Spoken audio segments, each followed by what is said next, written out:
being here, and thank you for hosting our students. As we all know, because we're all social workers, you can't get your MSW without having a field practicum experience. So that's 4 semesters of field. And so without you, we would not be able to graduate our students out of our program. We wouldn't have a program. So we are grateful that you are willing to do this for our students. And we understand this as social workers as a way of paying forward. And now I would like to bring up our wonderful staff and faculty members, and they will each introduce themselves.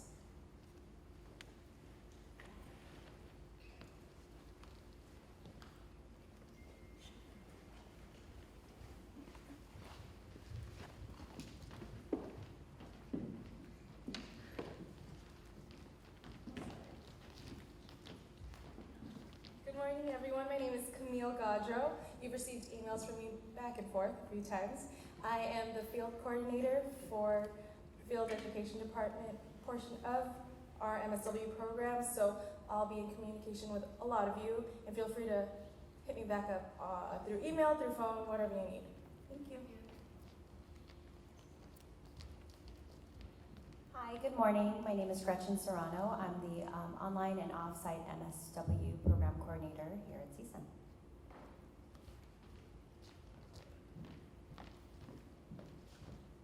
Good morning, everyone. My name is Darlene Wu. I'm the Assistant Director of Field Education for the online and off-site programs. Welcome.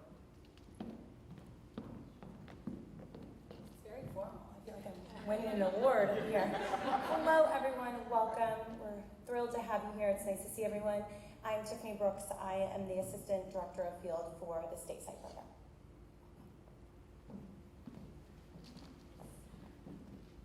Hi, everybody. I am Marjorie Chase, and I'm one of the field liaisons on staff. This is my 10th year in the program. Welcome, welcome. Good morning, everyone. Happy Friday.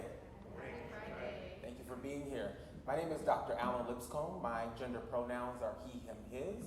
I'm an assistant professor here in the social work program.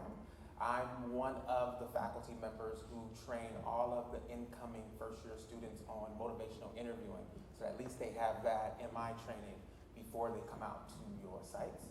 I teach in the research sequence, in the human behavior sequence, and also in the practice sequence. Welcome. So thank you. So all of our faculty members that are here today will be taking portions of this training to deliver to you, so you will get to see a little bit more of them as we go along. But in regards to Gretchen and Camille, please, if you have a stateside student, which is campus-based, or online, which is our virtual program, please contact them. They are here to support you and to assist our students as well as they matriculate through the program. So without further ado, we'll get started. Thank you all.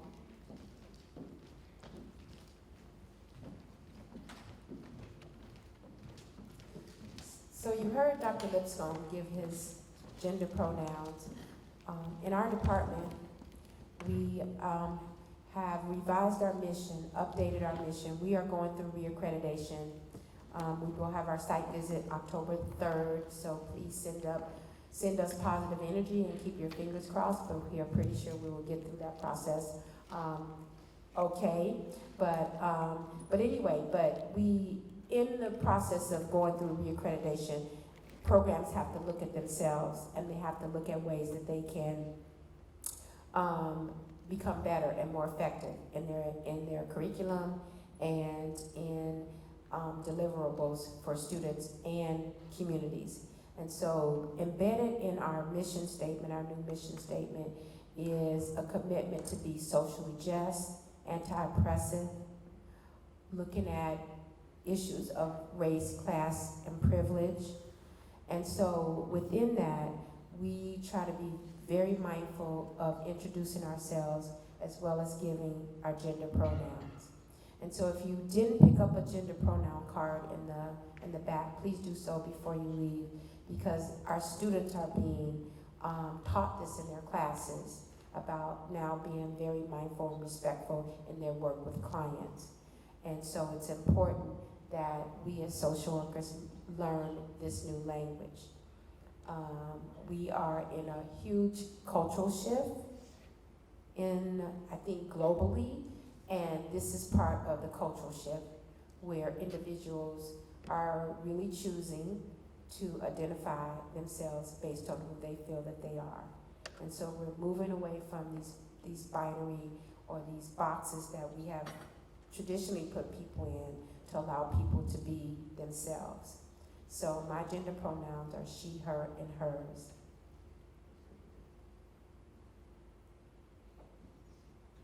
This is the agenda for today. What we feel like that new field instructors need to know and to learn are the things that are listed here.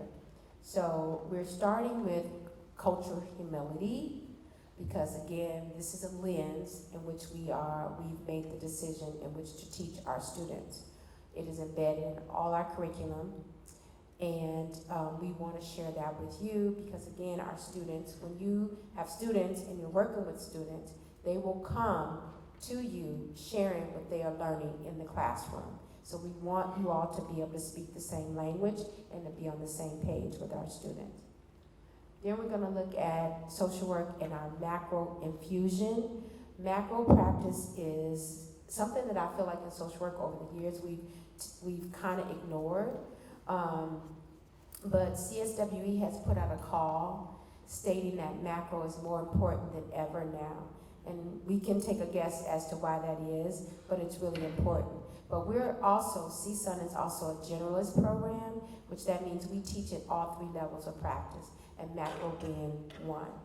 And if you aren't familiar, because you were one of those students when you're in the program, it's like, no, I don't want any macro, I only want clinical. We want to reintroduce some of this macro practice to you because, again, our curriculum is based from a generalist perspective. Then we're going to give you a little break, and we're going to come back and talk about SIMPAC. And I'm not going to, that's all I'm going to say about SIMPAC, because I want it to be like a little surprise for you, like an aha moment. And then we're going to look at learning styles, which is important when teachers and students work together. My philosophy is as you teach, you learn, and as you learn, you teach. So learning styles, again, is crucial and important. We're going to take a look at effective supervision and constructive feedback. And when we say supervision, I just want to give a disclaimer. What we do as social workers is really field instruction, because field practicum or internship is a class. Supervision really is connected to an employee and work. And so what we are doing, students aren't employees, nor are they workers.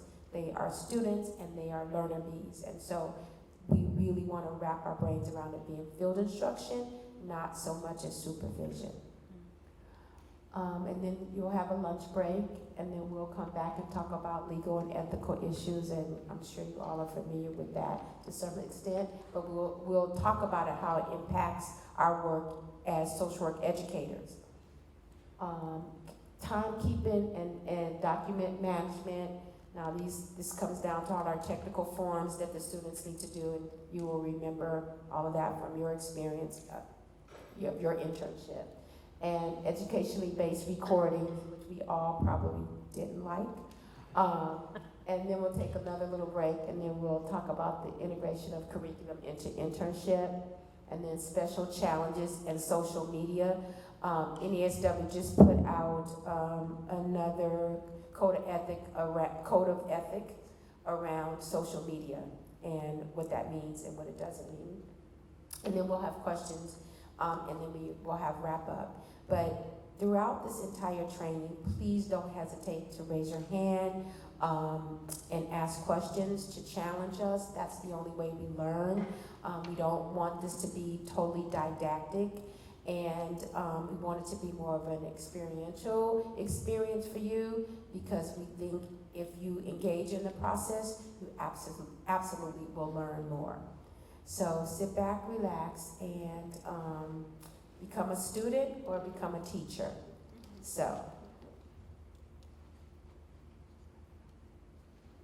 So Dr. Lipscomb is going to come up and he will be presenting on cultural humility.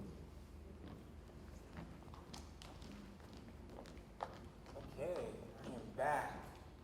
So I just want to acknowledge we have some alumni who are here, who are getting trained to become field instructors. So that's very exciting for me to see some of the former students come back. So I want to start off by talking about, like what Jolene was saying, talking about this lens and how we really position ourselves in being a field instructor for the students.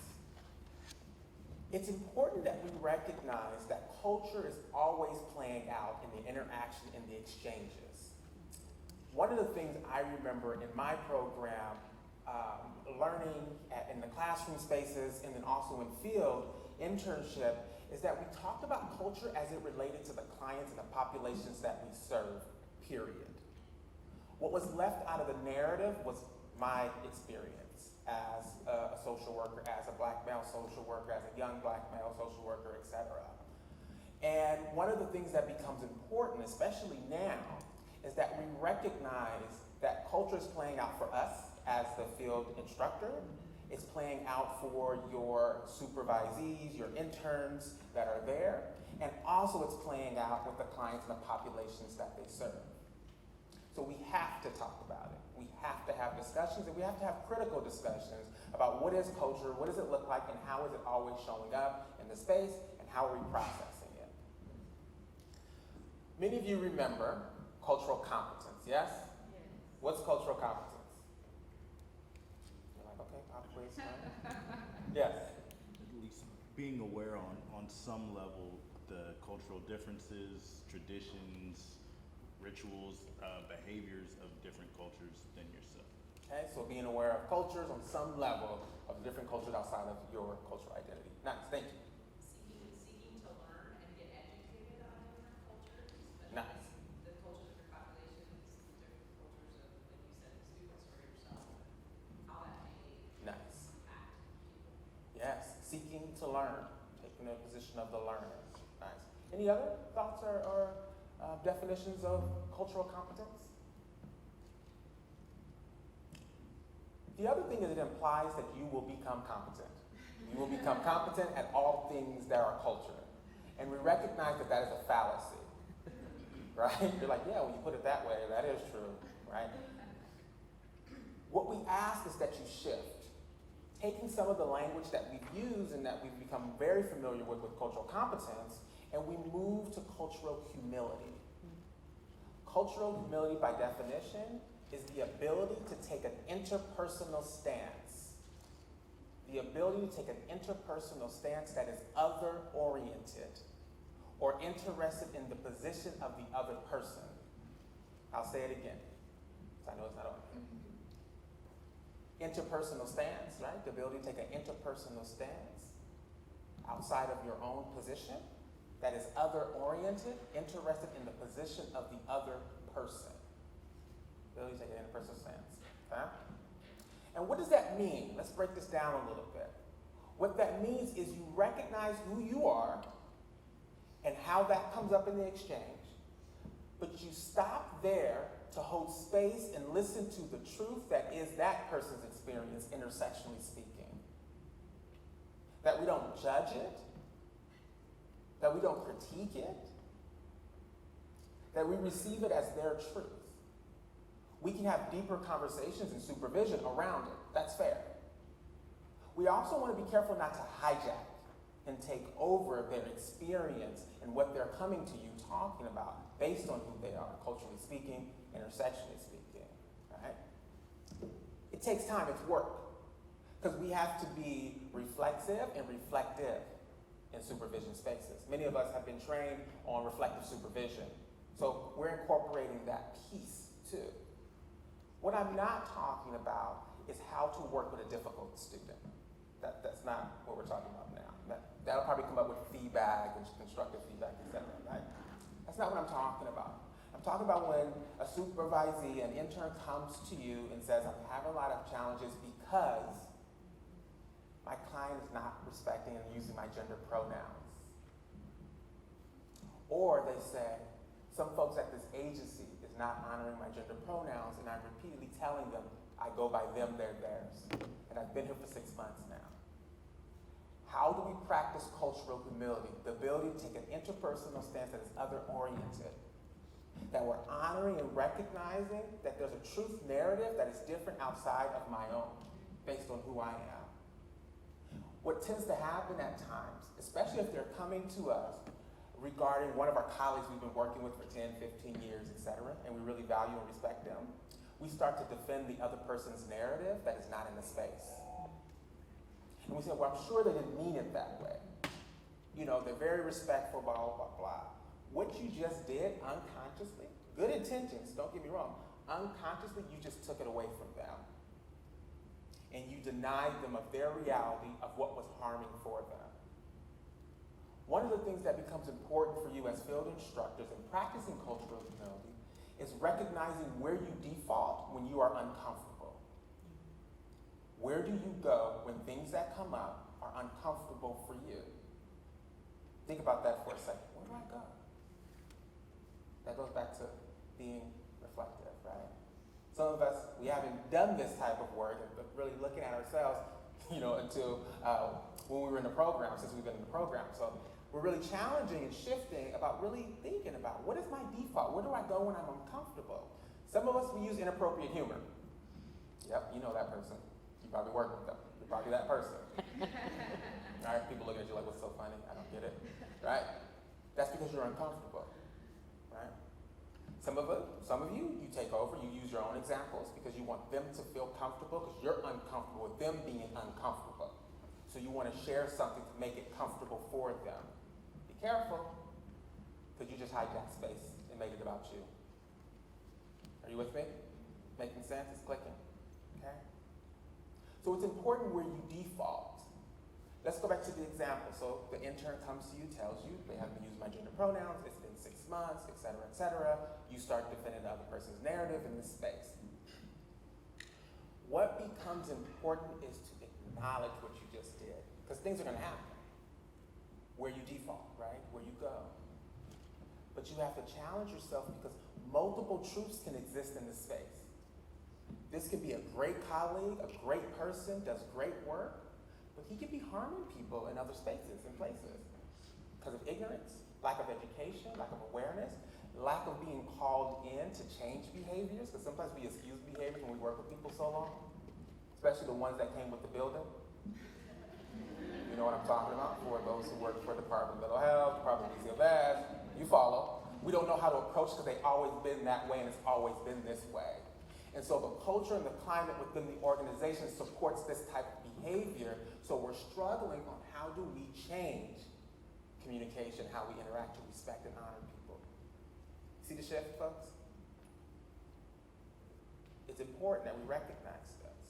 It takes practice. And so we're going to flesh this out a little bit. We're going to do some pair and share questions that I'm going to have you do in a second. And then we're going to come back to this piece around cultural humility. Sounds good? We're rocking and rolling. It's Friday after all. So what we want you to do is we want you to pair up. I don't know how many folks we have that is signed in. If there's an odd number, then 3 of you can be in a group. And what I would like for you to do is answer the following questions. Okay, and you all can read this once you're in your pairs. So go ahead and get into pairs or get into triads and spend some time. We'll probably give about maybe 10 minutes or so, give or take, and then I'll do a check-in, and then we'll come back as a larger group to have a discussion. You may not get through all the questions. No pressure. Okay. Go ahead.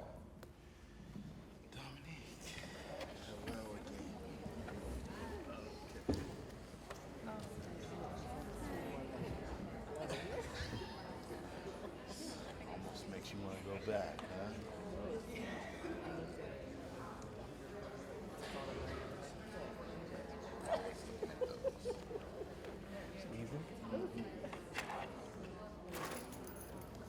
So, what discussion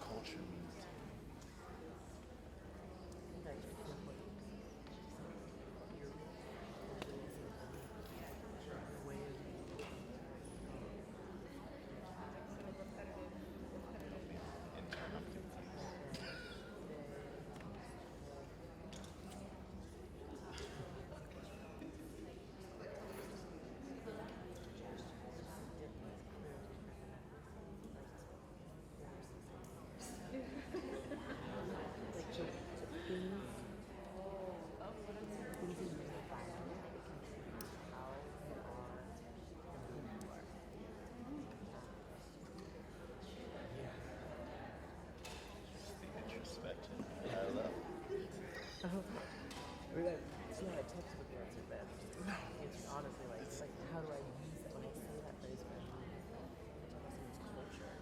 Like, how do you use it to tell me, like, what does that look like? What about you?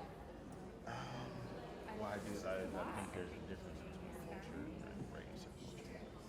When I think about culture, traditions that you grew up with, what religious affiliations did your family went to? Also culture, I think about, and especially in this country, where you start, right? Because some of us, it's like, our history goes back to when we got off the boat. Some of us, our history goes back when we crossed the border and got here. I was born here, my family goes back 15 generations and traces back to the Santa Maria. Not everybody can do that, right? So, I mean, in culture, when did you guys get here? What did that look like? What did you have to come up through? And then, how do you celebrate yourself and your identity and all that stuff in this culture? For me, it's good. Sit there all day. Okay, what are two cultural groups that you watch?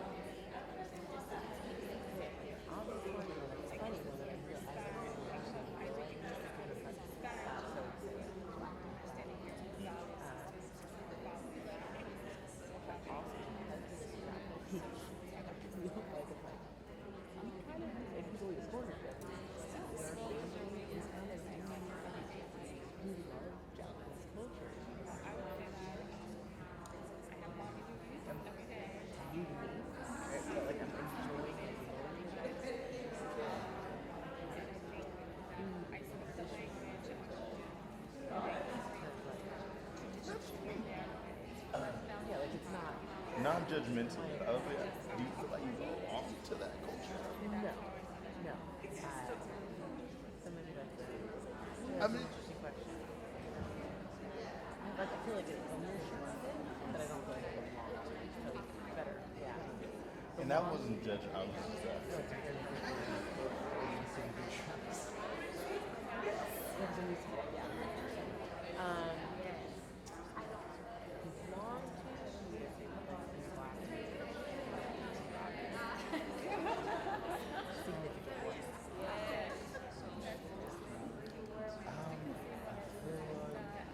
being black, obviously, the culture that I immediately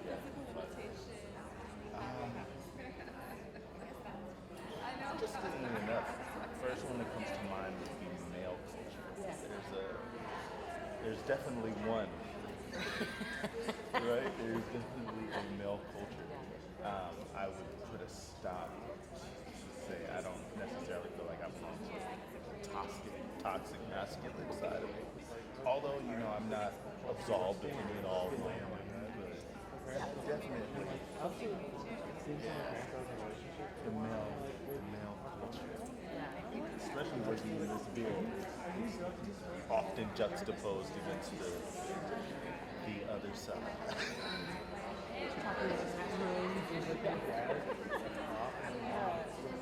I don't know if the person who goes into it's like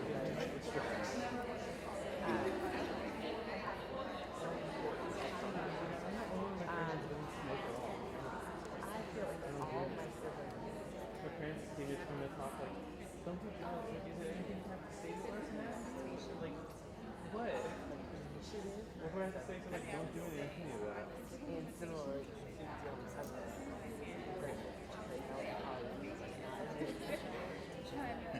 that's like a value. No, she does have it to me. It's just like, she would be talking about this straight.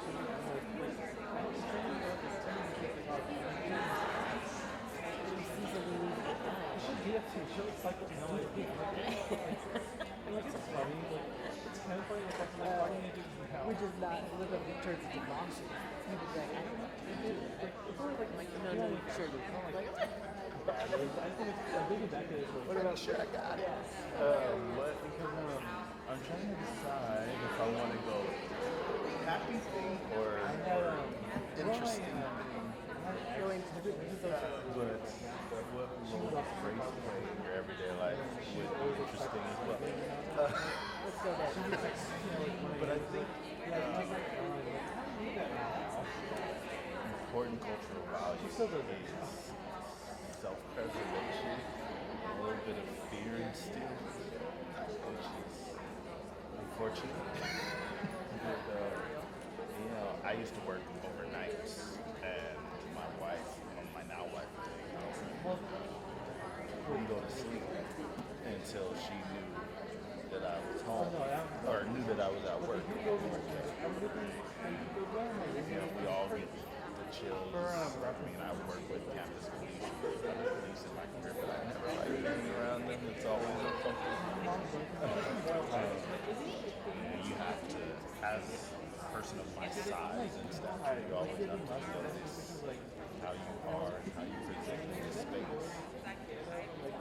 My voice can rise high, but it really never gets above a certain volume. So just how to, I guess you learned how you need to hold yourself differently. You don't necessarily get to be full. Self-preservation, like how you Just to be preserved is to not be fully. Okay. What role does race and ethnicity play in yours?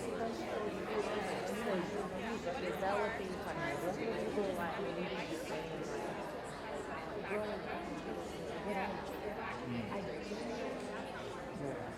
growing up, I genuinely did not understand the culture. No, but when now I'm like, well, that's clear. I look like what happened. But Not necessarily. local I just did not get it. My mom was half Polish. And my dad was I genuinely was like, I don't know how else to explain it. And now it's like my husband is very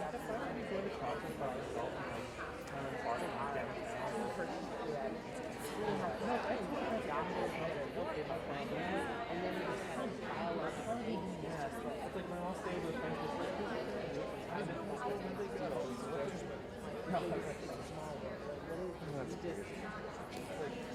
all the things. I don't think there's any integrated. I'm not sure. All the things.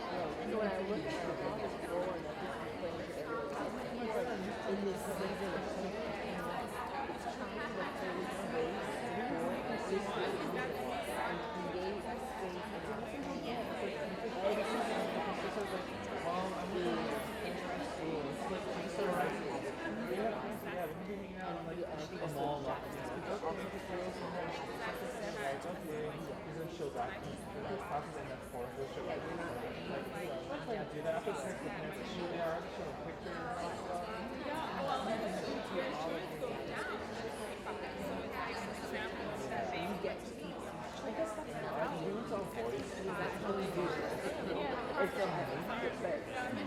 so when I was little, I was always, because we used to always fight over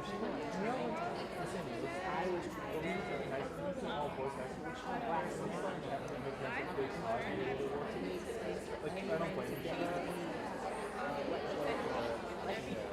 so that's her. It's hard to create that space because you know as soon as you step outside the door, everybody's going to put you in that box.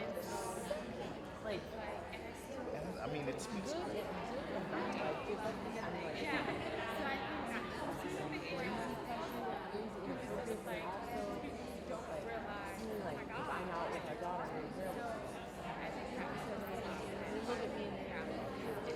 Saturday morning, I get neither of us.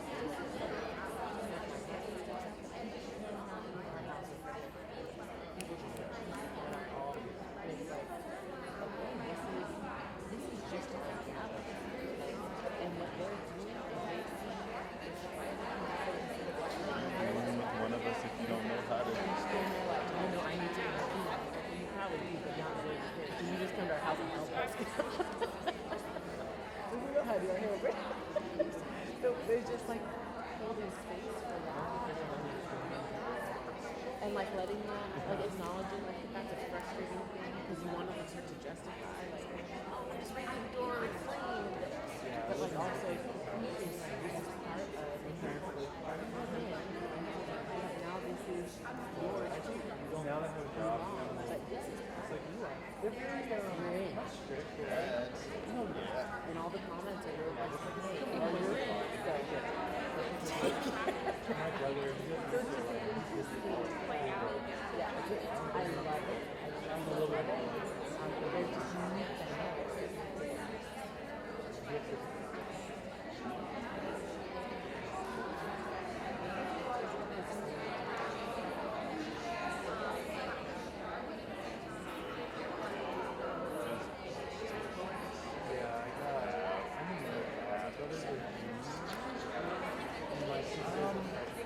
Not yet, but I mean, we're all simply temporarily able-bodied. Eventually, something's gonna go. I guess the only one thing I'm much bigger, not much, but I'm bigger now than I was before. So that puts a physical limit on how much physical energy I can exert at one point in time.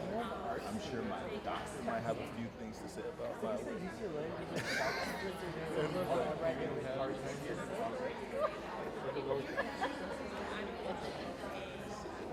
You know, I'm not a basketball coach. I sit for a living.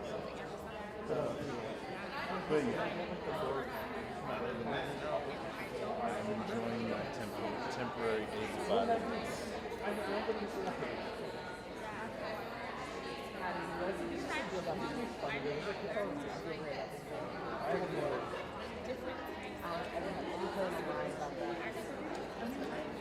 I color my hair so beautiful.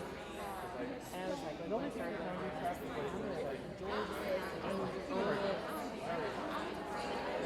Just the fact not that bubble this week. Right, I like that. What about you? Well, I just hit 3rd of July. And I don't know how I feel about it yet.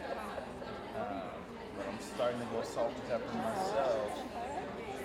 But I mean, that's a privilege for me. It comes with distinction. I look distinguished and I look. For you guys, it's like you walked out the house and she come out. Older, you're maturing. That's for sure a different thing than that. But Start calling you that.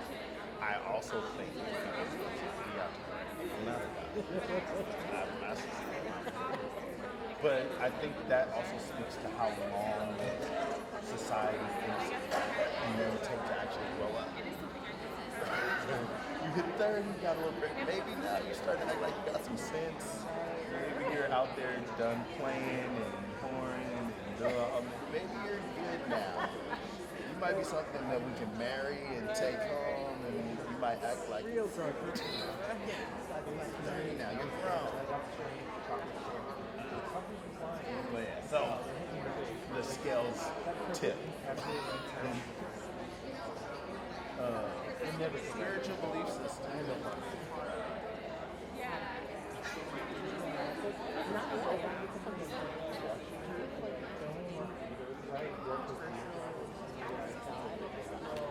That's just some job.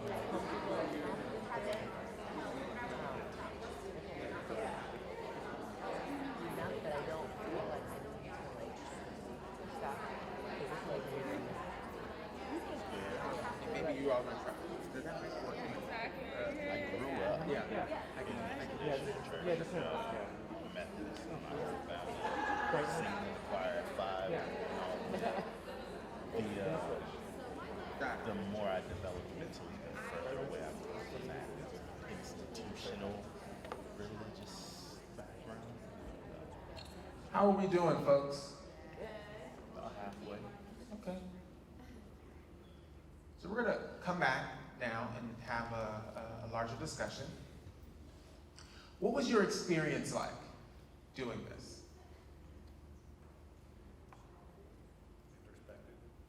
Introspective. Nice. Yep. It's vulnerable because they're personal questions, but I still felt like there was a wrong answer. So vulnerable, right? Personal questions, but still felt like it was wrong. Like wrong. there could be a wrong answer. It could be a wrong answer. Yeah. Nice.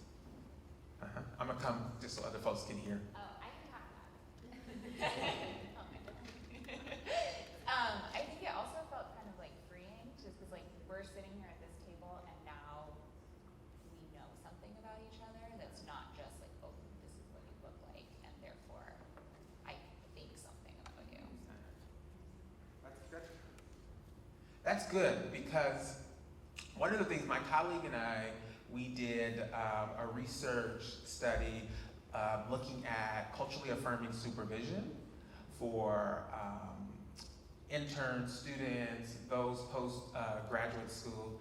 And one of the things, it was an open-ended, two-part qualitative research study where we asked supervisees, interns, and we also asked supervisors about their experiences in supervision as it relates to what we're talking about, right? And one of the things that the supervisors reported is that they wait until like rapport has been built before they have deeper conversations about what this looks like for us and who we are. And so one of the things that becomes important is that we have to start with, not saying you need to do this with your interns, but we have to start with building authentic relationships, which is that rapport piece, so that we are creating the platform and scaffolding to have authentic conversations about culture and how it shows up. So you're right, I love what you said.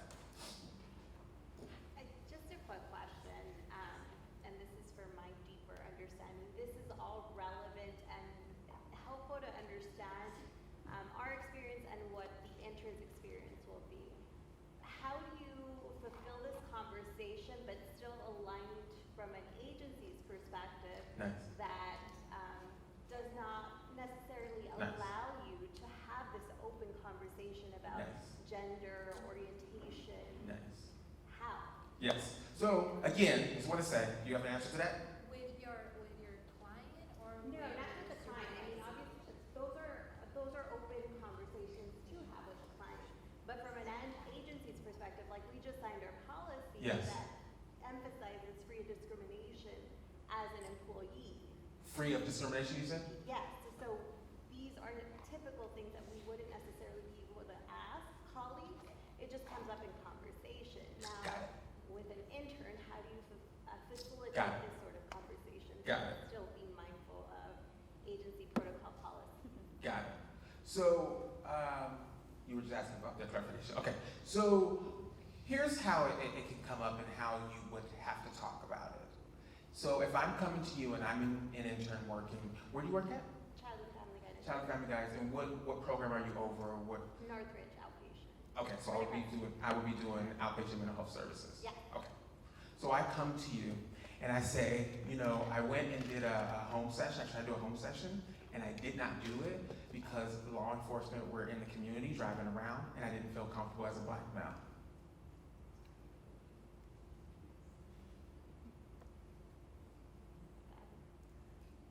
So can we not talk about that? No, But stay with me, stay with me, folks. But I want you to pick up on this. Where did you default when I said that? Where did you go? You don't have to answer, just process, take it in. Okay? So I'm not going to be able to do my documentation for that session. I know you wanted me to do that intake because it's the end of the month and we got to get the billing in. Focus. And I know that's the agent's obligation. I know it's my first week of field and blah, blah, blah, da, da, da, da, da. We need to have a conversation. I just shared a truth experience that's outside of your experience, possibly. I don't know what your truth is. But that impacted how I showed up in workspaces. And one thing that Jolene said at the beginning is this is instruction. This is education. We don't have to talk about this, but we have to talk about who I am and how it impacts the work that I do and how you support me or not support me and how the larger organization agency supports me. I was at another place, hold that thought, sit with it, write it down in case you forget. I was at another place and we were in group supervision, only black male therapists, South Central. And my supervisor, white female, says, make sure you don't wear your badge, your ID badge, when you're out in the field. You know, put it away because you don't want to be, what's the word, not attraction, but you don't want to be a target or something like that. She used another word. And I was thinking to myself, no, I'm fucking wearing my ID. I need you to know, as a young black male, this is when I first came out of my MSW program, as a young black male, I need law enforcement to know I work in this community. I didn't say anything and we never unpacked it. Culture never showed up in the space. So can we have those conversations? Rhetorical again. Listening to an experience that is different than yours without hijacking, without defaulting to stop the conversation, because where you default is where the conversation stops. And then you wonder why I stopped showing up or I'm missing supervision. I can't articulate this, hold it. I can't articulate this because I don't even know what's going on because nobody's having conversations about this. I'm learning this stuff in my program and I'm working an internship, but nobody's integrating how I experience work as a black male social worker intern. Does that answer your question? You had a question. Can we send this out to us? Is this going to be made available? Yes, we will send the PowerPoint out to everybody. Nice. You had a question or comment, I thought? So, in response to that, if you want to touch on it, Nice. I'm curious, tell me about it. Nice. What's it like for you? Nice. You're not supposed to know. Say curious and present. I see you. I'm excited. She used to be my student. And she still participates like she did. Stay present and curious. And empathy, but be careful. Just be careful. Because sometimes where you go when you're empathic can also take over sometimes. So just acknowledge it in the space. Right? That becomes important. You're not supposed to know. We were talking about gender pronouns at the table up here. You're not supposed to know what their gender pronouns. They will let you know. Are you being inclusive and are you trying? Folks pick up on authenticity and genuineness. When we show and demonstrate that we don't give a damn, that comes across in the work and how supervisees, interns shows up in the space. Because you're modeling for them how to advocate in the mezzo level organizational structure and system too. They want to see, how are you supporting me? Yeah, you say one thing in supervision in our 1 hour, but then when we go and have our larger meetings and you hear it, you see the microaggressions, nobody says nothing, and better yet, we don't talk about it next week in supervision. So it's invisible. Yeah, one thing, what I've been working on is not pretend that I understand. Nice. Even though we might be similar, Nice. we don't have the same exact experiences. So even though we look the same, dress the same, talk the same, Yes. we're not the same. Yes. So recognize. That's really important because sometimes you find something that you identify with and you're so easy to like, Yes. oh yeah, I know exactly what Yes. you feel, what you experience. Yes. And that's not cultural. Nice. Nice. Did you have a thought? That was the right thing. These are all my former students right now raising their hand as if I'm grading and giving points. We actually had an interview recently. It wasn't an intern, but I could imagine this happening with an intern. Part of our job, we go out to do field visits. So I asked her, are you hesitant to go out to the field? Nice. So I just wanted to bring that up too. She was also a young African female, so I wanted to make sure that there's some reasons if I'm going to a neighborhood that I don't know about, we do go as a team, but I also always want to be sure that I'm going to be in a safe neighborhood. So I felt like that was appropriate to bring that up to her at that time, but she was fine when she works at a correctional facility, so she said, I got this. But, so I thought it was appropriate to bring that up because we are going into all these neighborhoods we're not aware of. Other thoughts or experience as it relates to the questions? Yes. Well, I have a question just about that. Like, so I guess like where's the balance if you're Yes. coming in, it's your first week, Yes. you have that experience, but you don't have the words Yes. to necessarily feel safe to acknowledge or know how to acknowledge. Me as the intern, you as the supervisor. Yeah, You as the supervisor. me as a supervisor, you as the intern, you've had this experience that you say now like relates to your culture and your identity. Mm-hmm. But maybe as the intern, you don't know, you haven't identified that for yourself, or you don't know how to get there, so you're not bringing it up. Got it. How, Nice. I think I know. Can I try? like, Can I try to answer? how do I get there without How do you saying, get there? or how do I create space for that without saying, is this what's going on for you? Got it.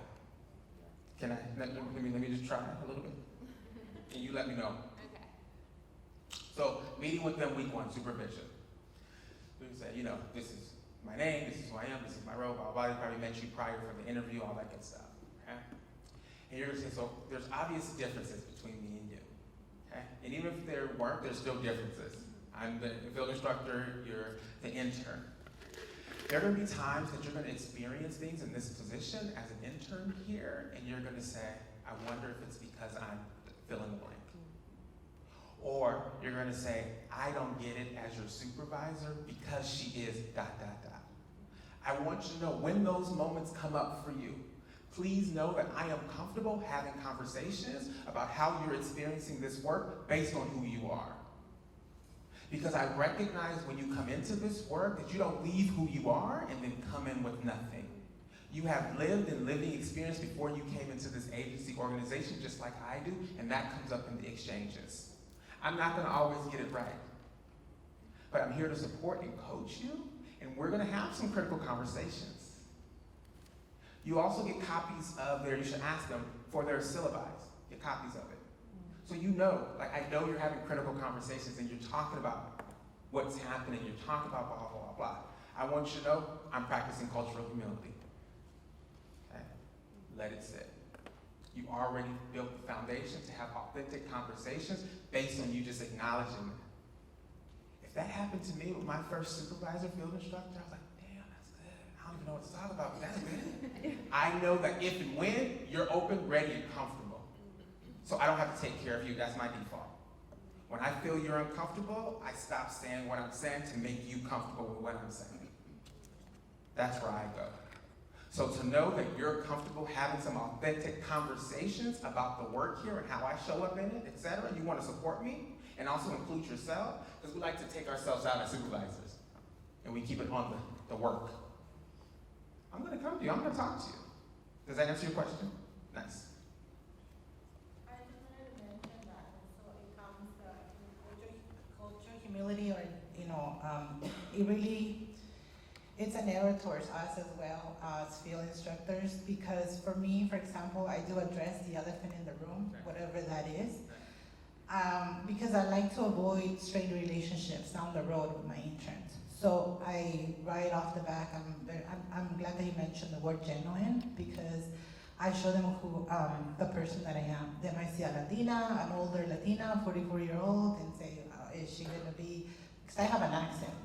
Yeah, and so I always tell them, if you're not understanding what I'm saying, if I'm not pronouncing it, let me know. And it's all about learning, and I learn from my interns as well. So I try to be very transparent with them since the beginning. And I think that since I've been a field instructor for a while, modeling that has worked for me since the beginning. So I don't know who my interns are. I know their names, but they were interviewed by the district. So I really don't know who they are. And I embrace having interns because I myself was an intern. So. That's great. Was there a hand? Yeah. So we do a lot of assessing of our interns on their performance level and how they're adapting. I'm curious to know if they do the same in terms of their supervisor. Like, do you get some information regarding things that they are not getting in field, things that they would prefer their supervisor to do better or not do at all?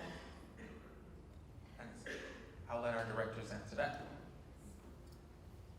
Yes, we do. That's why we all students that are in field practicum also have a field class or a seminar that's attached to the internship experience. And that's where they process and integrate everything that's happening. So we're not, and the field faculty teach this class, and so we're not trying to be big brother on you or your agency, but we want to support students and assist them on navigating these kind of conversations.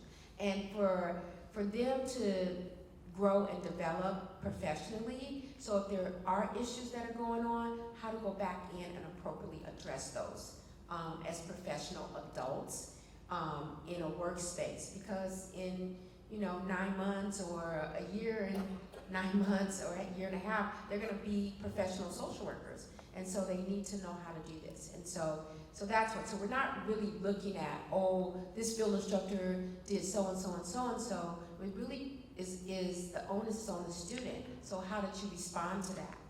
And what's the most professional way to respond to that? So things, and we say to our students, there's no perfect agency out there, nor perfect field instructor. This is all about, working through these challenges and these differences that we will face in everything that we do. Two things I want to say. Remind me to say perfect so I can trigger a thought for me in case I forget. Two things. One, please understand and know that we are not, cultural humility is not trying to tell you how to do your job. Okay? What we're saying is recognize that cultural humility is a lens that's showing up, and as a field instructor, we need to be able to have conversations about how this is showing up. I invite you not to look for the exception, like when not to do this. I challenge you, encourage you to look for the incorporation. How can I do this in the work? How can I incorporate this in the position that I have? Okay? Perfect. The other thing I wanted to say, especially those of you who will be supervising, being a field instructor for incoming first-year students. This year at kickoff, it's our orientation, getting them ready, starting the program, we did a perfection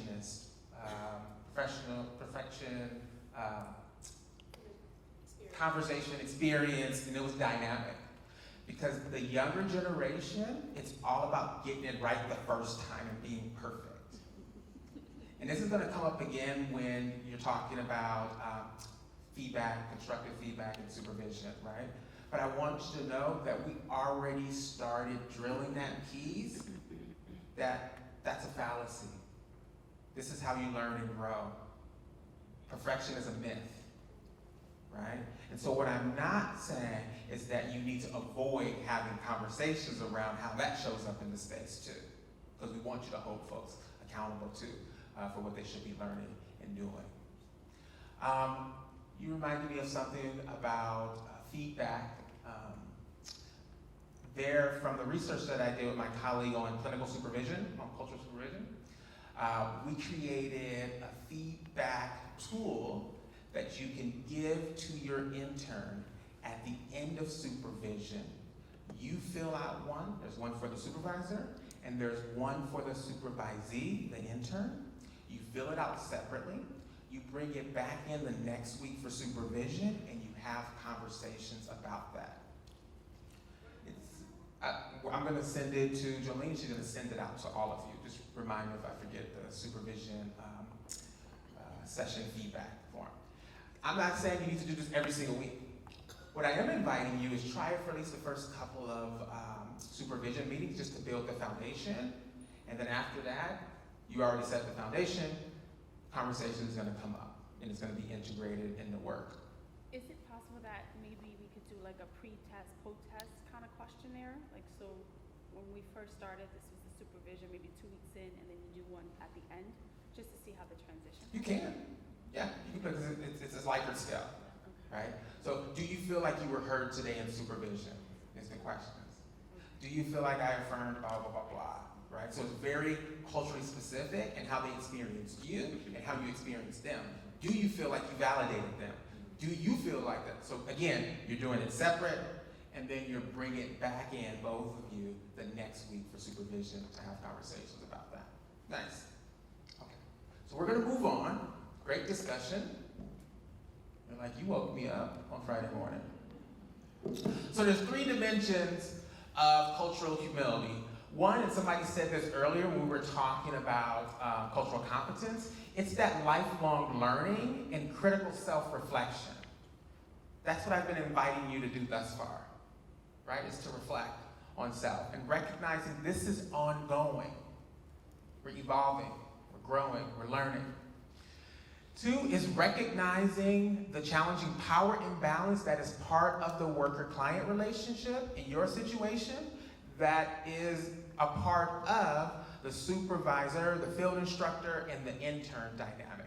There's power, there's a positioning that is different inherently just by you being the field instructor that is there, so you're recognizing that and what that feels like.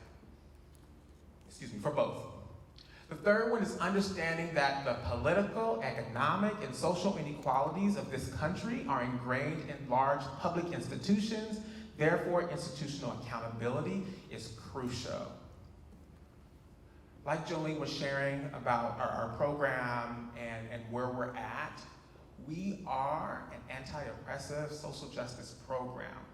We are training our students to be critical in the micro work, in the mezzo work, and the macro work that they're doing. So the expectation for field instructors is that you're able to have critical conversations with them about what does this work look like, what are we missing, etc. And I'm not saying every single week, but when they pose those questions, know that that's also because of what they're getting in the classroom space, right? How are they being critical about how they're showing up in the work that we're doing, and what are we not doing on an institutional, organizational level that's impacting the families that we're working with. So thinking about outpatient program and thinking about where we're having sessions, and thinking about ICE being in the community and impacting sessions. A student may ask you some critical questions about how's the agency showing up for this community and population. And so how we have conversations about that becomes important, okay? Okay, I want to end with a vignette, open conversation with you all. It was somebody I was supervising at a school site, intern. She was in her early 40s, Latina female, cisgender, heterosexual, married with 2 children. And so I was supervising her. It was probably maybe 4 months into the semester. And she came to supervision, and she said to me, so I have this, she was at a elementary and a high school, because you know, working on PPS, they have to be at 2 different population sites. And she said, I have this student, a high school student, 17-year-old male, junior, in high school, and he said to me when I was doing the intake, he said, I have a masturbation problem. I think I'm addicted to masturbation. And I said, oh, great, let's start with masturbation today for supervision, right? And I said, and you know, how did that go? And she's like, so he said that. I said, what did you say after? She was like, nothing, I kind of ignored it and just, you know, went on to the other part of the assessment. I said, okay. I said, here's what I need you to do. Next week, I need you to, when you meet with that student, I need you to go back and say, last week you brought up that you're addicted to masturbation. What does that mean? I need you to flesh that out, okay? She said, okay. So during that week, I thought about her. And I was like, I fucked up. I messed up. My maleness and my comfortable being male and talking about masturbation with another male showed up. And I led with that as a field instructor in my instruction, telling her what to do without allowing her truth on why she didn't do it to show up in this space. So we had supervisions on Monday, so she came in. She sat down and said, how are you? She was like, I'm good. I said, I want to start off by apologizing to you. She looked at me like, you know, you start off with an intern, like, apologizing, like, what did you do to me that I don't know about that now you're telling me 4 weeks into the semester? And I said, I want to apologize to you for the last week in supervision. She's like, okay, still no clue. I said, last week you shared with me about the student at the high school who's a junior, 17. She's like, yeah. And I said, you told me that he said he thinks he's addicted to masturbation, and I asked you, what did you do after? And I told you, this week, go back and, between this week and last week and the time we meet today, go back and go over that with him. And she said, yeah. I said, well, I want to apologize because I led with my maleness and being comfortable talking to another male about masturbation. I said, I didn't even ask you about what it was like for you, being a woman, being an older woman, a Catholic. She shared that she's Catholic. I didn't even have a conversation. I want to apologize for that. She starts to cry. And I said, sorry, what's coming up for you? Did I say something? She goes, no. She goes, I've never had a man in my life apologize for how they impacted me by telling me something to do. And I grew up with, boys, my brothers, etc. And she goes, it's a lot to take in, and I appreciate it. It shifted our dynamic. It shifted our conversations moving forward about that because she recognized that I owned who I was and how my culture showed up, and it impacted the intervention that I told her to do. So after that, she said, I'm so glad we had this conversation because I didn't talk to him about masturbation.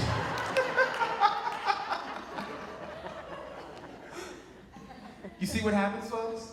You see what I'm doing? I'm not asking you to have a long conversation, 3 hours about this. What I'm saying is be critical. Be reflective. And think, how did that come across? Did I even listen to them? I didn't even ask. I didn't even ask what it was like for her. The other thing that we could tend to do sometimes is then we start labeling the student. She incompleted the assessment. So now I'm concerned she can't do the work because she's being activated. She's uncomfortable working with boys. They trigger her. See? We start creating a narrative. It's what I call narrative possession. We create a narrative that gets attached to the other person without giving them room to share what was it like for you. So now I'm reaching out to the field department because I want to have a meeting with their field liaison because I don't know if they're cut out in having this type of work with the boys population. See? Now I'm running with that narrative possession that I created. That's what we're talking about. That's what we're inviting with cultural humility. It's the ability to take an interpersonal stance that is other-oriented. You're interested to the position of the other person, their truth experiences outside of your own. You're not denying your own. You're recognizing, I have something different. Let me check that. And let me hold space. Conscious intentions, we talk about grace and space. Having grace and space for other folks. Yeah. I know how you said that the new generation has this perfectionist, right? Yeah. I see that in a lot of my clients. Yes. We see that in ourselves too. Uh-huh. So I think that to be able to talk about cultural humility with your intern is accepting the fact that you have to be vulnerable. Nice. And that you have to fail someday. Nice. That we're not perfect. Nice. They're learning, we're learning. Nice. So not to be so hard on ourselves. Nice. Because you admitted, hey, I messed up last week. Yes. Let's talk about it. So Yeah. I think that's the key.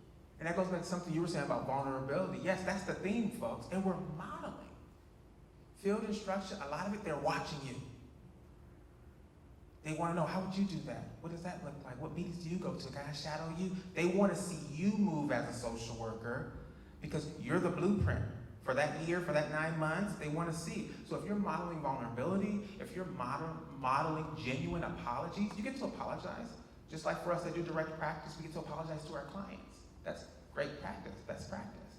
So yeah, you get to apologize to interns. And they love that because it shows that you're human too. Any questions for me before I wrap up this part? Oh, nice. And I will drop mic. No. But thank you so much. Enjoy the rest of the training.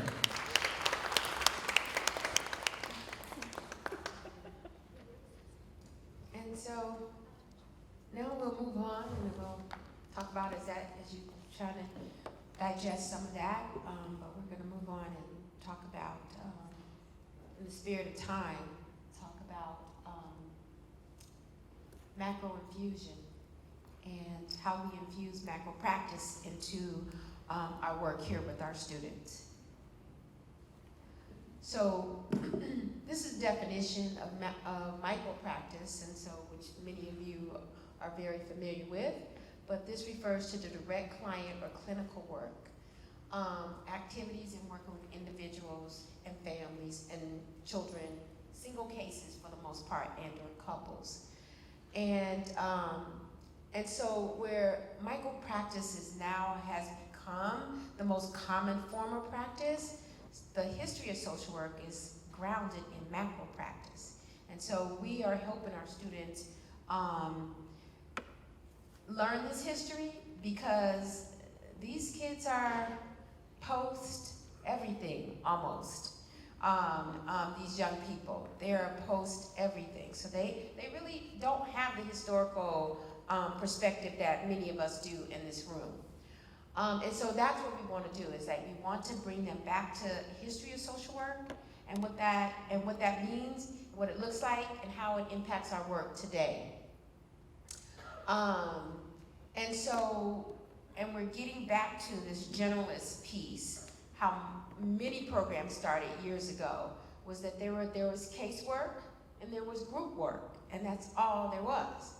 And so now we're making this shift kind of back to that, and we are asking our students to be like an accordion. You know how you play an accordion and you go back and forth, you go back and forth. And even if students come here with the goal in mind to go into private practice, well, there's a macro piece in private practice as well, because that's a business. And if you don't know how to, if you don't understand those administrative and planning and accounting, budgeting, outreach, marketing, policies, networking, if you don't understand all those aspects of it, then you won't have a thriving private practice. And so we look at all three levels of practice, and so all their classes have this infused, micro, mezzo, and macro. We don't focus. And we talk about all three levels being clinical practice. There are theories that are related to all three levels. There are interventions. And instead of interventions, for the most part in macro practice, you call them strategy outcomes. But it's really, we have moved into a time where social workers really need to embrace, grasp how policy and politics and legislation are impacting our work. And this mezzo piece really moves around that advocacy piece. And advocacy has to start with the individual self at a micro level. Has to start, then move on the continuum with you working in an agency or organization with other people, your peers. And then the macro piece is how you work with either administration or larger institutions that kind of give us directives. And so we really want our students to understand, these are just definitions of mezzo practice, and I think most of you know what that is.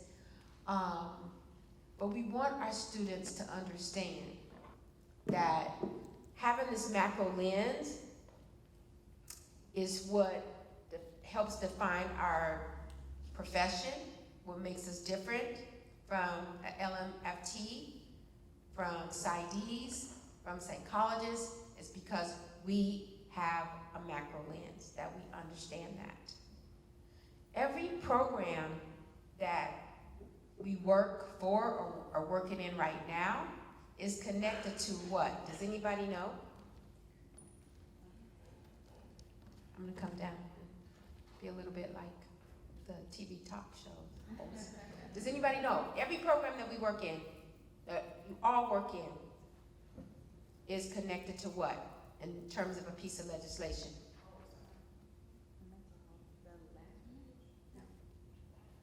That could be true too, so I don't wanna say no, but I'm talking really basic macro practice.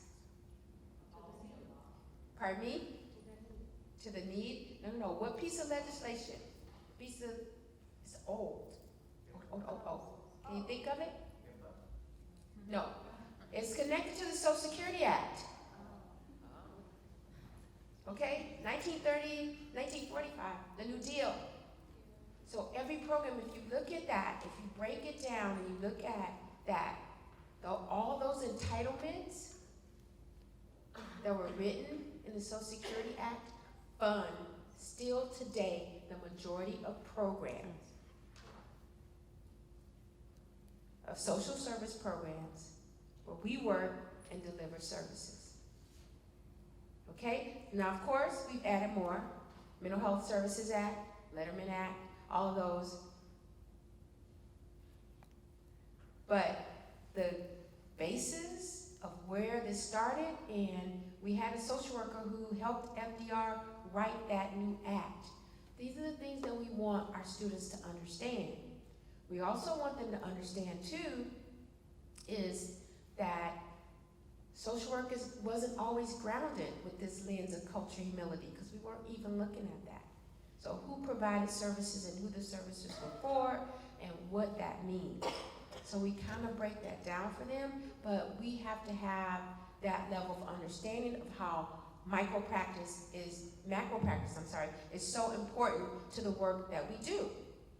And that's driving everything that you all continue to do in your work every single day.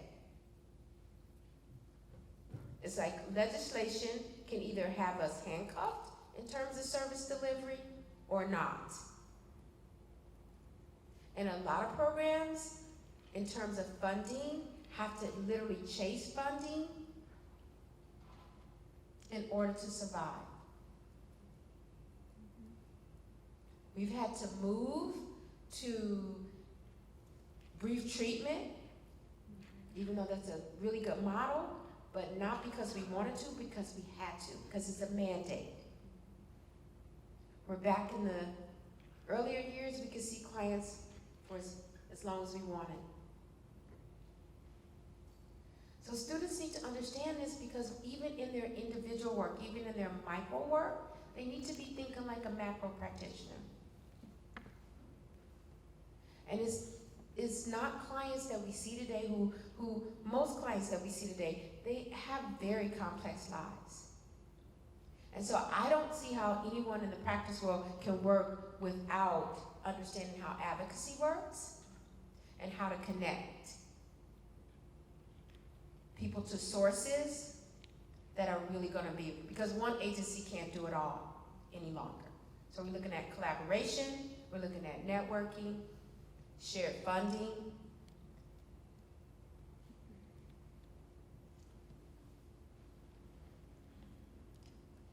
and looking at impact of how all this plays upon the work that we do. It is not separate. And that even comes down to our own personal beliefs. I think it's pushing us to look at that as well in this day and time. And so we can't be afraid of the politics that get played out in social work. That's the macro piece. There's politics in agencies, and then there's politics. So if our students aren't savvy enough to understand how to move politically within organizations, you won't survive. And so we want them to be able to do that. And start to have some understanding that that does exist, and how the external politics impact the internal politics of an organization. Any thoughts, comments about teaching your students to be accordions and moving out your level of comfort around this whole piece of micro, macro, and mezzo practice? I work for a small nonprofit HIV clinic, and I feel like a lot of times I have to start backwards. I work primarily with people that are undocumented, don't have insurance, a lot of political asylum refugees, trans clients. So how can I get clients to come in when they don't have documentation, when they don't have ID, when they don't have money? When they don't know how to access resources, they're afraid to ask. So I have to address those things first, because I can't even have clients in my office without them knowing where to go or what questions to ask. So I have to be very involved in the politics, and I have to look at the social determinants of health. It's not in my field, but again, transportation is an issue when they don't have money. When they can't even go get an ID because they themselves don't have an ID. They don't have insurance. They don't know how to access resources. They don't know the language. So I can't, before I even start, I have to ask them, how is your day? Are you hungry? And I teach my clients, start from bottom up. I think me, because in my position, I have to start backwards. What are the things that are affecting you today? What can I help you with? So sometimes, starting with the basics, Maslow's hierarchy of needs isn't always gonna work. I can't address the depression if they don't know if they haven't ate or if they even haven't anywhere to go today.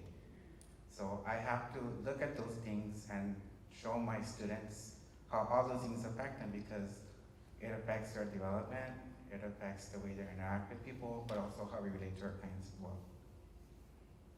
Thank you so much. You could be up here teaching this piece. Because what you're talking about is what we call is the pie, the person and environment. And where the psychodynamic theory always looks at the person, the macro piece always looks at the pie, the person and environment. So how's the environment impacting that person? And it's very difficult to have someone sit in front of you and ask you how you're feeling when you haven't had a meal, or if you don't know where you're gonna sleep tonight. So these are things that we're starting to unpack about micro practice. Like that lens that we have around that is that if we can't look at the person holistically, and you're right, we have to start from the bottom up. And we have to look at our work or our micro interventions can cause harm if we aren't willing to look at the big picture. I saw another hand up here. Just in terms of talking about macro stuff and working with interdisciplinary teams, where I came from, my last place, I was working at a boys' home. So, a lot of us deal with populations where the clients come in voluntarily. Some of us are in places where the clients are mandated, like you have to come. So we're not just doing the social work piece, we're also working with probation, we're working with the court system, we're working with the police. And, that's different than just saying, okay, come and sit down and tell me, what's wrong. Tell me, how can I help you? For me and some of the interns that were there, it's like, okay, you're here because you have to be here. You already don't like me, you already don't want me to be here, but you have an issue and they told me, I wanna help you with it. So, it's not only trying to find a way through for that client, but you also have to work with their probation officer to say, okay, they're doing well, maybe they don't have to spend a whole year here, maybe they can spend 6 months here, or maybe they're ready to go home, or you have to write letters to the court to say that they're following their treatment, you have to connect them to outside services, drug treatment. You're working with so many different things, so being able to navigate the politics of it. And sometimes you can't just say, okay, this is what you need, because the court says they need that plus 3 other things. And okay, how do we work that into this person's schedule? How do we deal with all of that and get them what we clinically feel like they need? So there's a lot that the macro part has, because there are laws you have to follow, there are different places you have to work with. So. There are policies and procedures all over. And then we have our ethical values and mandates as well. And so if you're working with law enforcement or legal, their ethical bounds are totally different than ours. And so we have to understand that, and that's all at the macro level. The other thing that I want to say about the macro piece as well, that I think that's really important, is to understand that all these agencies that we work in were built on the same construct that this country was built on. And so this country was built on constructs that are inherently racist and discriminatory and oppressive. And so that's not good or bad, that's just the way it is. And so we have to understand that, and we want our students to be able to look at this, like put that under a microscope. Because we want to look at the 3 Ps, the practices, the policies, and the procedures. And sometimes these 3 Ps, and this is a concept from Dr. Shirley Bader, who was at Cal State LA for many, many years. But when we start to look at them, what we'll see is that they can sometimes work against our clients and not work for them or with them. And it doesn't mean that we have to take that on in our organizations and that we try to change them. But we do have to at least let our clients know so they don't continue to feel like, what's going on? Is it just me or is something else going on? We have to have the courage to say, this is working against you. It's not anything that I can do, probably to change it overnight or even 5 weeks or 6 weeks, because the arc of justice bends slowly, but you should know this has nothing to do with you. This has to do with institutional racism, classism, power, and privilege.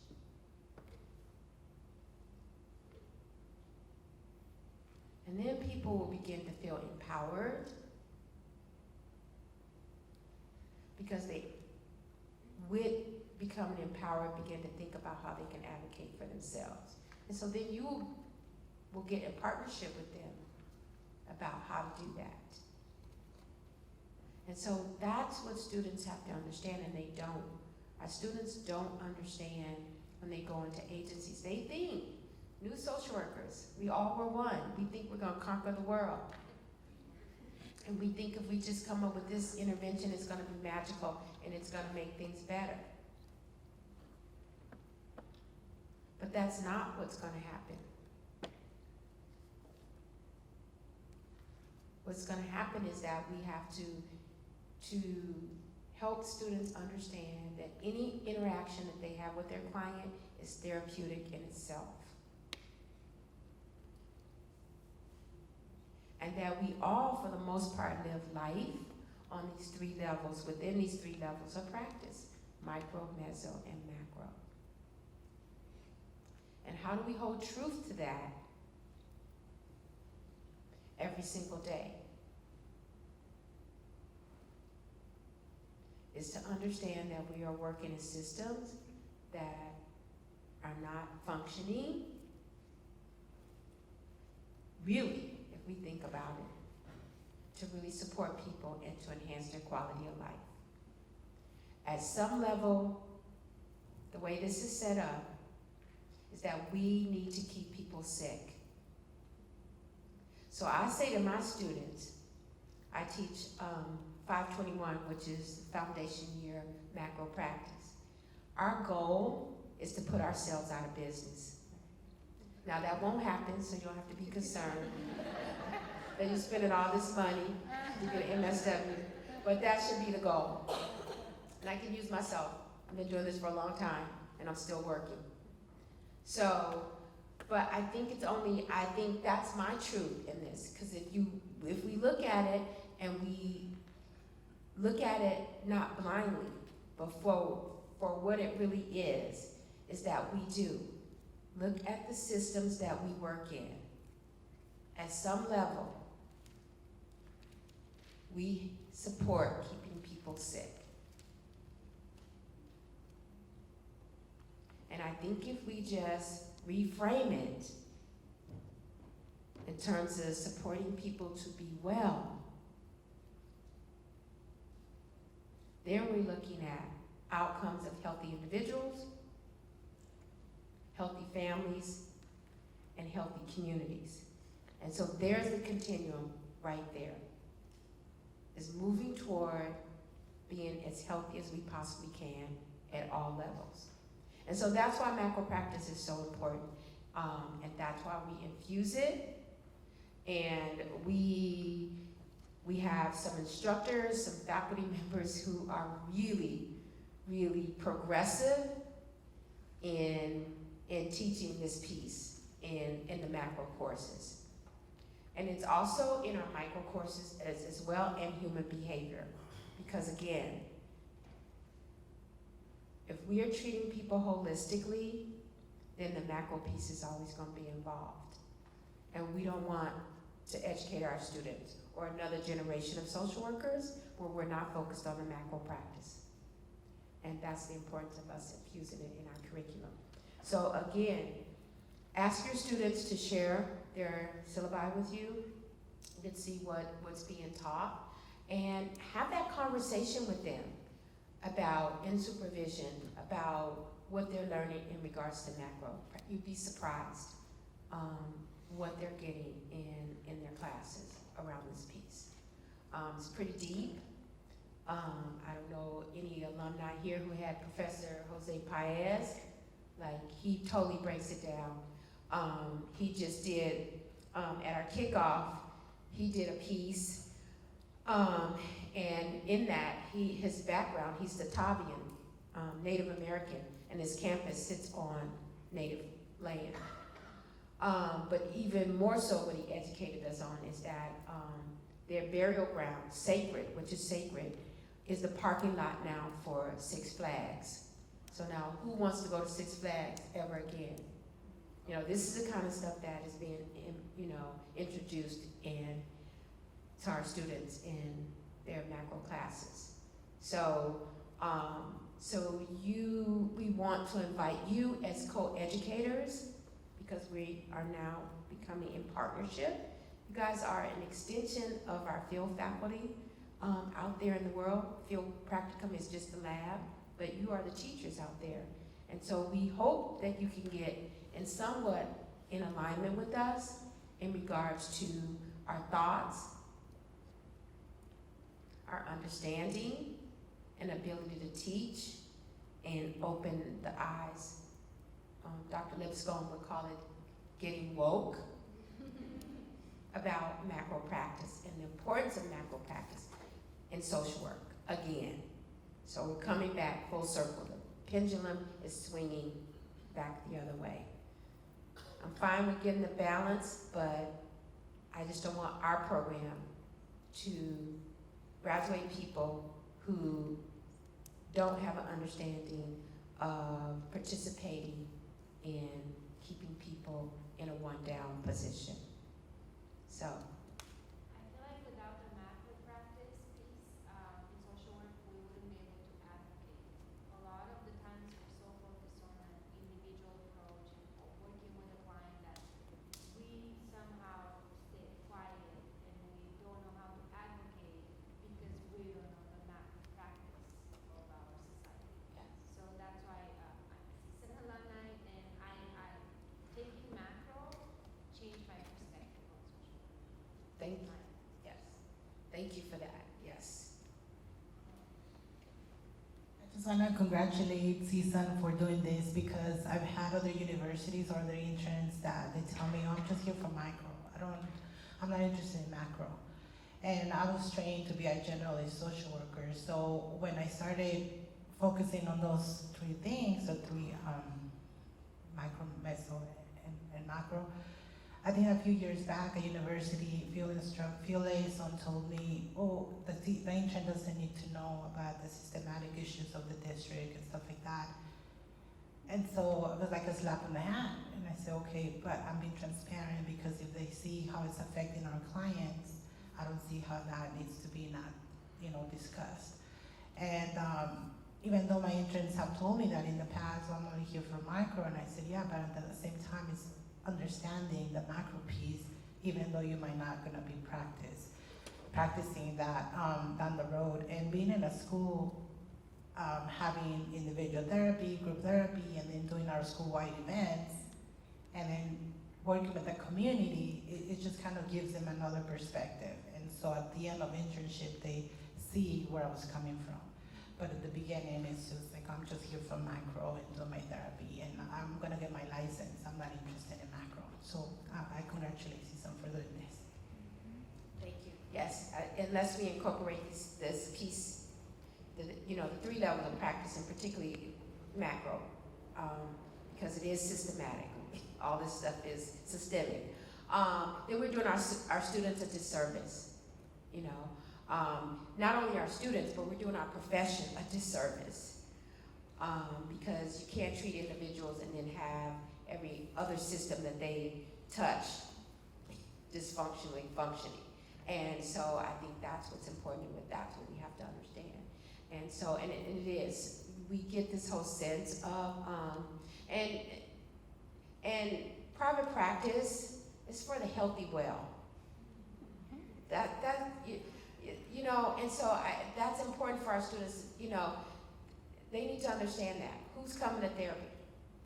Paying private practice. So those are folks with insurance and folks that have jobs.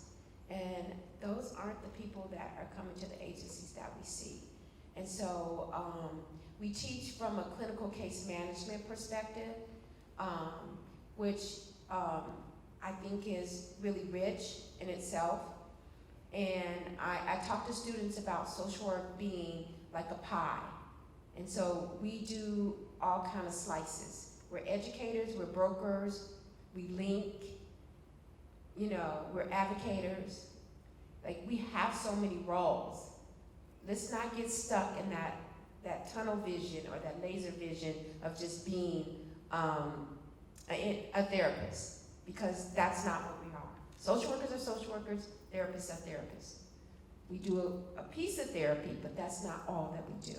We kind of selling ourselves short when we just say, I'm a therapist, you know.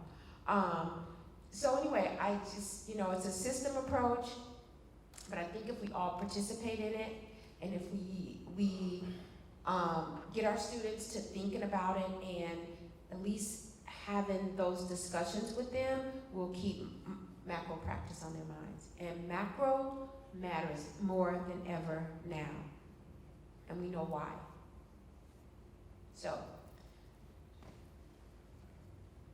I just had a question for you. Yes. So for those of us that are working in micro and mezzo practice, obviously it'll vary from organization. What are can you give me like a for instance of how we could incorporate more macro practice or macro experiences into field work? Okay, thank you, that's a great question. So there are so many areas in organizations where students can get a macro experience as well. But even if your agency is only focused on more individual work, but support your students in understand it from a holistic perspective. So what environment is this person living in? So do a community assessment. You know, instead of just doing an individual assessment, do a community assessment. Okay? And I can send out, I have a micro, macro parallel, so in terms of the 5 phases. And so somebody will have to remind me to send that out with the PowerPoint. But anyway, so we begin to teach students that you do an assessment. You can do an agency assessment, you can do a community assessment, have them assess your agency. You know, and that can be talked about in the process recording. So if you're working there, that's one thing you can do. The other places that students can work in, if you have, they can work with any administrator. They can work with your grant developer. They can work with your PR and marketing. They can work with the executive director. They can go with your outreach person and, you know, to, you know, outreach events, and if you're going to be at a public fair or something like that, have them also attend any kind of city council meeting, because that impacts, you know, your organization. A neighborhood council meeting, a political town hall meeting. Have them look at legislation that impacts. Every year, all the departments and schools of social work in the state of California, which is 23 schools now, or departments of social work, we all go up to Sacramento. We send a delegation of students up to Sacramento, what we call lobby days. And what we ask our students to do is look at legislation that's impacting your agency. And you go, and NASW trains you on how to be like a political lobbyist. And then you go and you meet with your your assembly person, or your state representatives up in Sacramento about that and how a particular bill may be about to impact. And if it's not your agency, at least your community, the community that your agency sits in. So we gotta be thinking about all these things. If you break it all the way down, that macro piece impacts our bread and butter. Because this is about funding, and funding is about our livelihood. So if you don't think about it in anything than that, it does impact your job on a day-to-day basis. So somebody's got to be minding the store, and that's usually the macro people. So at an individual therapy level, what I did, thanks to Dr. Pius and Professor Pius and Professor Ramos and Dr. Lipscomb, I talked about intersectionality with my clients. And I think that's the piece where you can talk about macro, mezzo, micro, and clients are really happy to be educated on that. So educating the students about the intersectionality part of our job, I think that's where we can, the minimum, do the minimum work if we cannot connect them with a macro approach in the clinic or the, institution. Intersectionality, that works every time. where we cross and where we don't, and why is that? But there are lots of different ways. That's helpful. Yeah, I can also send out some, suggestions on how if you want to carve out, it's like a rotation, a macro rotation for your student in placement, if you want them to think about that as well. Students also do what we call a footprint project. And that is more of a macro project, so to have them think about something, a project that they can either start at the agency or build on that has some sustainability that will impact that agency once they're gone. And so you'll be supporting them in developing and creating a footprint project. And so that's a macro piece as well. We just want students come here, and that's what they have a really narrow view of what social work is, and it really is about, I want to be a licensed clinical social worker, which there is nothing wrong with that, but they also have to understand that there's a bigger piece to that and what that looks like. That's what we're trying to get at. And we hope that you will co-teach that with us, because that's what they will be getting in their classes. So that ends, I'm going to end our session here. We're going to take a 10-minute break, and then we'll come back and we'll finish up the morning before we go to lunch. Thank you. The restrooms are out and right to SIMPAC, immersive learning. What comes to mind when you hear SIMPAC? What do you think that is? Like the simulation type. Simulation. Let me preface this. The CSUN alums, please hold back. Back. Social impact. Any other guests? Just whatever comes to mind. SIMPAC. What comes to mind? We heard simulation. We heard social impact. Well, SIMPAC is a new program that our CSUN students of both first and second year are going to be exposed to. And SIMPAC is simulation impact. So this is an immersive learning process, which is really cool. In a few minutes, you'll see a demonstration of how it works. It's an opportunity for all our students during their time in our program. They get exposed to it 4 times, where they work with an avatar, a simulation clinical setting where they get to work with a little avatar. So it's more than role play. It's working live, practicing live in a classroom setting. So, and how it works would be as a classroom through their seminar, they have one student sitting what they call the hot seat. And there's a role of the therapist interacting with the simulation and avatar client. And the rest of the classroom is what they would call the brain. They would be the student therapist support. So they could at any time say pause and turn to the brain, the rest of their classmates, for suggestions and helps. How could they proceed next? And then they can then resume the demonstration. Is that right? Right. Okay. So we're going to go ahead and show a demonstration of a video of what SIMPACT is. And this is what's really cool about it is our students are getting this. And CSUN is only one of 3 universities, I believe, who are able to participate in such a program. So this is going to be added benefit for all the CSUN graduates. They are coming prepared, more prepared to you as an intern and as a future MSW social worker. Okay. Any other questions, comments? Real quick. Okay. So we are working really close with the education department on this, and we actually do have an actor. So the actor is behind coming out as the avatar. The question is a great question, and students ask the same question to us every year. We don't really give them that information. We don't necessarily tell them that. The one thing that's great about that, though, is that we work really closely with them, so we can identify any themes in that specific class, ask us if there's anything that we want them to bring up for the students. So it's been a phenomenal program, and we've had really good feedback. I'm relatively new to CSUN, so thank you, Tiffany. I said relatively new, 2 weeks maybe, 3. It's all good, but I've been in field education for a while. All right, and I think, any other questions or comments or feedback? What's it back? Yes, sorry.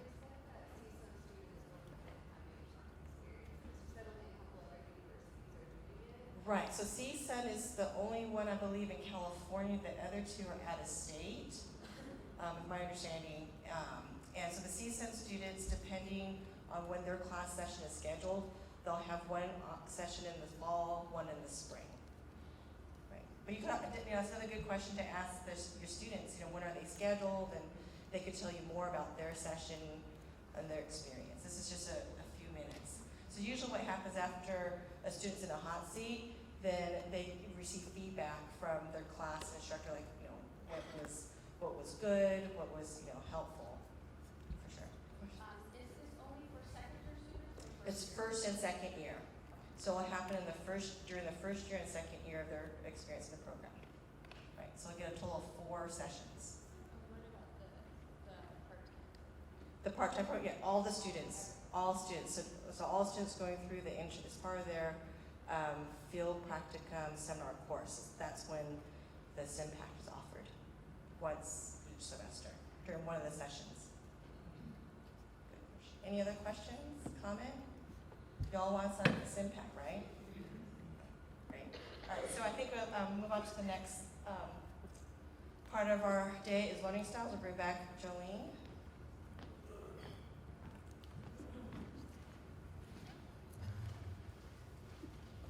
So here I am again. So we want to, I kind of mentioned this in when I was giving a general overview about learning styles, and and this is kind of a model from which we teach from. It's really about one, knowing yourself and what type of learner you are, and if you haven't had an opportunity to kind of look at that, we want to give you an opportunity to do that. So we have a little handout for you that we're going to pass out and have you go through a learning style inventory, so you can see what type of learner you are, and then talk about how that impacts your field instruction with your student. So, and it absolutely does. I mean, we, in our experience, is that when students, part of effective field instruction is when students and field instructor, not that they're on the same page in terms of learning styles, but they understand that they may not have the same learning style. And so as the field instructor, it's important that you make the kind of adjustment in terms of meeting your student where they are, because they don't have the skill set yet in order to do that with you. So, and so this is what we look at, that there are different types of learning styles, and there's experiential empathic learner, and they kind of depend on feelings and intuitions, but they kind of go more with their gut, and that's how they learn, and that's how they move around in the world. And so if that's not you, and that's your student, then again, we may be doing what Dr. Lipscomb said, is we start to label them, we start to come up with our own narrative about that student, and it really just has to do with learning styles. This happens a lot in K-12 education. Like, the expectation is that everybody fits in the same box, everybody learns the same way, and that's not true. And so what we want our students to be aware of, because this is what they're gonna deal with, it's a parallel process, is what they're gonna deal with when they're in their work with clients. And they can come back and say, well, that client's not motivated. Well, if we have our social work educator hat on, that means that, no, the learning style of that client is just very different. And so it even behooves us to know what the learning styles are so that we are aware of what they are. So there's experiential and the empathic. There's the doer, action-oriented and confronts with agency policies. And so these are people who are always looking for, what does the policy say? You know these folks, you might have some who you work with. And they don't make a move until they know what the agency policy is. And then there's the intellectual empathic. Uses intuitive initiative, self-mobilization, and self-critique. And so sometimes they move, but sometimes they can move too fast and leave the other person behind. So these are some of the learning styles that are out there. So what is your role, and what does this kind of research say about what you need to, who you are, and then maybe this can help you in terms of making your shift. But so are you, if you're experiential and empathic, are you supportive, reflective? You allow ventilation of feelings in case situations, explore bases of clients' reactions, or the student, so where you see the student's reaction. And what the activities is that you learn from reflection on repetitive experiences over time. And so is that you, or is that your student? And so as you take a look at these, we're gonna pass out the learning inventory. Tiffany and Darlene, if you can help me pass out. And for you to go take this little learning inventory test yourself, see where you are. You haven't met your student, but you will meet them next week. And we can also attach a clean copy of this. It's a good way to start in supervision as you get to know your student. Because when we're making matches, that's exactly what we say. Was this a good match? Not because of personality, but this is a good match of teaching and learning style. And so when I say teaching and learning style, I want you to always remember that you and your student will fluctuate between those roles. Sometimes you'll be the teacher, sometimes you'll be the learner. Sometimes they'll be the teacher, sometimes you'll be the learner. Because when they're in the teacher role, they're teaching you about themselves.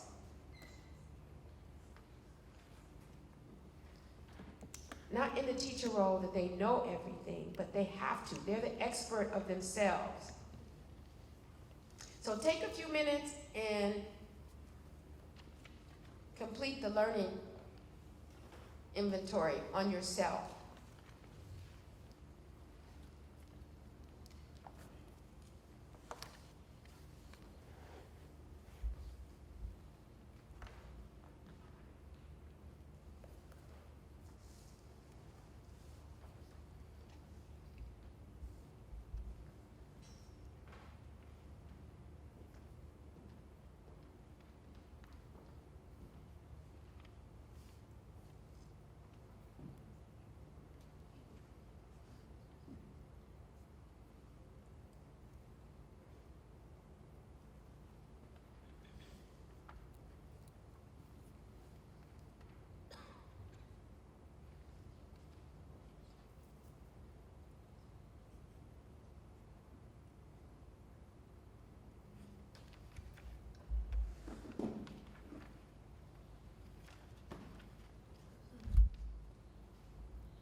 Okay.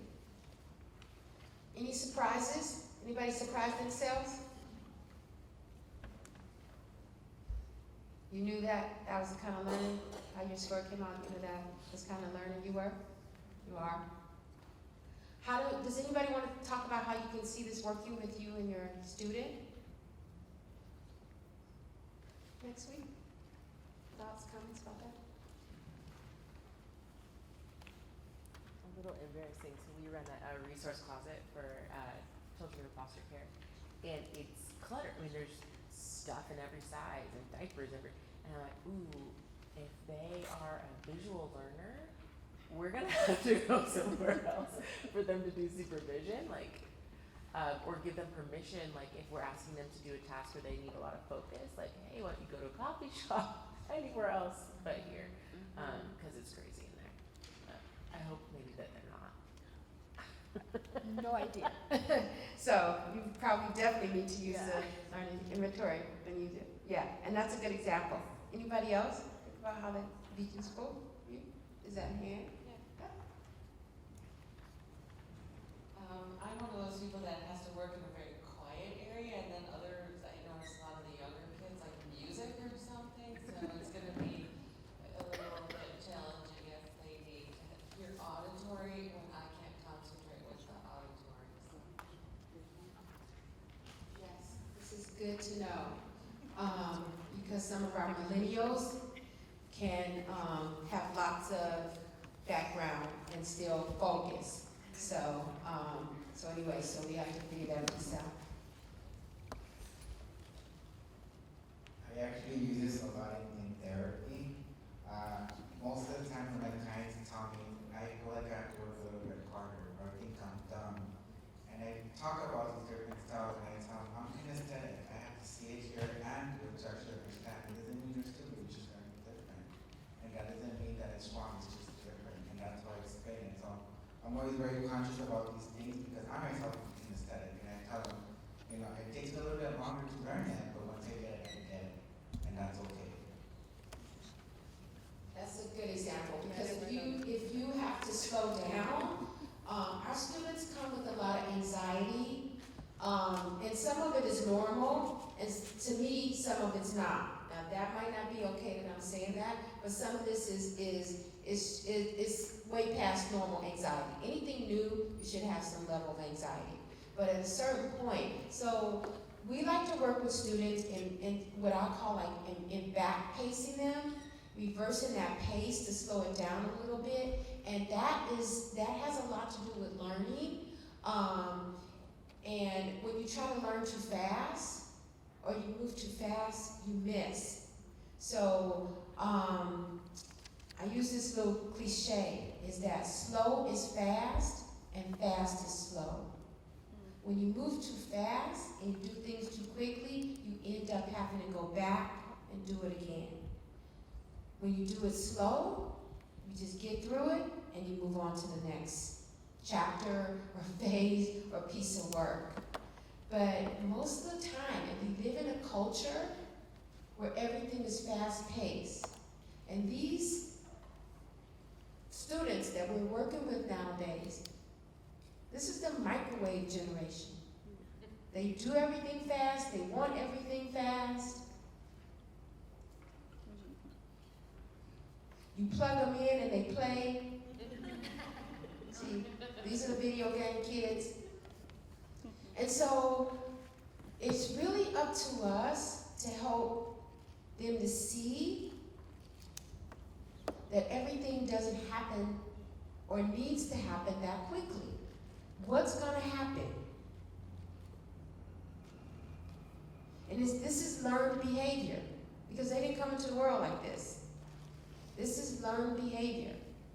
Probably with good intentions, but we know what they say about good intentions. And so helping them slow down, to regulate, emotionally regulate, because they can't take this level of anxiety into sessions with their clients. It's not going to be healthy, and it's not going to serve anyone well. To figure out their best way of learning, since we're gonna be lifelong learners, and you're not gonna learn everything in this 18 months that you're in this graduate program, and you're not gonna learn everything in 9 months in your internship. So slow the pace, because if you can get the basics, understand who you are, how do I learn? What works best for me? Is then what they can model for their clients. See, we can only take our clients as far as we've gone, so if we don't know this stuff about ourselves, then we can't pass it on to our students, or we not pass it on, but we can't role model for our students, and then they can't role model for their clients. We talk about the parallel process, that's what happened. So the first thing is like, who am I?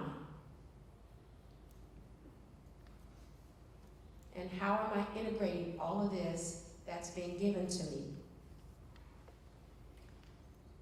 And if I need everything by instructions, it's going to be very challenging and difficult because social work is not a cookie cutter.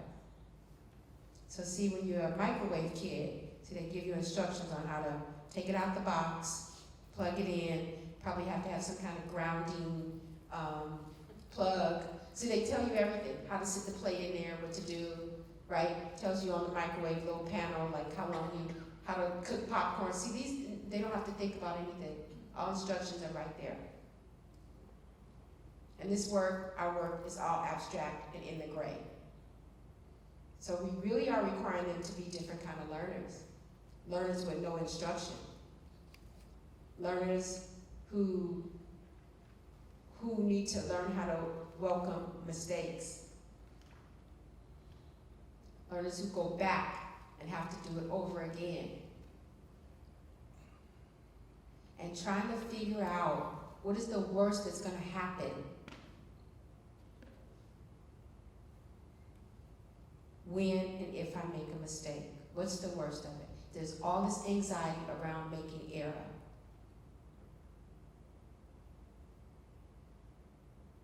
And what does that mean? And what is that about?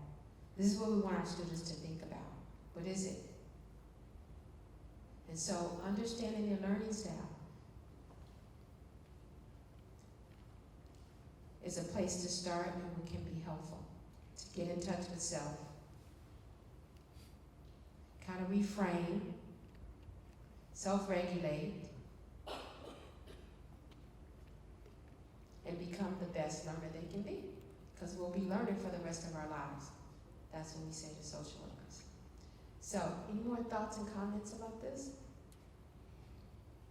Yes. I have a quote I want to share. Sure. Yes. Hold on, let me get the mic to you. And I'll see if anyone will play a game who can name who said this quote. Because I was like, who said that? And it was kind of dumb. I'll tell you why. It should have occurred to me. Okay, I failed over and over again in my life. That's why I succeed. Which is such a good way. Thank you for that. Yes. Yeah, I heard another quote. The fifth side of success is failure.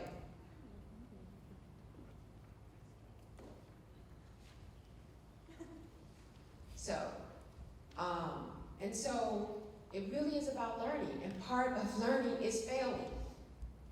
But we never put that into the equation. We only see learning as being successful. And I think that's a setup, because it does always set up people to fail because they are trying too hard. And when you try too hard, then it's not natural. And so learn your learning style, because then that's your natural self. We're all wired on how we move in the world, and as we move in the world, that's how we learn.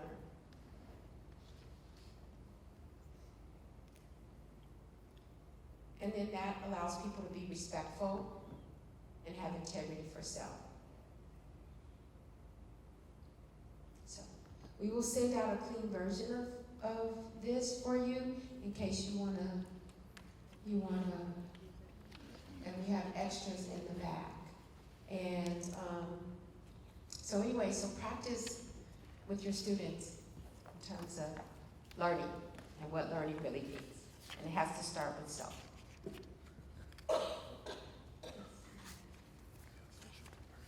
So now we're going to move to effective supervision and constructive feedback. And so Tiffany's going to take us through this. Hello. I get so excited. I feel like every time I always have a conversation before lunch, so I become the most popular person of the day. No? Okay. Maybe that's just me. Hello, welcome. As I said earlier, I'm the Assistant Director of Field for the Stateside program, but I've also been a field liaison for many years, field coordinator. I don't know if I've potentially placed any students with any of you guys. Okay. For the future, we'll do that for the future. And I've been a field instructor as well in many agencies. So I want to spend a couple minutes and talk to you guys about effective supervision and constructive feedback. Anybody have an experience when you were an intern where there was maybe a moment where you really appreciated some constructive feedback, or you walked away and you thought, wow, that was good supervision? Anyone? Yes? Would you be willing to share? I'm putting you on the spot. You can say no. So this happened to me when I was probably a year into my job, and I have a lot of clients that are homeless and have severe mental illnesses. And one of my clients was talking about, I discussed this in supervision with my supervisor, and he really wanted to move out of our service area.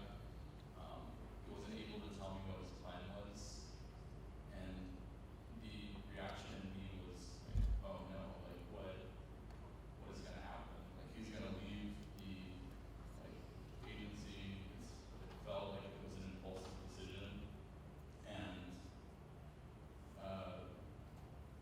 there wasn't a plan set up. So I talked about this with my supervisor, and she told me, she kind of just played the script with me. She said, okay, like what are you worried about? And she kind of took me through my own thinking, and I realized by the end of it that the worries I was having were like catastrophic in a sense. Like they weren't like realistic worries. They were worries I was putting out there, and she had to reflect that to me, that whatever I was worried about wasn't likely compared to what I was creating in my own head. And that was super helpful for me because it taught me that well, one, that our clients are resilient, that they're gonna find a way to bounce back if they start from nothing again. And second, it also taught me that sometimes my thoughts do go there, and it's something that I have to keep in check. Yeah. That's all. Yeah. I'm behind you. Thank you for that. So our ultimate goal is that we really want to be able to support you guys in providing effective supervision to your students. And I know that Jolie mentioned it earlier, that you guys are truly the extension of the teaching that we're doing here. We want you guys to see yourselves as teachers. And as also mentioned, they're looking to you. We're watching everything you guys do. They're watching how you dress, because they don't know. One of the first questions they ask us is, what am I supposed to wear on my first day?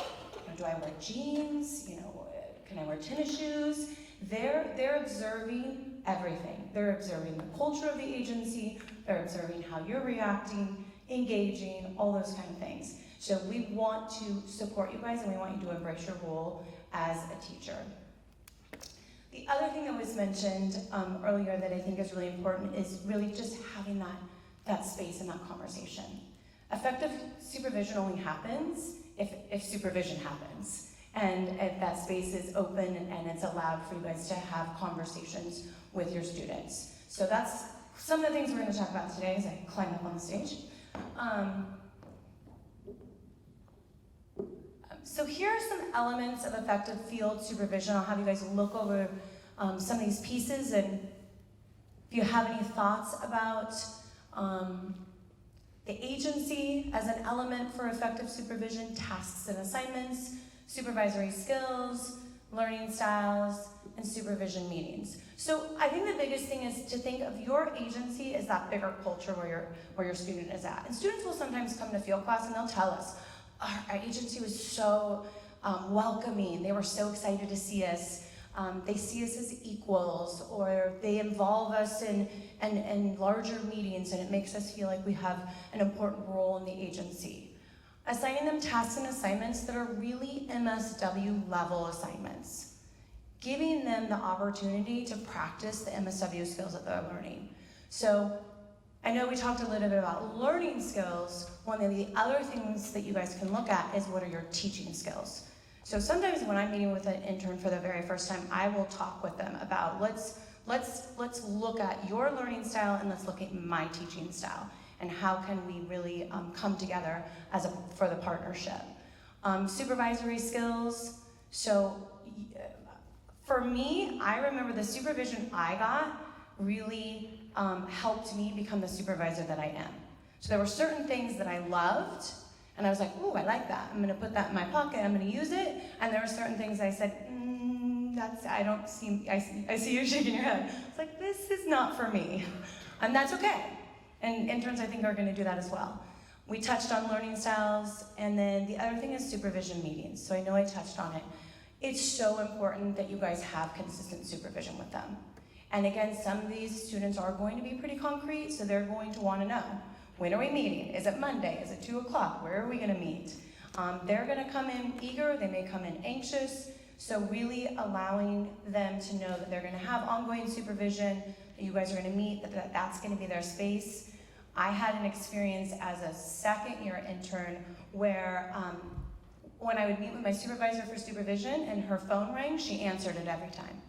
And it really bothered me because I didn't feel like it was my time, because she would then engage in a 10-minute conversation during our supervision time. So finding ways to let them know that your time with them is valuable. We understand that you guys might need to reschedule or something like that, that's okay. But really finding the time for them to be able to have the conversations we talked about earlier, be able to process their experiences. Elements related to the agency. So again, this might be a way that the agency can support your student during their internship. So making the student feel desired by the agency, and you guys may not have control over all these things, but we want to share them with you. Including the student in agency functions and activities. We often will tell students that they really thoroughly enjoy sitting on a board of directors meeting or being able to attend a function that the agency puts on. And treating the student like a professional, I know you already mentioned that earlier. And helping the student learn about the agency. That process can happen during the beginning of their internship. They're completing their learning agreement. And that is really an agreement, a contract between you, the agency, and the student.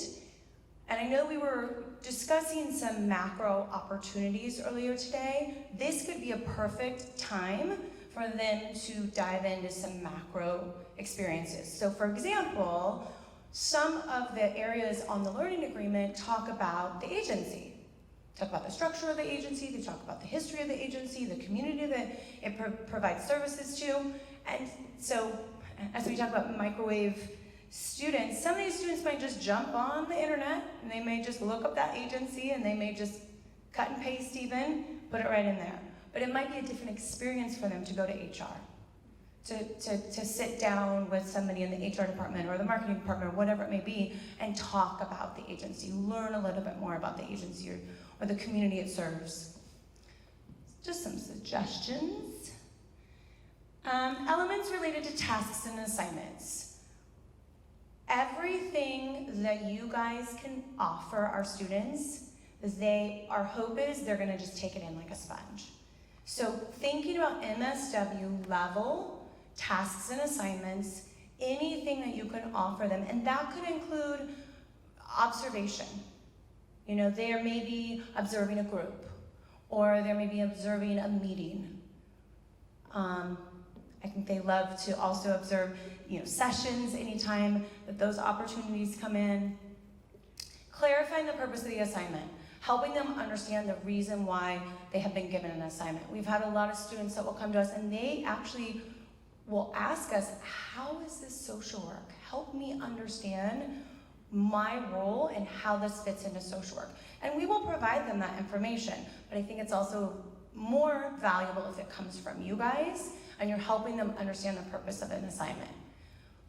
Example that comes to mind, we will have agencies where there will be 2 groups going on at the same time, and there will be a parenting group or a group with adults, and then maybe the intern is overseeing the children of that particular family.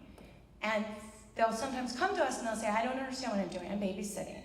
I'm just watching kids so that the parents can be in this meeting. And so it's reframing it for them and helping them understand the purpose that they may be able to do, an art group or a play group or, be able to practice their group therapy skills. So there's different things that they can take away from that. But if you guys can clarify it for them, then they can, I think, be even more effective during that time.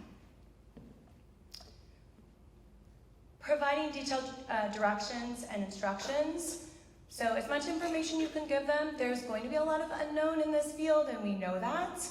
So also allowing them to kind of work through the things that maybe we don't know on the front end, but if you can give them directions and instructions so that they, again, understand their role. And working with students to complete a task. I've had experiences where students will struggle with EBRs, which the evidence-based recordings, back in the day, I don't know if you guys did those, or process recordings. Is this sounding familiar? Are you traumatized already? Okay.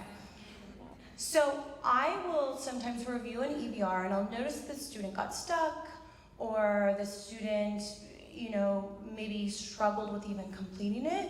And so I will make a suggestion, why don't you bring it into supervision, let's do it together. Let's work it through together. And so just any opportunity you guys can think of to complete a task with them. Again, that's modeling for them, it's supporting them, and then kind of giving them the green light to go out and do it the next time on their own. Reviewing their workload. I know it's not always fun because we all have our own responsibilities, but really looking at their workload, their documentation, providing them feedback. This is about supervision, but we're gonna, in a couple minutes, talk about feedback. And so I think that if that ongoing feedback can happen, we find that they are able to then take in that information and apply it. So worst case scenario is they get the information at their evaluation at the end. And then that doesn't really serve anybody. Okay? So really reviewing, looking at opening that dialogue of, you've been assigned these, 4 clients. Let's talk about how this is going for you. Are you ready for a 5th? How are you managing it? Where are your interests? You're just opening that dialogue for them.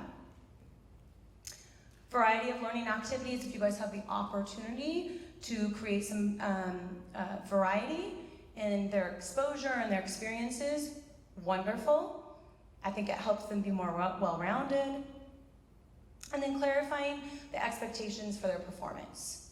So really just, again, as we've mentioned many times today, having that conversation on the front end. Talking with them about what your expectations are. Opening the conversation for even saying to them, and what are your expectations of me? So when we come into supervision and we talk about this, what are you hoping to get from me? Providing early opportunities for client contact. So we understand, as mentioned earlier, that we understand and we support our students having a micro, mezzo, macro experience, but we do think that having that client contact can be extremely valuable for them. Yes, some students come in and that's all they want, and we help them see and understand the bigger picture, but having some kind of client contact as early as possible would be wonderful. And again, that may be observation. That may be co-facilitating a group. That's a very important skill as well. Okay, so let's talk about supervisory skills. So I mentioned a little bit earlier, maybe this conversation on the front end, about your teaching style, but also what your role is. Help them understand what their role is. When I work with second year students, one of the first things I say to them is, I encourage you to have a conversation with your field instructor, because I don't want you to make the assumption that your second year field instructor is going to be exactly the same as your first year field instructor. They may have different expectations, they may serve a different role, everything from attendance, participation, due dates, all those things, it may look different. So we're sending that message to them as well. So just explaining your role and talking with them about what you're hoping they're gonna bring to the table. And then I would invite them to share the same with you. Again, what are you hoping and needing from me? What are your expectations of me? Encouraging discussion of the students' concerns, opening up that dialogue, letting them know that you want to hear from them. Please share with me what's working, what's not working. Same conversation we would have with our clients. Discussion of any taboo subjects. So I know the example, I think somebody gave an example earlier, is experiences, responsibilities that they might be hesitant of, or that is concerning to them. So allowing them the space to have that conversation with you. And then helping them link theory to practice. I know that we've already said it. Have a conversation, encourage them to share their syllabi, talking with them about that connection between theory and practice. Anybody, just out of curiosity, anybody training their interns in any evidence-based practice, any agencies here? Yes? What EBP? Okay, great. So allowing opportunities, if it's an evidence-based practice, great, talking about that, but then whatever it is that your agency is supporting services or the theories or practice that you guys are using, just helping them see the link between the theory and the practice. Providing clear and consistent feedback. I really can't stress this enough. I think this is one of the most important pieces. We are constantly giving our students feedback. We're supporting them through this journey. I think that they need the feedback. Again, we wouldn't want information to come at the end.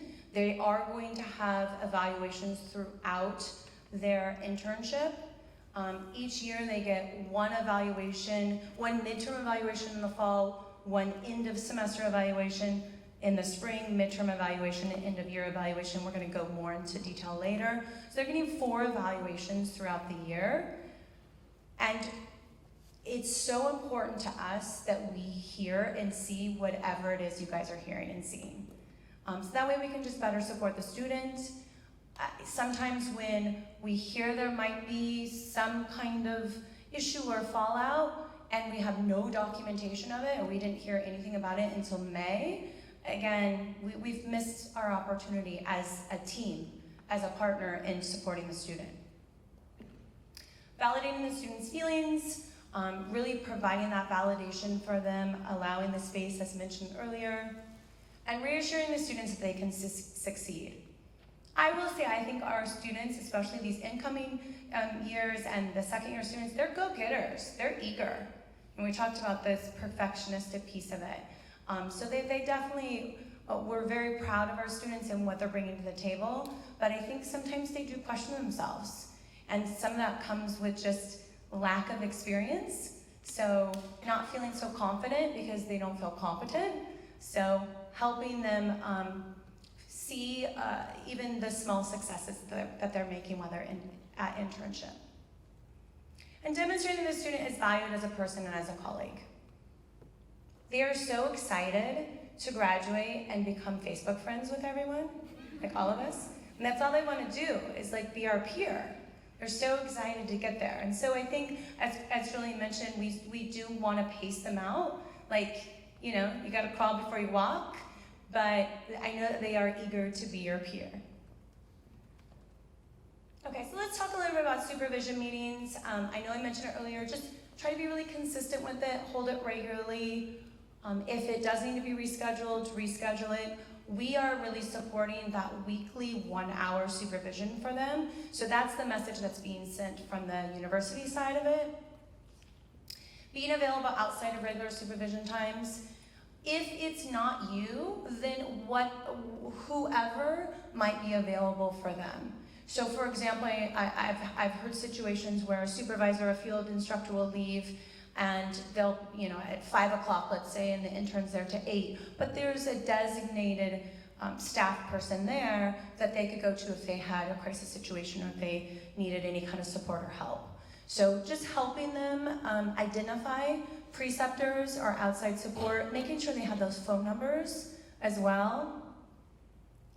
Providing a thorough discussion of the students' learning needs. The learning agreement provides you a great opportunity to do this. The students will view it as lengthy. Alumni? Yes? No? Okay. Yes. So, but it's thorough. But this is a great starting point. They should be bringing their learning agreement into you. You guys are going to discuss it together, go through it. They're identifying their learning needs. Great place for you guys to talk and support by talking about your expectations. Please. Is that something that they do? Is that something they do in school? Like, what's the deadline? How does that? I don't know if you'll talk about it later. Great question. So I'm going to repeat it just so everyone heard it. Learning agreement, do they do it on their own? Do they do it with the field instructor? When is it due? So it's due the 3rd to 5th week of internship. I would say, this is just my 2 cents as a field liaison, my students tend to do it more the 5th, toward the end of that window. And the reason why is they're still getting their feet wet, and first couple weeks they're still figuring out where the bathroom is and what their role is and all these great things you guys are going to be talking to them about. It is a document that they have access to through their IPT. So you guys are hopefully all familiar with IPT and you have your own login. And so when they open up their IPT, they will have access to it and they can start to work on it. We strongly encourage them to print it out and bring it into supervision, or you guys can pull it up from IPT in supervision and to go over it with you. I would say for the learning agreement portion of it, 95% of it is for them to complete, 5% is for you to complete. So a big bulk of it is coming from them, but we're still encouraging them to do it with you or share it with you or ask questions. As I mentioned earlier, sometimes it's just questions about the agency and the different programs, things that they may not know of. And we would much rather we would support a conversation with you guys than, again, Googling it and just copying what's there. So, does that answer your question? Okay, good. Please. So, okay, great question. IPT is the computer system that we use where their evaluations are stored. It's where we hold some additional information. If you haven't received anything about IPT, you will. Don't worry, you will. You're gonna get an email from Camille, right, Camille? Yep, she's waving to you guys. So you're gonna get an email from Camille and your field liaison, and they're just gonna walk you through. You're gonna go in, you're gonna open it up, you'll create a password. I will tell you, I'm not a super techie person, and it's very simple. I find it very field instructor friendly. But everything is there for you. So when you need to complete your evaluations, it's all right there. You'll have access to it. Yes? We have a whole section. Yes. You're gonna get it later. I'm sorry to scare everyone. You're like, wait, pause. I promise, we'll give you that later. But it's coming your way. Yes?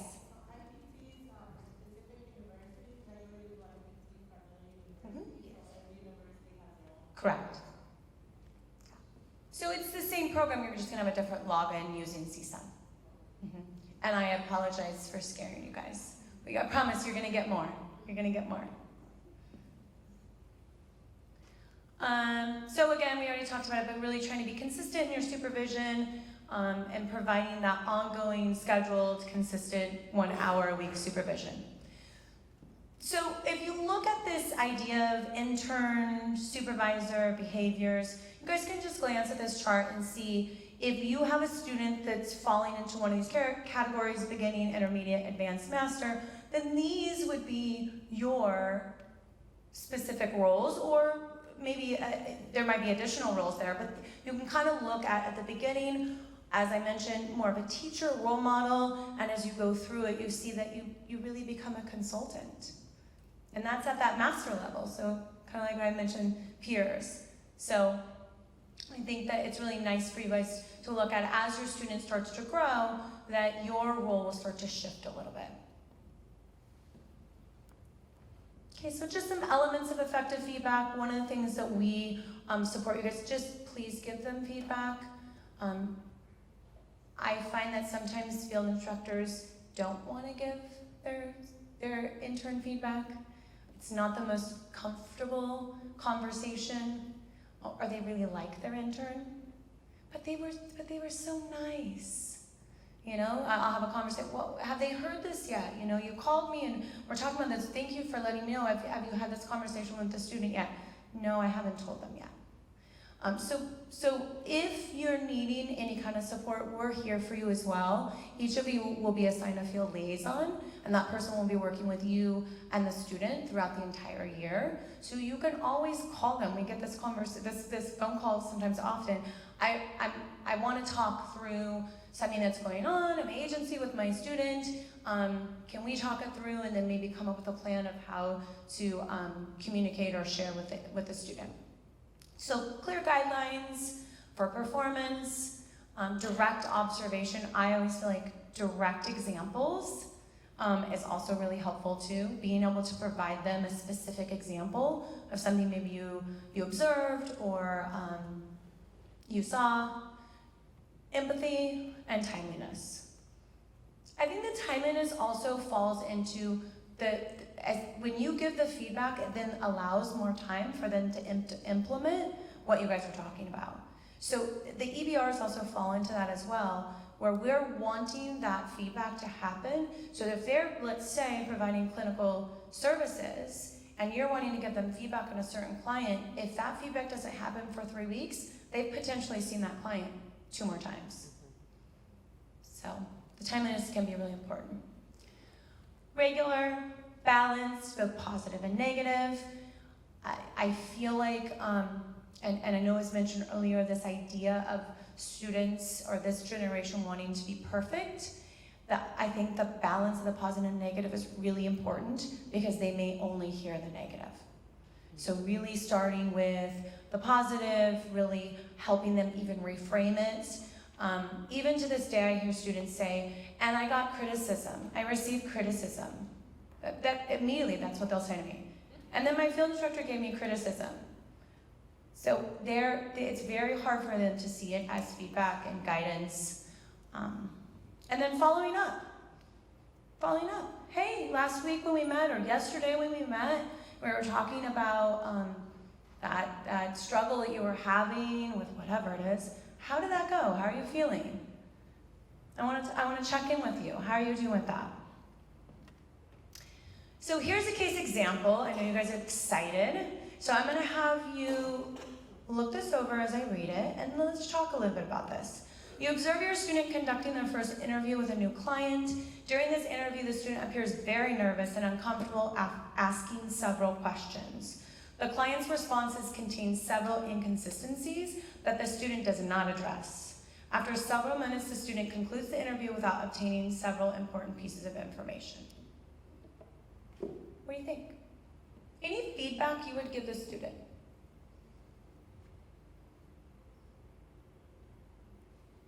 Yes? I guess you just have to kind of acknowledge the physical attributes in the room. Say, it seems like you were kind of nervous. It's your first one. I was nervous too. Make it relatable. But then you also have to say, okay, there's a job to do, and we need to get as much information as possible. So these are some questions that you might have wanted to ask.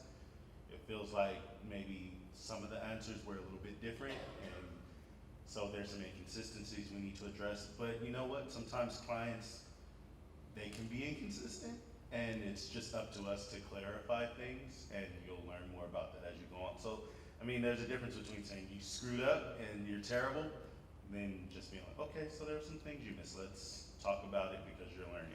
So. Thank you, thank you. Oh, you guys got like a full table over here. We're gonna go around. Well, I would acknowledge that they did their first interview and that they did a great job, and then say, now that you've done your first one, if you were to do it again, how would you do it differently? And then try to open up the conversation of what we could have, what you might have missed, but more so that she or he would kind of bring it to our attention, to the table, so they'd feel comfortable kind of letting that out. Great, I like it. And we've got. I would probably just start by asking them how they felt about the interview or whatever, and see how they felt, and then go from there and address their concerns one at a time. And as she said, just let them know that they did great, and it's only up from here. So. That's true. Good. Any other thoughts as you guys read this example? Any thoughts? Yes. Come for you. Sorry, Somebody smells good over here. Food or 10 minutes. So I do agree with what she said, asking them how did that feel? How do you think it went? Because if they thought they did a great job, then we need to have a discussion as to what's great about it. But I think we forget how important validation is sometimes, and just say, you know what, this is really hard work. It's really difficult because there's so many things happening in a session all at once that if you're not used to doing it, it's going to take some practice. So just validating the difficulty of having sessions with a client is really important. So if you remind them that it's hard and everybody starts out really nervous and rusty, they usually really appreciate that, and the next time we'll ask you, hey, what do you think I could have done differently? I was nervous at this part, I didn't end it well. So if you validate that it's difficult and they don't have to be perfect, then next time they're going to ask for the feedback. Great. Any other thoughts? Yes. Oh, just pointing out that I have a loud voice, don't worry. Just pointing out that it's always so hard when somebody's watching is like a first good thing to do, because all of us get nervous when somebody's watching us, to say, hey, how did that feel? I know it's hard when someone's watching, and then how did that feel for you or whatever. Definitely. Yeah. Definitely. Anybody here ever done an assessment and then you had to bring the client back in because you missed information? Yes? Yeah. No, I did that. And I think I did it after I was an intern, so there's this piece of it that we get it. We get this piece. When you look at this as a case example, and again, all wonderful ideas. I love the idea of talking about what you observed. I love the idea of checking in. If you were, to let's talk about the next time. Talking about the need to not be perfect and to move. When you look at this, if you were to have those conversations with the client, with a student, when you were to have those conversations with a student, if you were to say to the student, what can I do, or what do you need so that you're better prepared the next time? What do you think the student might say? This is just a random question. Yeah? Maybe how do I address it when there's inconsistencies with the client in a polite, sort of kind way? Yeah, I like it. What else? Yeah. How do I redirect the client? How do I finish this on time? Right. Yeah, good. Anything else? Yeah. For those visual learners like myself, it might be like, can I watch you do it first and then let me do it next time? And those are all really good ideas and really good ways that we can prepare our students. So, kudos to the student. I think they did a great job. But yes, there were inconsistencies, and yes, they were nervous. And we see that sometimes even with SIMPAC. Students get so nervous because they're being watched. But just allowing them some space to talk about what can we do to continue to prepare you for your next assessment. Because guess what? They're going to have a next assessment, right? They're going to do it again. So good. Okay? So quickly just going through this, really great visual from my visual learners out there of how to utilize that critical feedback. Not criticism, but critical feedback. So looking at discovering issues, and sometimes those are discovered by self, so they're able to identify them on their own, and sometimes it's assisted by you guys, so helping them see. Looking at analyzing causes and consequences, so again, in supervision, dialogue, opening up those conversations, creating options and solutions, similar to what we just did. Let's talk about it, and what can we do so that you're feeling more prepared the next time? What are the options? What are the solutions? Committing to action. And then evaluating performance and improvement. So then next time this student has an assessment, my guess is as the field instructor, you're gonna check in again because you know that the first one was a little rough. It was a little rocky. How did it feel this time around? Did it feel different? Did you feel more prepared? In what way?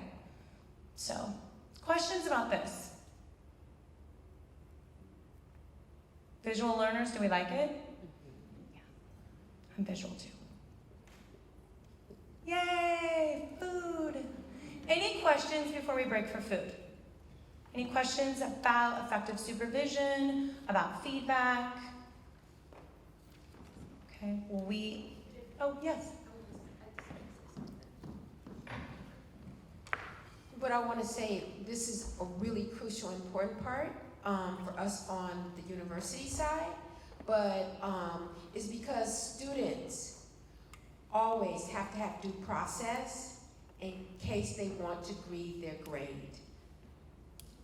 And this is where it comes up because due process means they have heard throughout the course of the semester or the year where they're doing well and where they need to improve.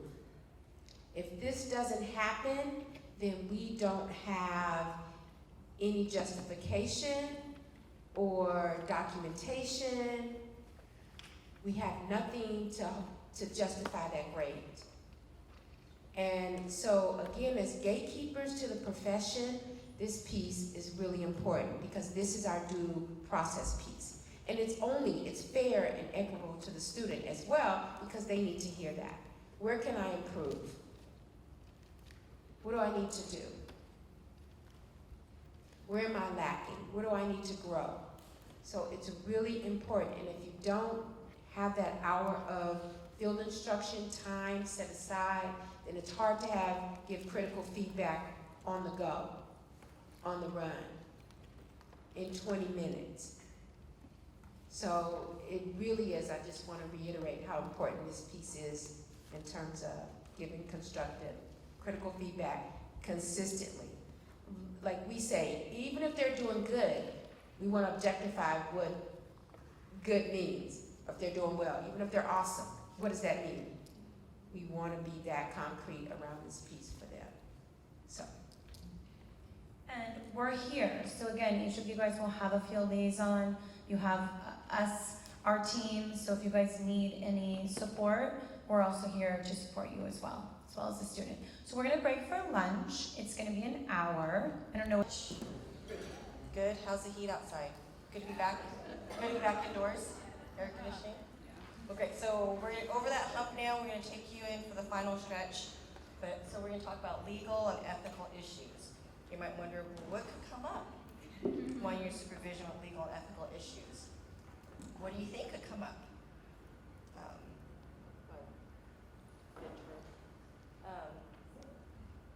So the responsibility, you have an intern, student learner working under you at your agency. So keep that in mind as well. So there's a potential for ethical violations that could result in civil or criminal action. So remember, you have a student working under you. So it's very important, linking back to your weekly field instruction time, communicating, being aware of what is the student working on. Field instructors as supervisors are responsible for the actions of their students. Field instructors have the responsibility to model ethical practice to their students. So again, part of their learning, your role as a field instructor, as a teacher, is modeling for the student. How are they to behave ethically and legally under whether it's just the agency policies, the social work code of ethics, your licensing guidelines, just keep that in mind. And that could be incorporated into your weekly field instruction. And I would encourage that. If within your agency there might be an ethical dilemma, even just proposing some of those situations that may come up to prepare them, to have them start thinking critically, how will they handle such situations, right? So then professional liability. Malpractice is defined as an omission or commission resulting in harm to a client. Malpractice can occur when a social worker acts in a negligent manner or fails to perform according to the acceptable level of care. So all our students have malpractice insurance coverage, so for the work that they do, but then also I believe your agency may have coverage as well, but moving forward, our students do it. So if your agency needs a copy of their liability insurance, malpractice insurance, let the field liaison know, or the student, and then we can send you a copy. Or I don't know if it's available. Yeah, those students have access to it. They will not have Okay. Okay, so then if that's needed, required by your agency, we have that as well. Okay. So be mindful of what malpractice could be. Again, part of maybe the student orientation to your agency, and for you to be aware of, and how to express that to the students. Okay. So, let me go back. Okay, so before that screen shows up, pretend you can see that screen. So what are some possible areas of liability for you to consider at your placement of agency? Safety. Safety. Suicide, So possible liability if you have a suicidal client. Okay, so then how would you handle that up front training the student? Good question. Okay, not to call you out, but let's to the crowd. We'll open up to the crowd. If you have, suicidal client, maybe a liability issue for your students, how would you as a field instructor be proactive with that? And hang on.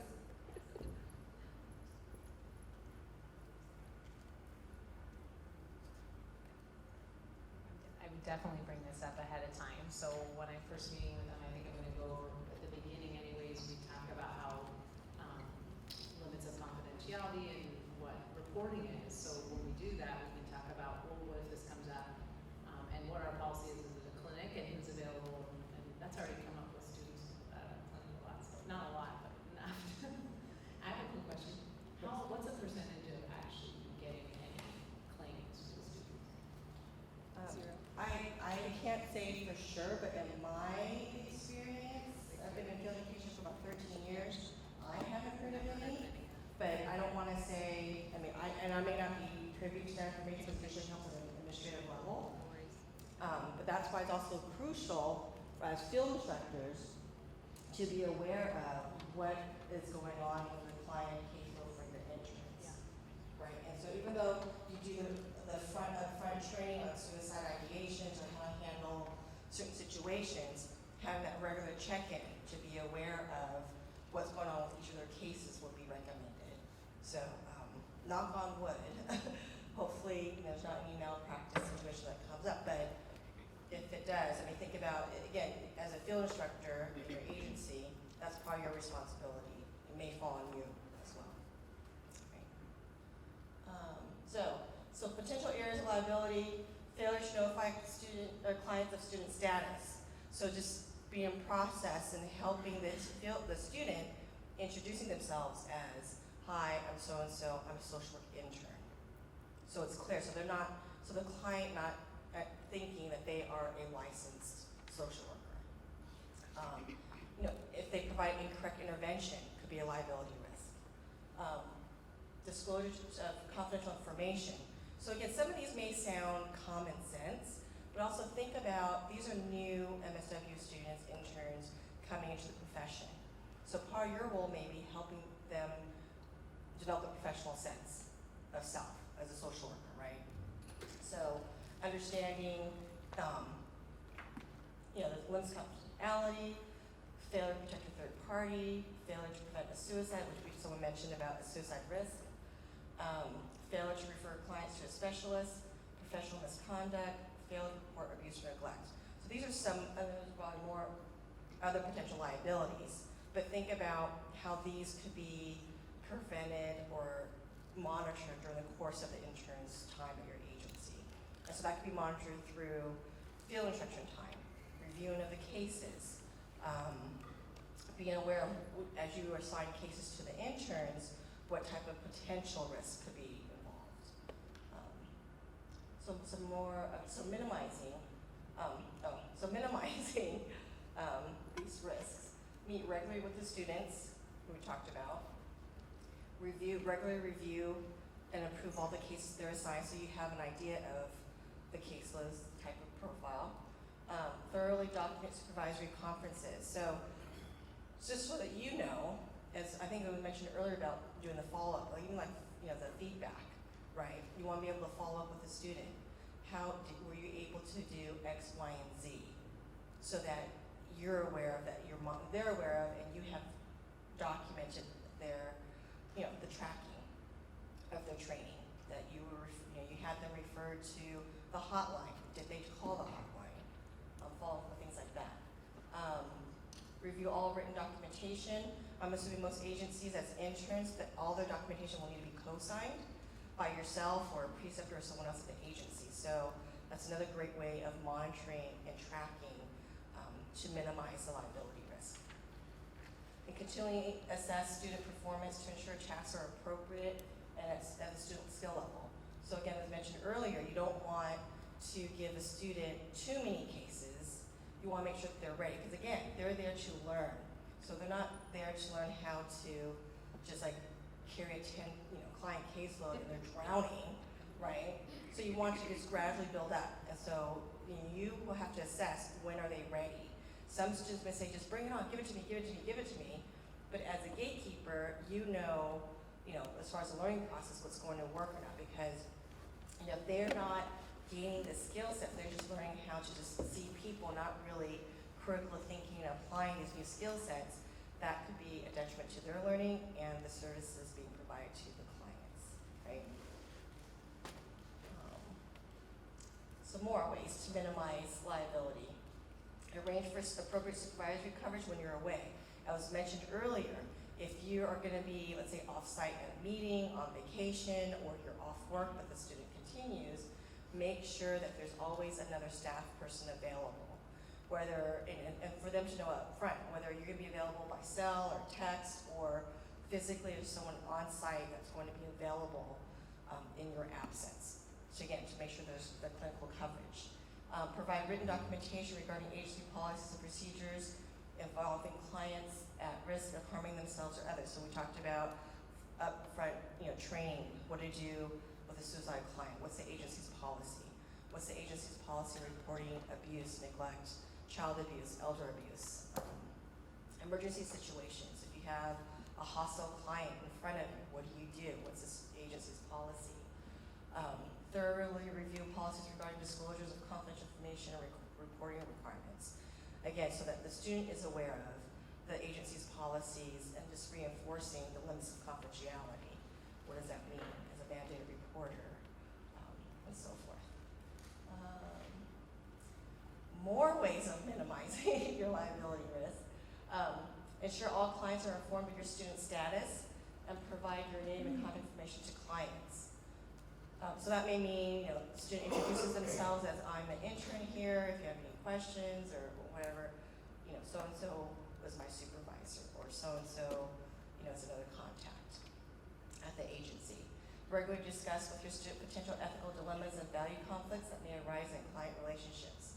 Again, this could occur while you're meeting with your student individually each week during the field instruction time. You're presenting possible ethical dilemmas, maybe some situation that you've experienced in the past, that could be a valuable learning experience for the students as well. Giving them concrete examples of the multiple gray areas that can happen during their time, right? Anything else that you want to add that maybe that you could think of that could minimize the liability risk? So I work for the school district, and I try to do a lot of macro work with my interns, where we will actually go out to the community and visit some of these systems that we're referring families to. I was just curious, are they allowed to drive to these places? Do they have to ride my car with me? Like, what is the best way to do that? Because have that experience of walking into a DCFS office, walking into DPSS, going to MEND, to see what it's like to go and get those services. So what is the best way to do that without creating more liability for ourselves? Very good question.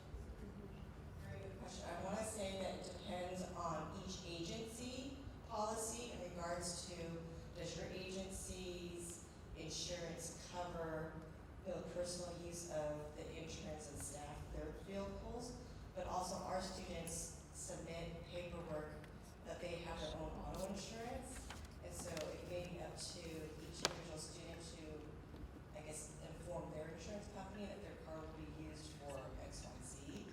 I'm going to defer my colleagues here at CSUN's policy. Yes, but I agree with everything you're saying, that students generally have, students generally do drive either themselves, but a lot of times field instructors and students do actually, go somewhere together. And actually, it's a great time to sort of do informal supervision on those drives and kind of debrief after you visited one of those sites. So, yeah, I don't think it's, we've ever encountered any difficulties with this. So your question is, each student should have expectation that they will be traveling. I would say yes, definitely, if that was not discussed during the interview time, definitely during the orientation time, as you're filling out the orienting agreement with them, so that they know the expectation up front is, placement with you, it will be to drive around to these different areas and systems to see.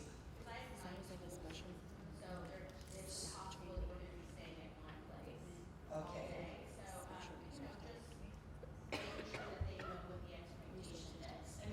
We're in sort of a unique program at LAUSD where we service a lot of different schools, a lot of age groups, a wonderful wealth of experience for them. But there also is that hardship.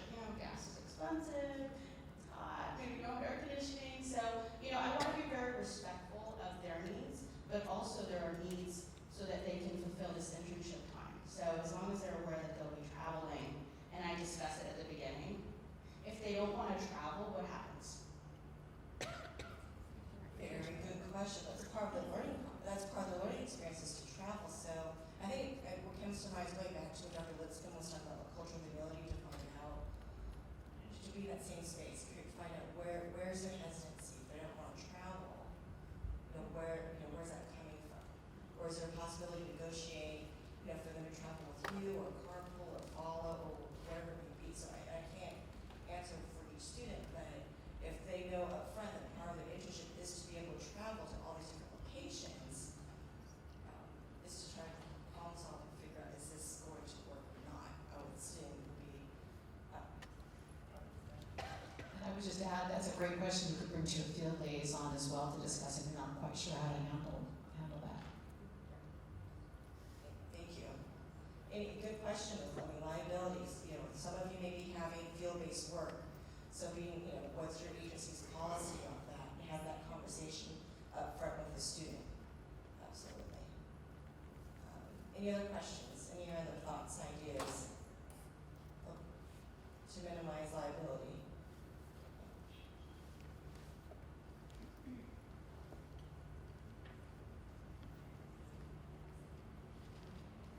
This is a question that's probably sort of case specific or agency specific, but in general, what should we know about like the confidentiality of case notes and files when it comes to like the preceptors? Do they have the same level of access to those that a supervisor would? So let me clarify, I understand your question regarding the preceptor at your agency having access to the same documentation that the students have? Yeah, so like if the student writes a case note, sorry. So if the student writes a case note, does the preceptor have the same access to that the supervisor may? So I would defer to your agency, because the preceptor would be your agency employee, correct? So that would be an agency policy, it depends, right? Right, so that's kind of, I would defer that to your agency's policy as far as who the preceptor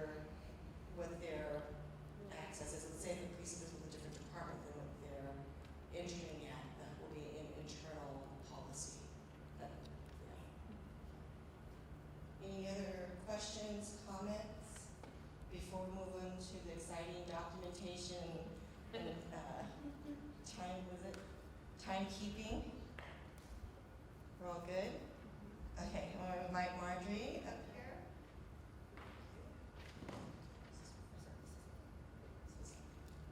Hi, everybody. So when people were signing up for different sections, I said, I want the most exciting section to talk about. So I picked timekeeping and document management, that's right. And a lot of this is going to be very familiar to you just in general, just as former MSW students, but we are going to talk about this. Let's see what's on the next slide. A word about the field calendar. So, as people have mentioned previously, each of your students is in a field class that a field liaison teaches.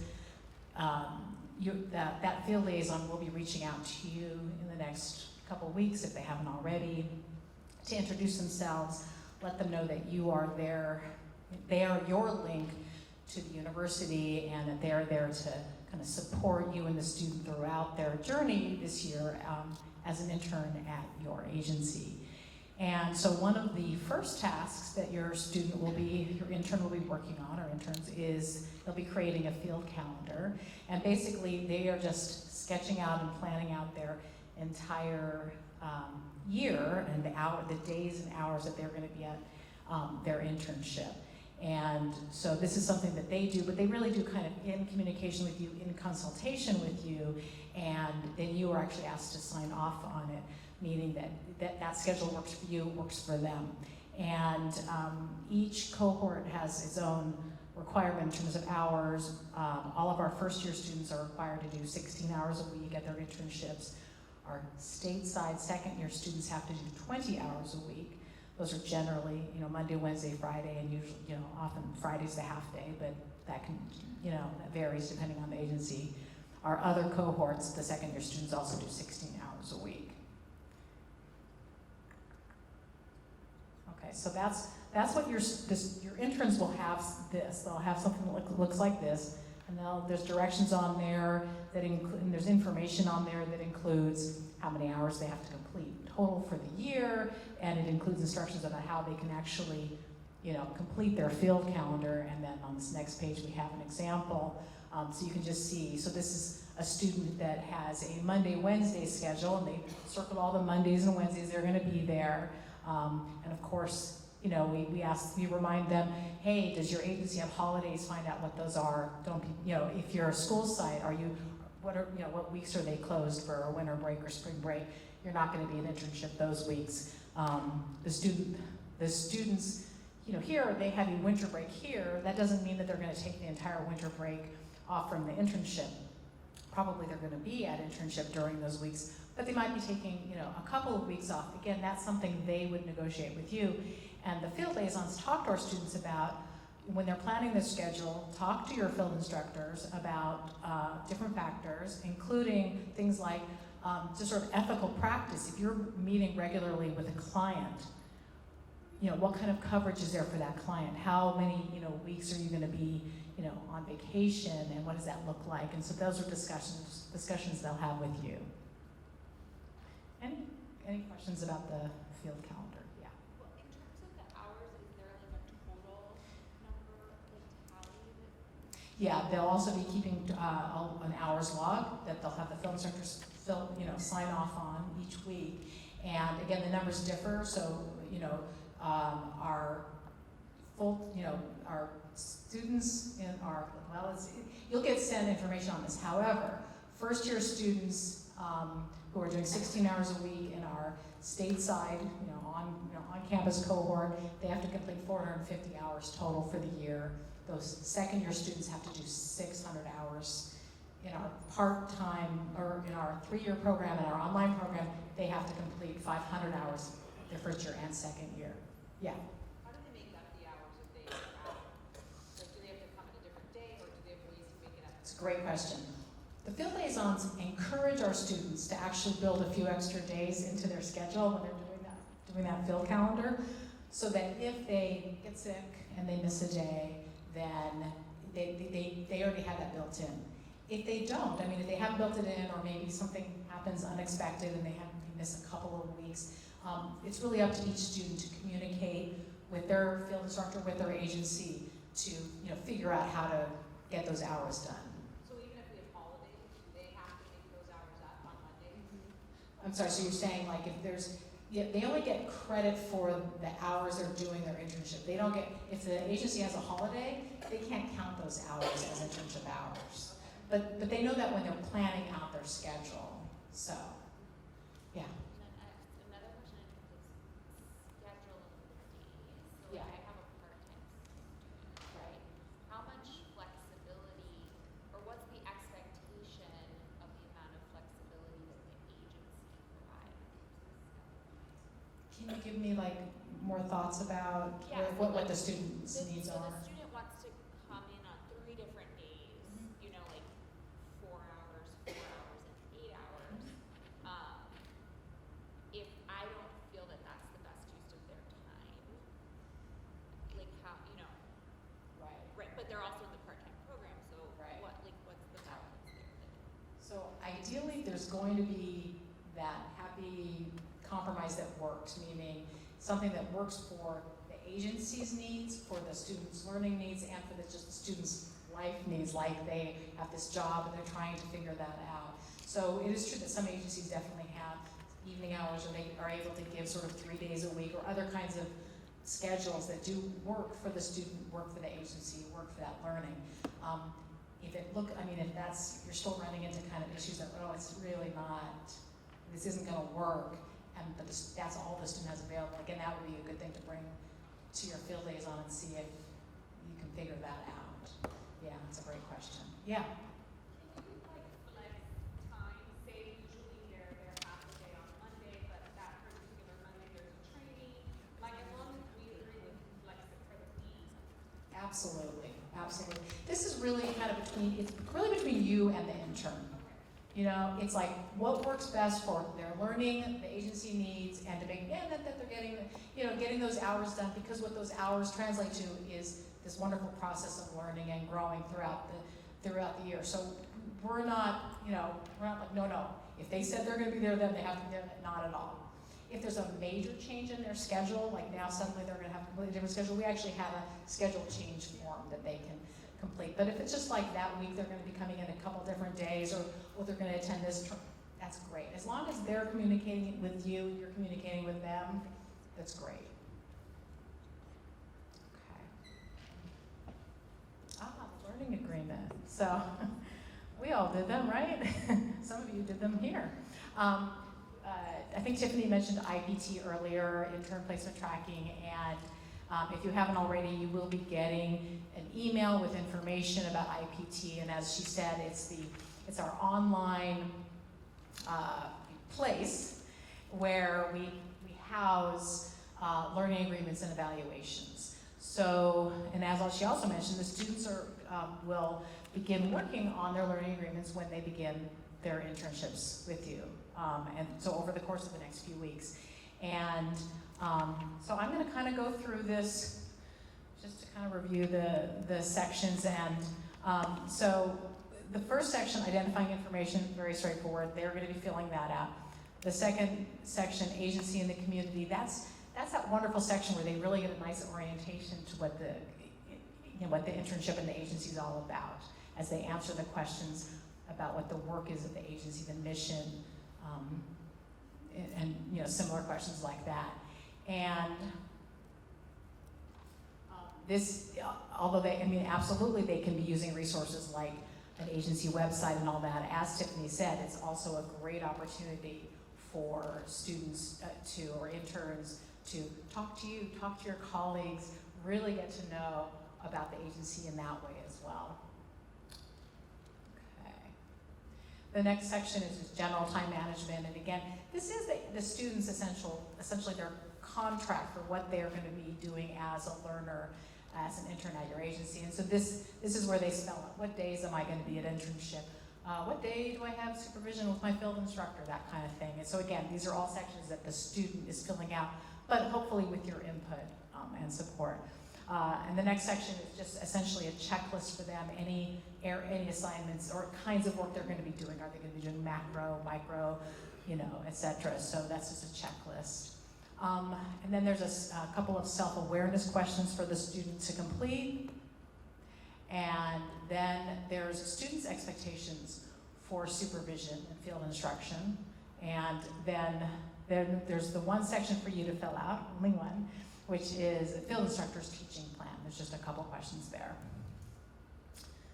And then there's an orientation checklist, and that's actually very handy because, you know, we were talking about liability earlier, talking about different things. This checklist is good because it can help, you know, remind you and the student of all the different, like, things that, oh, we didn't talk about that. Oh, yeah, let's talk about parking. Let's talk about what, you know, liability. Let's talk about these things, and that checklist helps with that.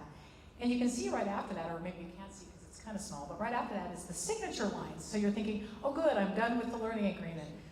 Actually, you're not, or I should say, actually, the student is not done.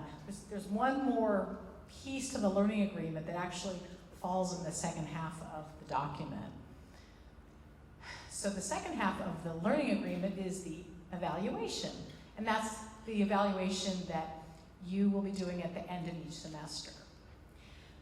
So if you notice, it says competency 1, ethical and professional behavior, and then there's some gray lines, and then there's where the student does a self-evaluation and the field instructor does an evaluation.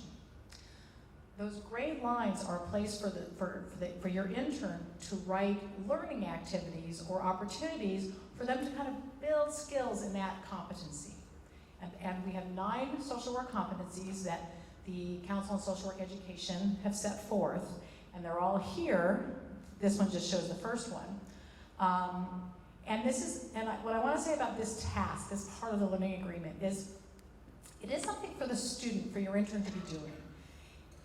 Wonderful if they are talking to you, consulting with you, gosh, how can I build skills in this particular competency? What kinds of tasks will I be doing here? But I'm hopeful that while you will consult with them and work with them and all that good stuff, that you won't do it for them, because sometimes I'll read a learning agreement after a student has done it, and I can tell that the field instructor has written beautiful activities for the student to do, but I can tell that the student didn't write them. So I will ask that you work with them, support them, but have the students, do write their learning activities. It reminds me of when a story my husband tells when he was in 4th grade, whenever it is they had to build a mission, for California, not from California, in 4th grade I think you have to build a mission, right? And his dad was an architect, and his dad was a meticulous guy, and his dad built the most amazing mission he did it with sugar cubes, and he was slicing the sugar cubes in thirds, and he did the most amazing mission, and so my husband turned in his mission, 4th grade, and the teacher had a little conversation with my husband's parents about, this is beautiful work, but it's not your son's work. It was so clearly done by, a professional architect. So, we'll have the students do their work. Okay, so I mentioned that first competency you saw was about ethical, yeah. Yeah.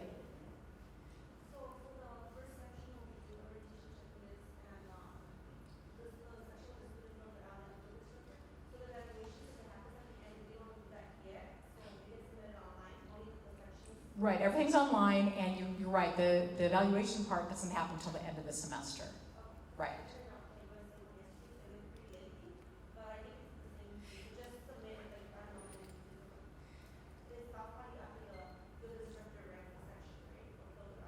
I'm sorry. Section 7 is the only section the field instructor has to do. So section 7. The first 6 sections the student does. Then the student does the gray boxes. Field instructor does section 7, and then you can sign the learning agreement, which is like right after that orientation checklist is where the signatures go.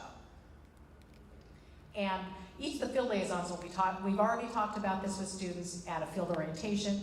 We'll be talking about it with them in classes. So the students should be pretty up on this. Also, if you have second-year students, they did all this last year.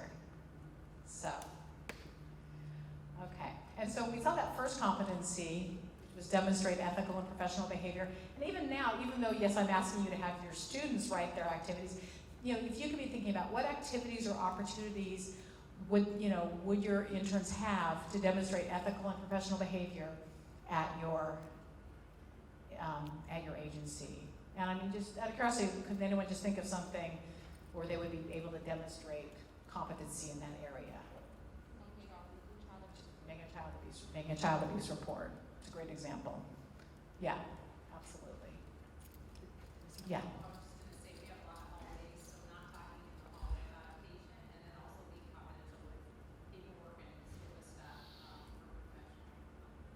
Excellent. Not talking about like clients in hallways, making sure that files and everything are kept locked up, kept confidential, that people have a heightened awareness and mindfulness about that. Yeah. Arriving on time, submitting documentation on time. Beautiful. Arriving on time, submitting documentation on time. I love it. So we're not gonna do this for all of them, but but just to give you an idea about all of the competencies that the students are expected to build skills in during their time at their internship with you. Competency 2 is engage diversity and difference in practice. I'm thinking a lot about what Alan spoke about this morning about cultural humility. So thinking about that at your agency and how the student can build some competency in that area. Advance human rights and social, economic, and environmental justice. Engage in practice-informed research and research-informed practice. Earlier, I think Tiffany asked if anyone was going to have their students doing evidence-based practice at their agencies, and I know one person said yes and talked about that, and not a lot of people raised their hands. And I think sometimes agencies and students worry, like, oh, but how can I gain competency? And in fact, you can in, I think, several different ways, because even if you're not teaching them a specific EBP, they are using some anyway. They've all been trained in motivational interviewing. I shouldn't say they all.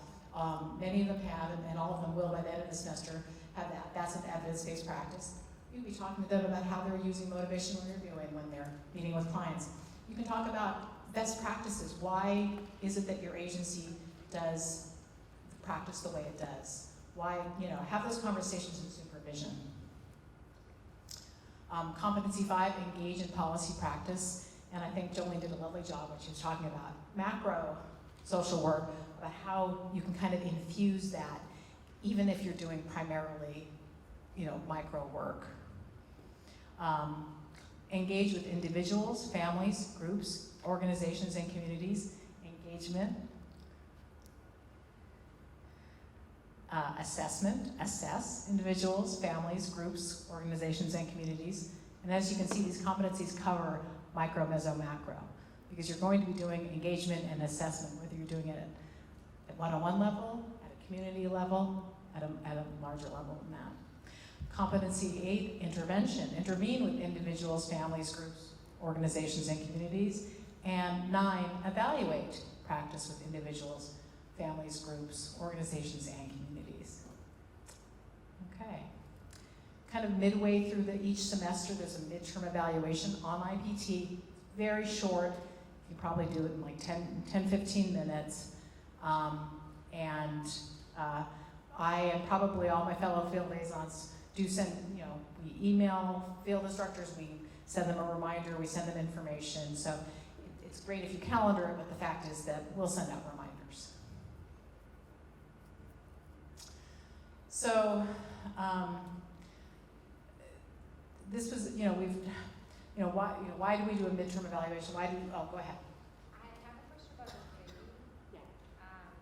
So I was told when I was an intern that it's not good to give, I think 4 is max, I think. Yeah. So it's not good to give a 4 even though the intern might be doing a fabulous job in the first semester, because then what's their growth going to be in? So do you agree with that or not necessarily? That's a great question. And it feels like how we evaluate and how we rate seems very individual. I don't think we can see it here, but it does have instructions on the learning agreement and the evaluation. It does have, what it says is our expectation is that first-year students will be at like the 1s and 2s level because they're beginning in a social work program. And the expectation is that second-year student might be more like at the 3s and the 4s.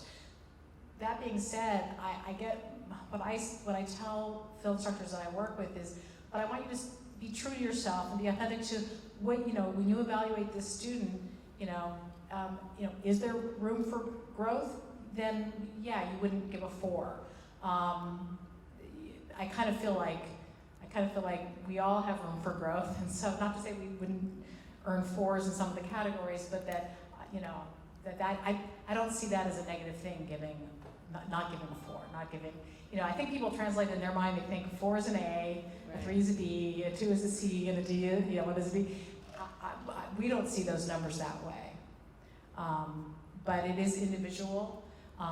There is space to write comments, and for me, those are more meaningful to me. You don't have to write those comments in, but they're more meaningful to me when there are comments, because that tells me more, that's richer information.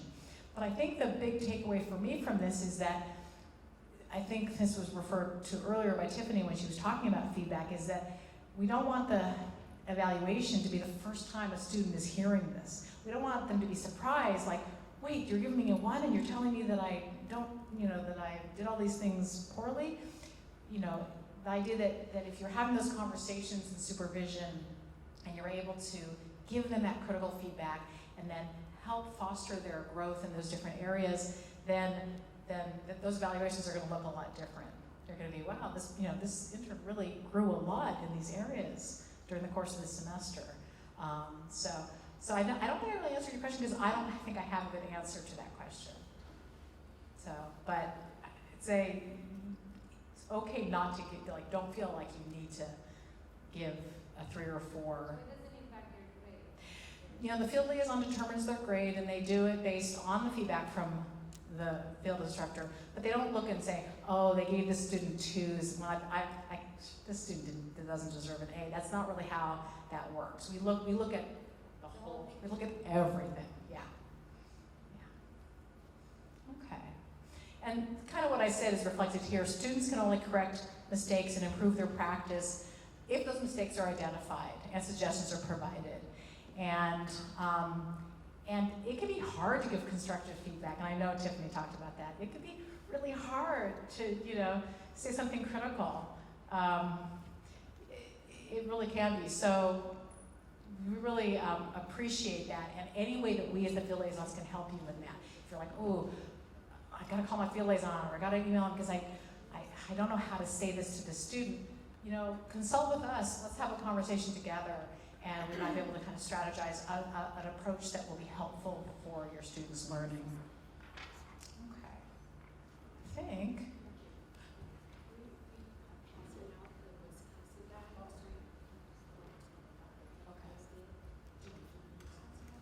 Okay, so they're passing out the Wisconsin Guide. I'm going to hand this over to Jolene to talk a little bit about this before I talk about EBRs.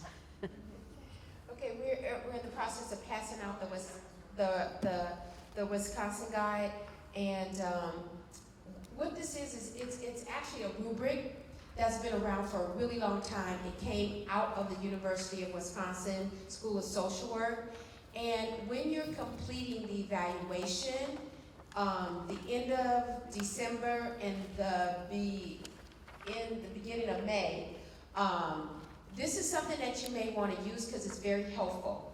If you are not clear about where your student should be and what letter, there's a key on the evaluation that gives a letter to how the student is progressing. If you're not sure where your student is standing or falling or where they should be on the continuum of learning, this is very helpful. And it lets you know in every practice area where your student should be. And this again is very crucial because this again is due process for the student in terms of assigning that grade. You're gonna recommend the grade on the evaluation, we assign the grade. But if there's any controversy or anything about the grade, then we all need to be on the same page about why that particular grade was assigned. And this rubric is very helpful in helping you assign the grade and complete the evaluation and completing the evaluation. And it also is helpful with us if we ever have to go back and have a due process conversation with the student. So it's a concrete documentation of how you can monitor and track your students' progress and process in field. So it's a very helpful tool. Any questions about paperwork, evaluations, Wisconsin Guide before we move on? Yeah. Just wanted to make a quick comment on how they rate them like 1, 2, 3, and 4.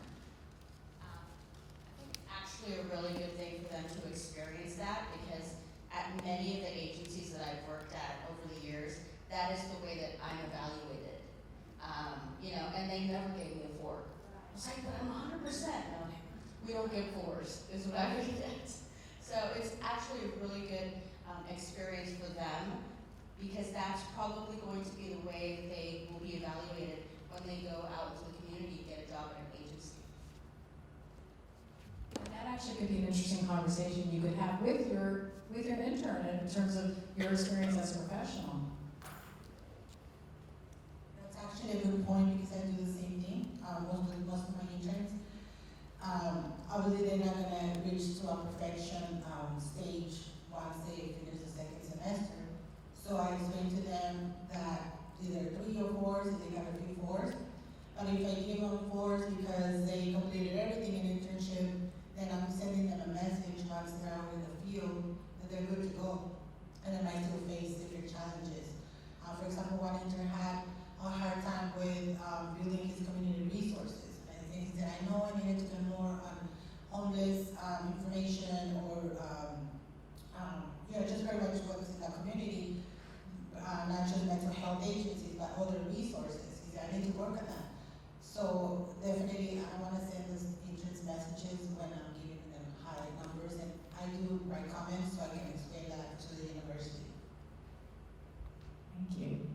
Any other comments or questions?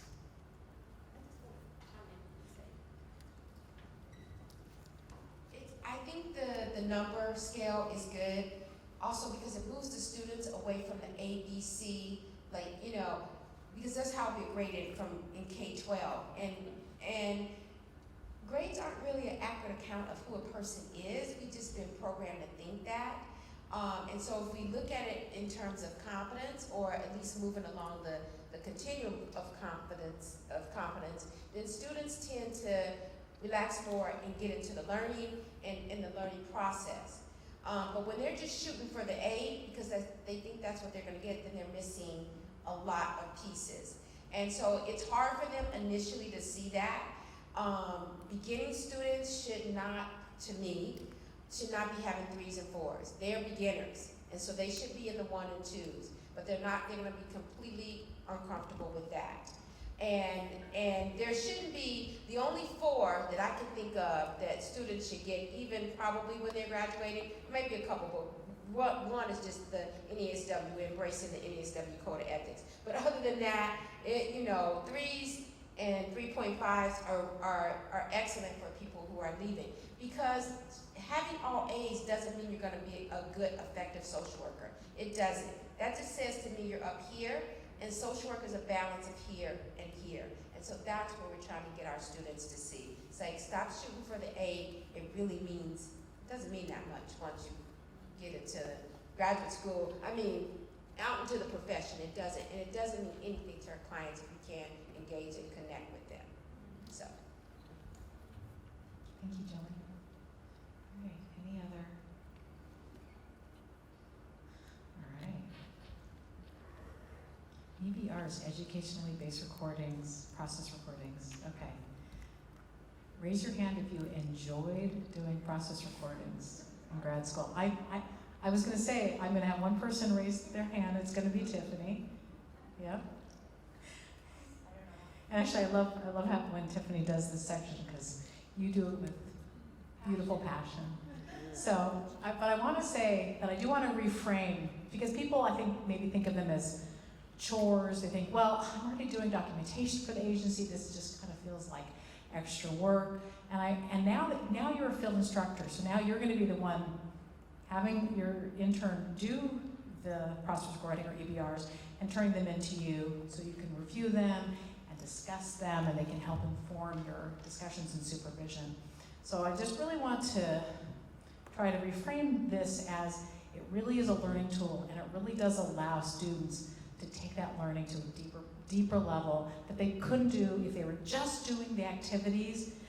Good work, they're doing good work at your age, they're learning some great stuff, but it takes it to a whole other level when they really are analyzing both themselves and, and the whole scenario, the whole, interaction that's going on. It really does take that learning, and it gives you a tool to kind of a framework to be able to discuss it with them and take it to a deeper level. So, yes?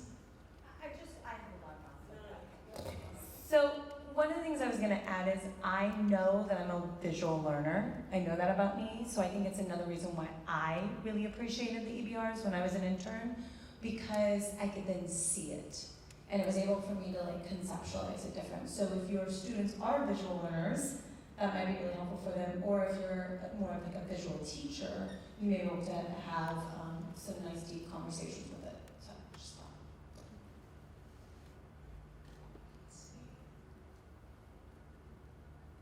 Okay. So this mentions the confidentiality of the client will be preserved at all times. We just ask our students to disguise, even though really you're the only one who will be seeing their EBRs. It's a learning document. It's not a document of the agency where they're interning. You will see them, and they might be turning some into their field liaison. No one else will see it, but still, if they can just use initials for a client, that kind of thing, to disguise the confidentiality of the client. Okay. And as I mentioned, it's an additional supervisory tool. It kind of gives you a nice place to start sometimes in supervision, if you have that to be able to look at together. What are the expectations? Students, interns have to complete 8 EBRs in the fall and 10 in the spring. Anyone who was a student here years ago know that we used to require more. We used to require 11 of them in the fall and 14 in the spring. And it's not just it's more manageable, I think it actually makes more sense in terms of their learning, that they don't have to start them quite as soon, that they can get more a better orientation with the agency, and that they can be more meaningful rather than feel like that chore that they have to complete.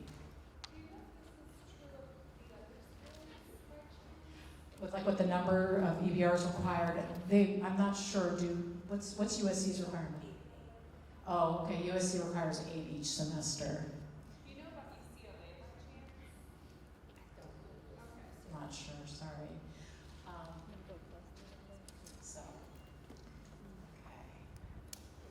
So what do you want to talk to your intern about kind of in the beginning when you're, setting the stage for expectations? So when do you want them to turn them in? Is there a day of the week? Okay, please turn them in, by Monday morning each week, or we have supervision on Wednesdays afternoon, so be sure you get it to me by the end of day Monday. That's up to you to figure out what works best for you to communicate that with them. What format are you preferring? Do you want them to type them? Do you mind if they handwrite them? If you really have a preference, let them know this is my expectation of how you'll submit them to me. Email them to me by such and such, that kind of thing. And communicate just about how feedback will be given. There's certainly room on them to write feedback on them. Some field instructors just choose to, they're just having a discussion in supervision with them, and they don't actually write notes on them. So that's up to you, what works best for you and your intern. Okay, and so because social work has micro, mezzo, and macro components, and because interns might be doing a variety of activities, we have EBR formats that cover all of those different activities. So the process recording, which is the old tried and true one, which I was doing back in the late 80s, is still sort of the gold standard of EBRs. But we do have other formats if your intern is having running a small group, or there's meeting. We have a couple of macro templates. By the way, these templates will be available both on a website for you, and also Field Liaison will probably be emailing you the templates just so that you'll see what it is that the students are using for their templates. a couple of macro practice ones, community and organizational meetings, and training or administrative meetings. So we have a lot of different formats or templates available to the interns so that regardless of the kinds of activities they're doing as interns, they will be able to do that kind of processing and analysis using an EBR. So this, we're not gonna go in great detail about that, but this one you probably recognize, thinking. So with the column for the interview content, and the students got little feelings, and the client's feeling and affect, and identifying interventions and major themes. And then our template has some follow-up questions that I think are actually really important. So after the student does that part where they do the dialogue and those different columns, they have these follow-up questions. And the questions that they need to answer touch on things that we focus a lot on in our program. There's a question about power in relation to your interaction with your client. What position of power do you hold? Alternately, what position of power does your client hold in relation to you? Consider race, class, gender, sexual orientation, ability, language, etc. And then we have a question about the influence of culture, the cultural aspect, and looking at what strengths does the client have. Again, trying to remind ourselves we are a strengths-based profession and not deficits-based profession. So after they do that main part, then they answer these questions. And then here's just this is something we give our students, so there's a little sample, little instructions and a little sample. So I wanted to go over this. We're talking about like a 30-second interaction that's written here. And I wanted to ask for any feedback. You as a field instructor, what might you say to the student? So the student has written, this is an intern. Hello, Mrs. J. I'm a social worker, and I would like to talk with you to see if I can help you. The client. Well, I'm not sure why I need to see you. Silence. Client looks away. So the student at that point of the interview was feeling nervous. The intern observed that the client was shy and anxious with no direct eye contact. The intern said that the theme was introduction and encouragement at that part of the interaction. And the intern said that the theme was resistance. What are your thoughts about what the student or the intern wrote? That little introduction. Any thoughts? Any reactions to anything?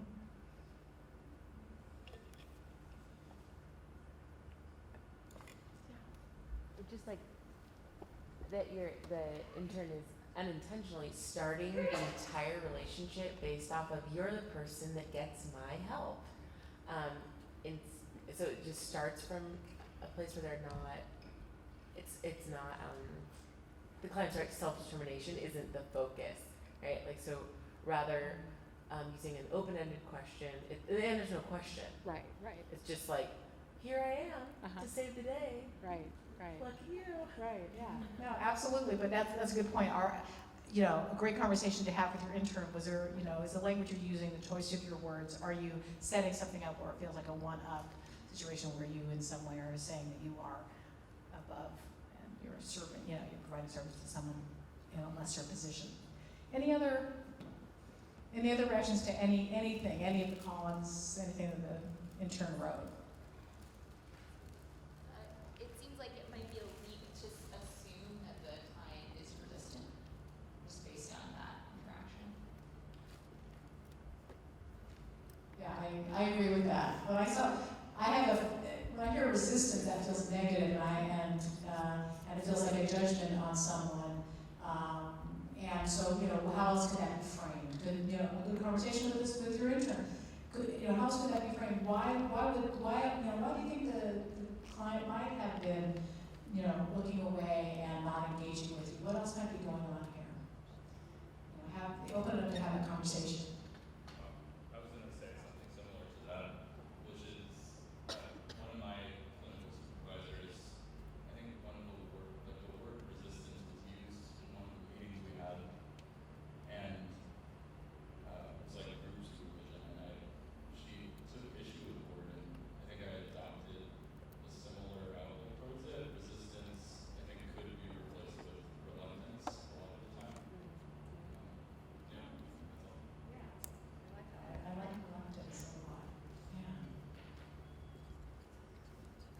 And I'm thinking about what Dr. Lipscomb said earlier today also, you know, what was it, there was the student who didn't want to do the intern who didn't want to do complete the site visit, and so couldn't complete the assignment.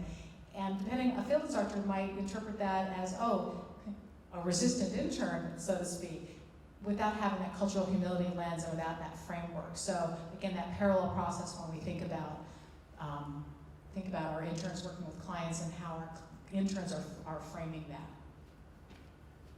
The only other thing I would say is that first statement kind of makes an assumption that you're here voluntarily. Mm-hmm. And so, I mean, I would only say maybe you could say, what brought you in today? Instead of, I'm here to help you, how can I help you? Right. You might say anything brought them in today. I love that. That's great. So what is this? I don't know, 20 seconds of an interaction with a client. And I mean, I think there's some good stuff to have a conversation with your intern about. So, and that being said, when students do these EBRs, old school was kind of to say, okay, you need to process the entire session. You met with that client for 50 minutes, I want you to do the entire dialogue in 50 minutes. A lot of times what we encourage is to have students take some key moments from the interaction, have them process those.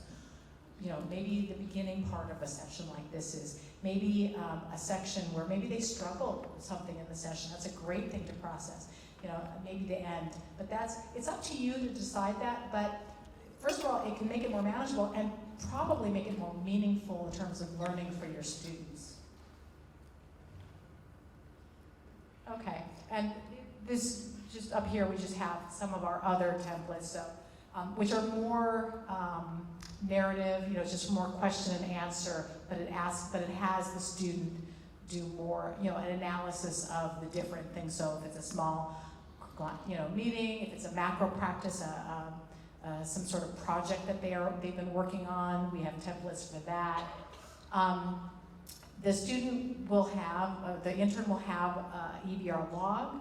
So this is something that every time they turn an EBR into you and you review it with them, they should fill this out and you sign it, and then they turn that EBR log into their field liaison at the end of each semester to make sure they've done their 8 in the fall and their 10 in the spring. Any questions about, I think that's it. Any questions about EBRs?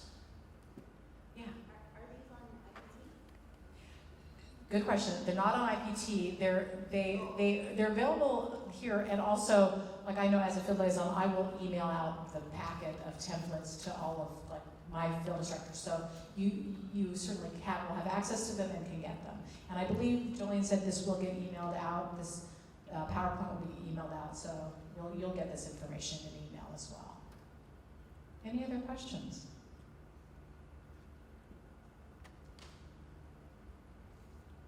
It looks like it's time for a break. So 15 minutes. All works well. We might get out of here a little bit earlier. You get your CEUs and your certificate maybe a little early. So we're gonna try to do that. So we just gotta make sure we get all the content in. So anyway, so thank you for hanging in here. We put out some pretzels and nuts, and there's still like tea back there, and little muffins and coffee. So if you need a little refresher, pick me up, or it's back there. So and now we're gonna move to the course content and what it's like to be a CSUN MSW student. And where most MSW programs, we have a lot in common. And the reason why there's not a lot of difference is because we are all governed by the Council on Social Work Education. So our curriculum is standardized to a certain extent in terms of what we have to expose students to. So there's not a really huge difference in terms of what we deliver. Just kind of minor differences in terms of our courses, but it all has to fall under practice, human behavior and social environment, policy, and research. And how you do that may be a little bit different, but everybody across the nation and internationally gets the same educational standards. But we do have some expectations of our students, and I'd like to say we keep the bar high. So students are required to complete many hours of supervised practice in their agency and to attend field practicum course designed to integrate classroom learning and field experience. And we call this here our field class. At other schools it may be called a field seminar. We call it the field class. And that class is the conduit of where everything comes together. And it is curriculum based, and the curriculum is based on the 9 competencies, I think Marjorie talked about that are the educational standards, policy standards from CSWE. So all schools are operating under that. We want our students to apply critical thinking, to inform and communicate professional judgment. So keep the bar high in terms of professional expectations, and please, please don't do it for our students. We want them to learn how to be critical thinkers. When they say, I don't know how, then you ask them to go back and think about that. If they say, I don't know, you tell them to go back and think about that, to explore that, okay? If they say, I can't, you say, yes, you can, and go back and think about that. So we, again, keep the bar high. And if your student is a foundation year student, again, I'm going to re-emphasize and underscore this anxiety. Please help them learn how to manage anxiety. Good mental health is learning how to bind your anxiety. And so that's what we want our students to do, is to be able to manage their thoughts and feelings so it doesn't get in the way with their work with clients. And I know, we already know our clients can be triggering, and then we have all this triggering stuff that's happening all around the world or all around us. But anyway, we have to get centered and focused so we can do this work. We want our students to be prepared to act from an integrated knowledge base regarding the social, political, and economic environmental impacts on urban families. And that's historical, that's that historical piece. We talk about historical trauma and how that's impacting our communities right now. And so if these are pieces that you yourself don't know, then I encourage you to do some research and do some learning. There's some great stuff out there. There are lots of documentaries, and if you want any of that, just email us and we can give you a bibliography or around stuff to read about that, because you want to connect that. Again, we don't want to come in and saying, re-traumatizing our clients because we don't know the historical trauma that they've experienced. And we all know a little bit about epigenetics and how even if they didn't experience, they still may have some of that. And so we don't want to blame the victim. We want to begin to understand and look at it in a context of what has happened. Our program has a primary focus on social justice, power, and privilege, and the practice of cultural humility. So we are looking for that lens. We want our students to look at that lens. We want them to understand that how does that impact their being and their space in the room with clients. And even if they're seeing themselves from the one down, when you get into this role of social work intern or social worker, professional social worker, that gives you a level of power and privilege. You need to be aware of that. And so we want to have, these are some points that you can cover in supervision. What does this mean for you as a field instructor? Ask the students what they're learning in the classroom. Again, here it is, ask for the syllabi. Have a dialogue about what they're learning. Bring in, you can have your student bring in weekly, like bring in, what do they call it, when you get it from the newspaper or a current event? Yes, where's my mind? Me too. So bring in a current event, bring in an article or TED Talk, whatever it is they do now. What's on the Instagram or whatever, right? They put all that in because this is what they're doing. you know, so you can incorporate that into it. It's like, you know, so we gotta, you know, give them a little bit. We don't want to throw out the baby with the bathwater, so old school is good. We were just having this conversation.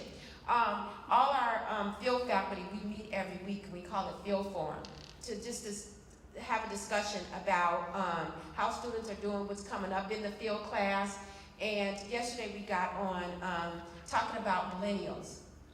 And like, what's going on with these millennials? So we start looking up when millennials were born, so we can figure it out. And what's this new generation? Because we've had to change our curriculum over the years in terms of who we have sitting in our classroom, because it's really different, you know. And so there's a great book if you want to read it that was very helpful to me. And then I got it at my son's college or parent orientation, and it's called Millennials Rising. And it gives you some sense of who they are. And we kind of thought we were over the millennials, but we found out we were on the tail end. And so anyway, we got to talking about behavior and stuff like that, but what it came down to was that, you know, some millennials aren't getting positive parenting. They're getting coddled parenting, you know, or no parenting at all for various reasons. And so we're just talking about how old school is still kind of the best around that piece. So anyway, but it's a really good book. But we've had to change the way we teach, the way we, you know, how we build curriculum, what we look at based on who's sitting in our classroom in terms of generation. And somehow, because I guess we're in this age of technology, these generations are moving like lightning speed. You know, for a long time we didn't have to change the classroom, but now we're almost having to change what we do almost every 3 to 5 years in terms of what we deliver to students, and still then deliver old-fashioned social work too on that. So if you don't know, if you're not aware, and it doesn't mean that you should be, you know, but if you're not, this is going to call attention to that. And, you know, we just encourage you to start to learn, and so you can be there with your students. You want to talk about your agency and how your agency, the mission and philosophy of your agency, and how they deliver service, and is that consistent with their mission, their philosophy about social work? And it's not that, even if it's not at that time, it's okay, because we have to learn and teach them how to live when things don't actually match up. But can you be in that space, but necessarily not of that space? It may be. Because that may be the target population you really want to work with.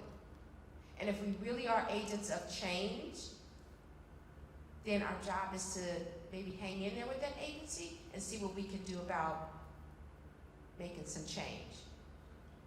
Learning is a fluid process. It's not a linear line.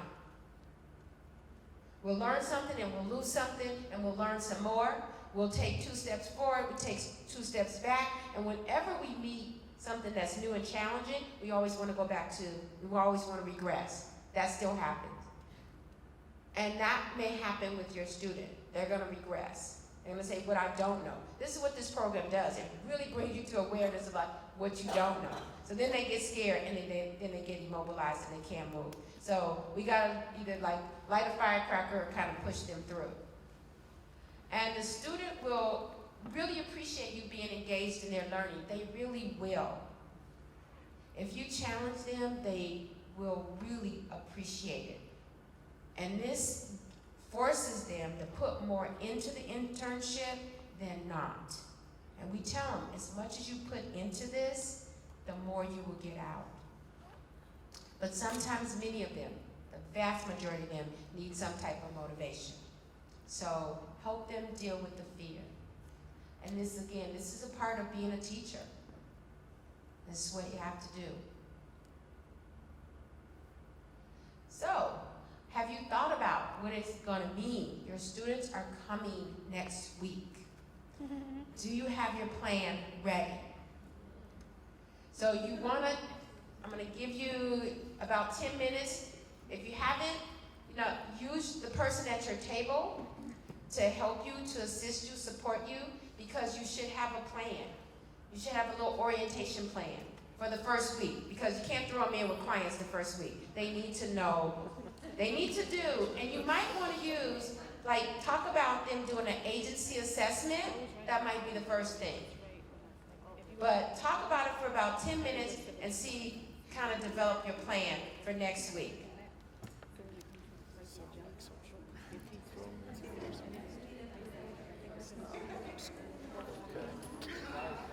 My first week at the VA, I was the only case that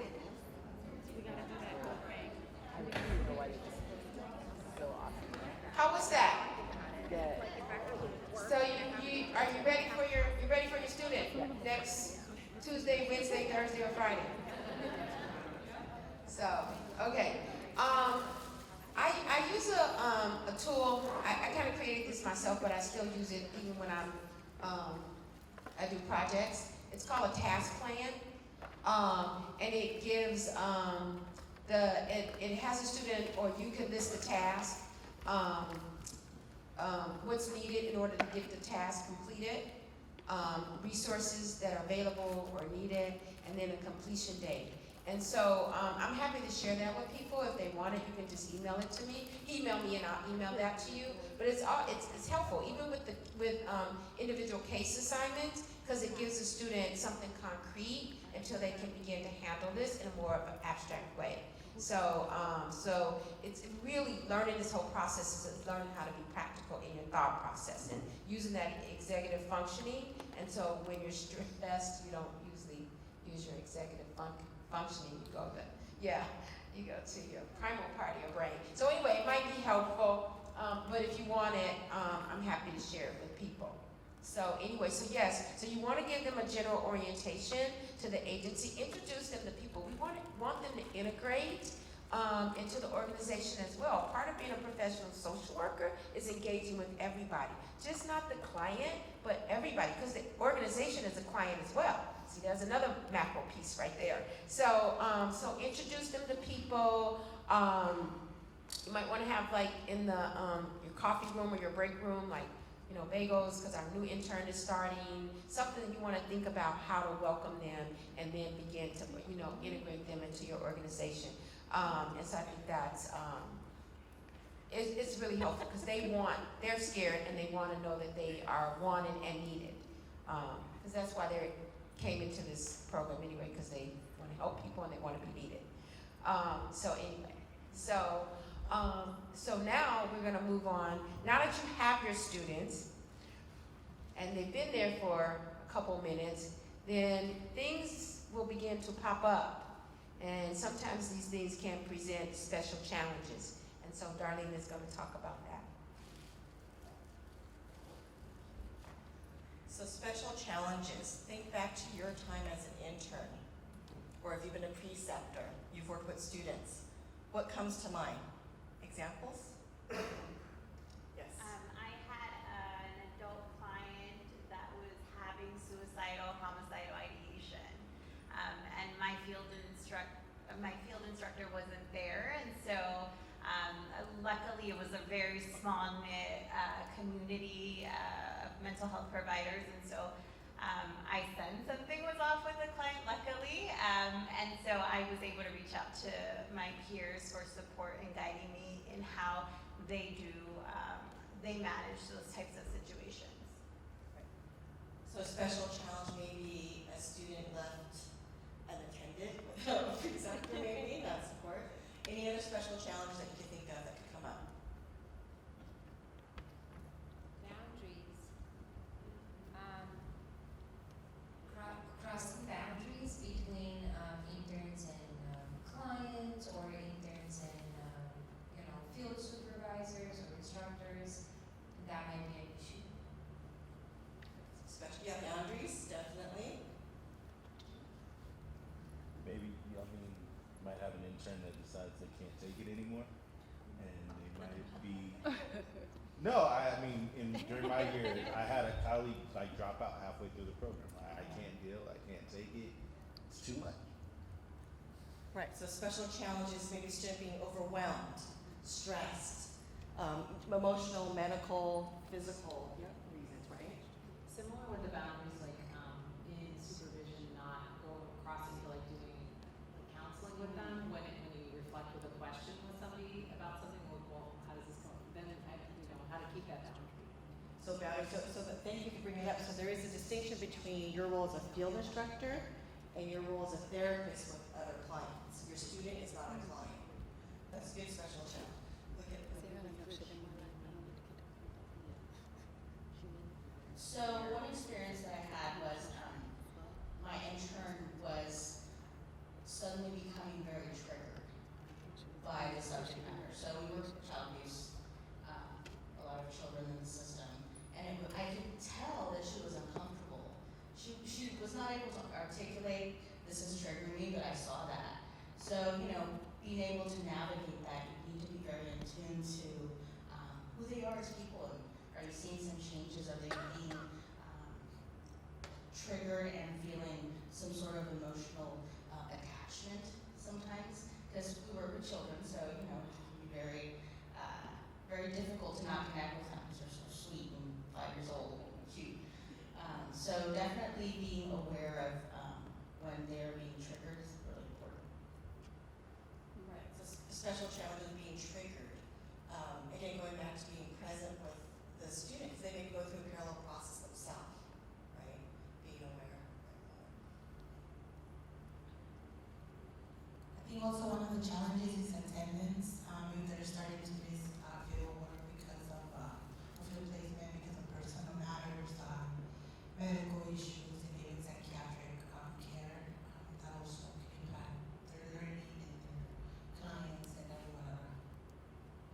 Right, so life does happen outside of the internship, outside of classes, but sometimes special challenge may be they have a paper due the next day.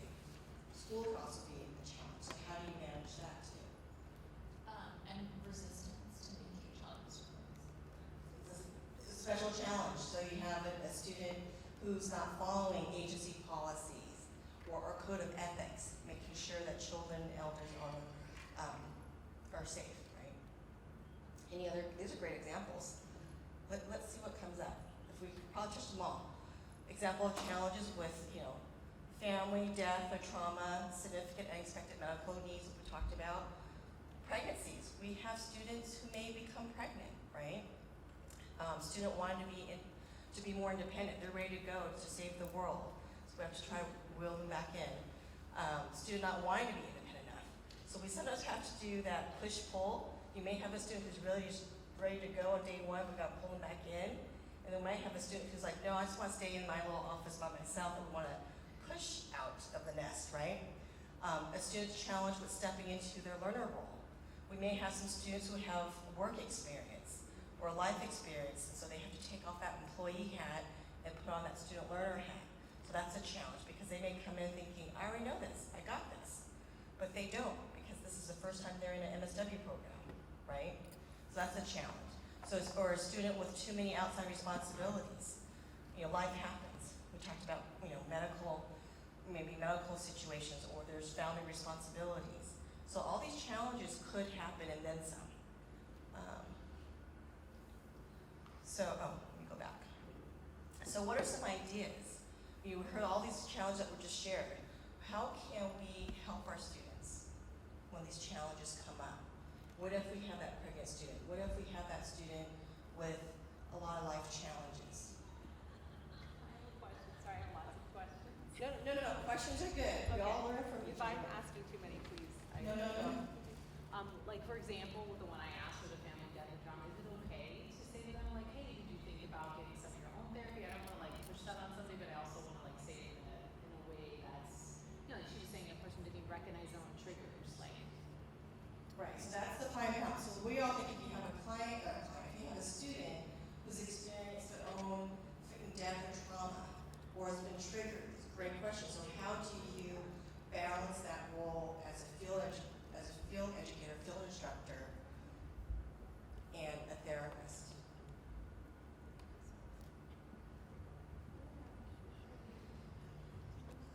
I actually experienced that last school year with my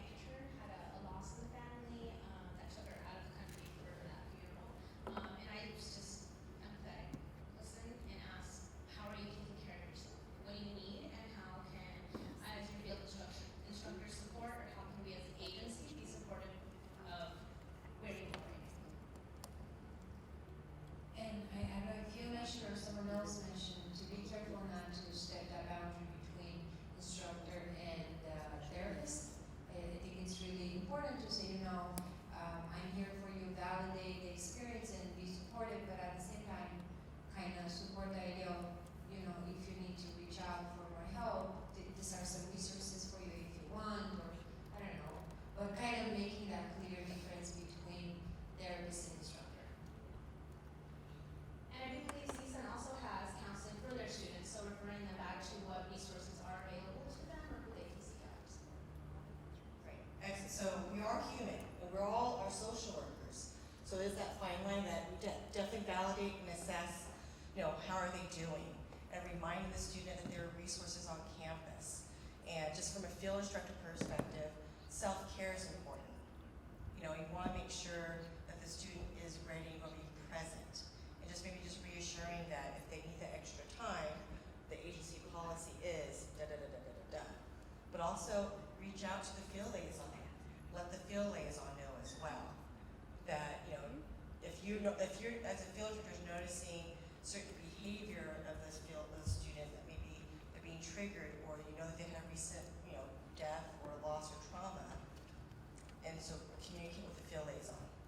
Yeah. Good. Any other questions? Any other thoughts on how to manage? Be adaptable. Be adaptable, flexible with the student, depending on, if possible, within reason, right? Right.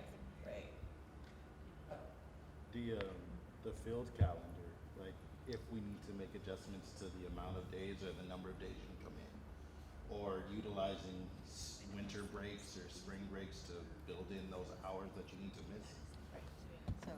So just kind of so being flexible with the field calendar, the dates when they can make up time if need be, being flexible. Okay. So ideas for addressing challenges. I think we all hit upon this. Address it early on with the student. Contact the CSUN MSW office for emergent needs. Request more formal actions from the liaison. Inform the field liaison. Address it in the evaluations. Address it before it becomes a bigger issue. So even if you're seeing, let's say, example of a student that may be coming in late, 15 minutes every day, 30 minutes, it's a good idea to at least give the liaison a FYI, hey, this is a possible issue, I'm going to talk to the student about X, Y, and Z. If you see a pattern, or you notice that their documentation is not being turned in on time, or whatever it may be, involve your field liaison early on so that they can help you if it needs to be addressed with the student, how to address it with the student. Because we also, in the program, we have like a student performance plan. So if it goes on and doesn't improve, like we mentioned early on, it's a strength-based approach. The student's here as a learner. We want to try to correct the behavior early on and give them a due process. Give them enough time to make the correction. We don't want to wait until the end of the semester to say, oh, by the way, your attendance sucks, right? We want to catch it early on and say, what can we do to help you succeed with getting here on time? We might find out that, oh, the student lives further than we had thought, or the traffic pattern, so is there flexibility in adjusting the start time, or whatever it may be. Does that make sense?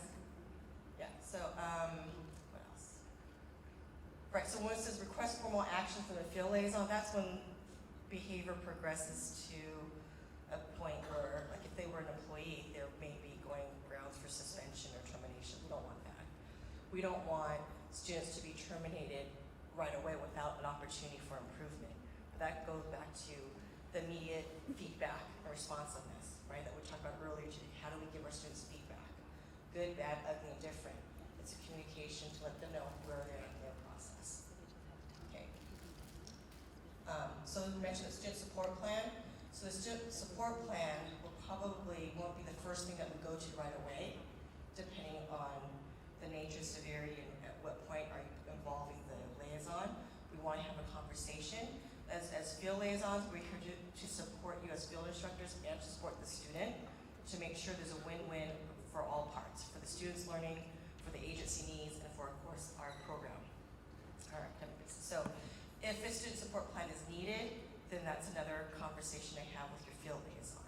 But hopefully we could prevent this stage, because this is really is a plan of action. It's almost like a written severity, right? They're on the verge of not passing because of their performance behavior. So here's a scenario, and maybe we'll just go through this as a group. So you notice that a student is not being as productive as you would expect her to be, and during supervision, you address this concern. The student proceeds to tell you that they are having some personal problems that are emotionally taxing, which are preventing her from performing at their usual level. If this was your intern, what would you do? And we'll just leave it up for the group.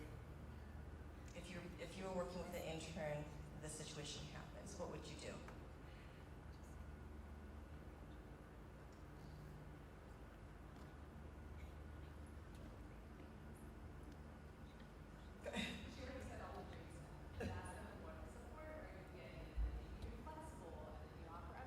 All the same sorts of things. I think I don't know your name, but you did a great job. Nobody can hear me.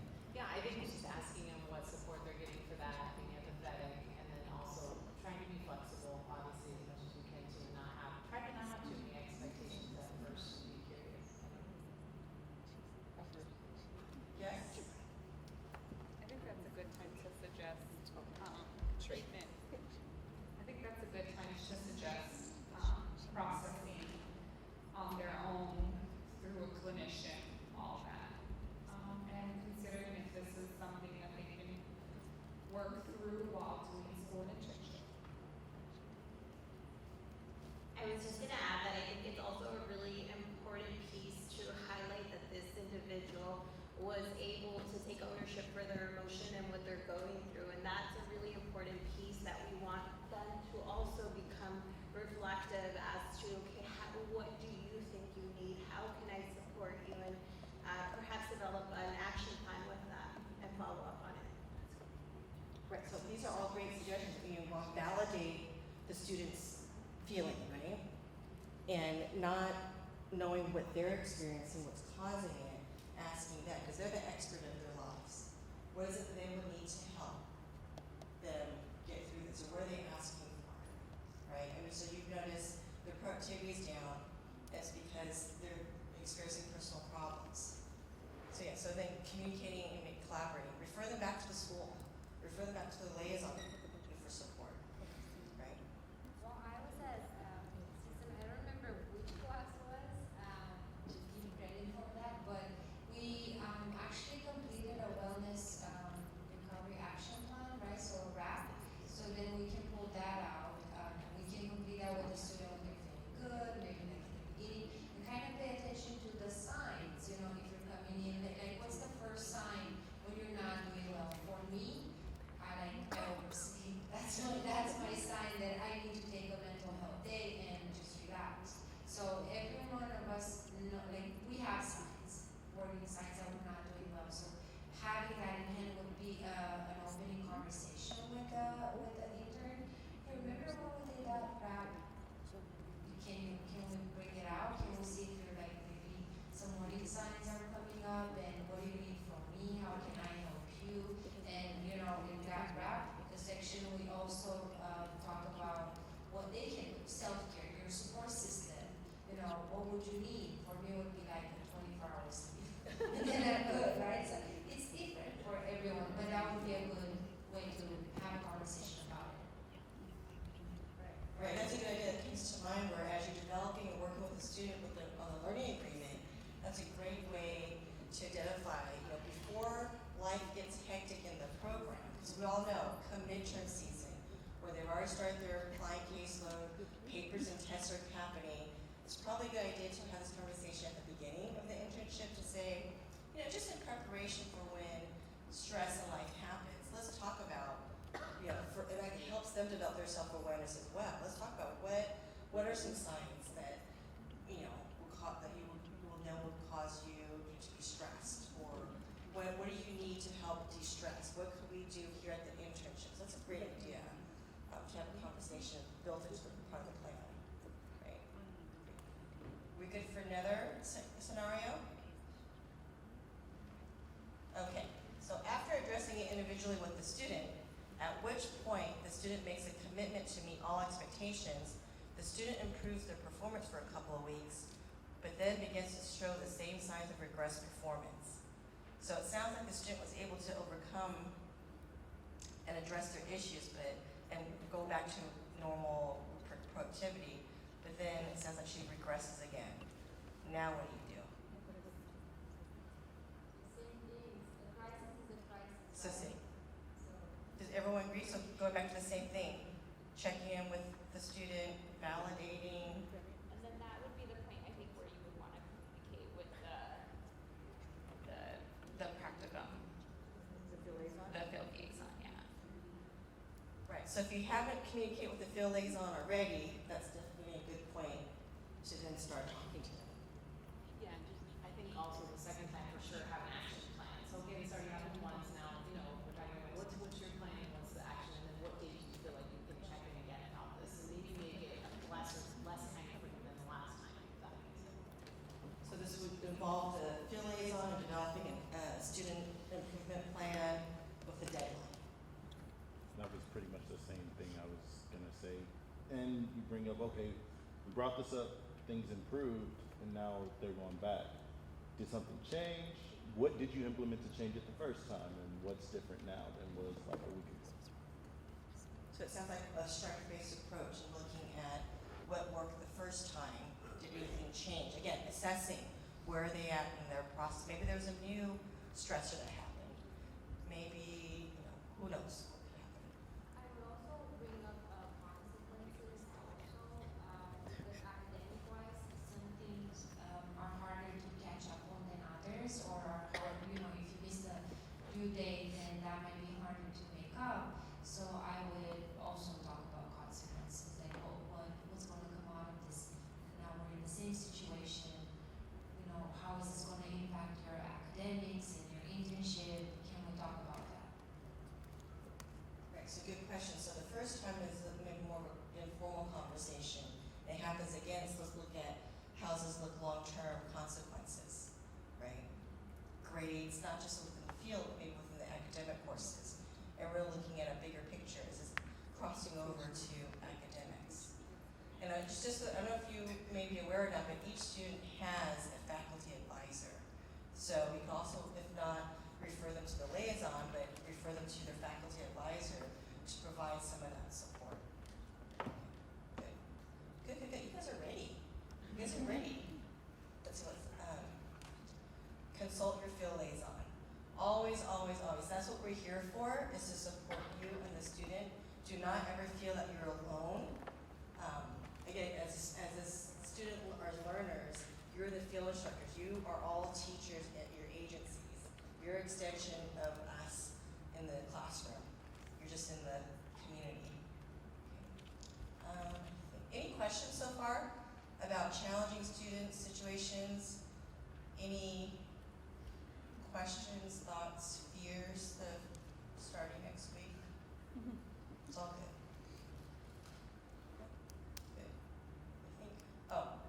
Students and social media. So I'm sure with what we talked about earlier, how millennials, this generation where there's Facebook, Instagram, what else is there? Twitter, LinkedIn, Snapchat, I heard, Google, the internet. It's our best friend and our worst enemy, right? So let's see. This next one.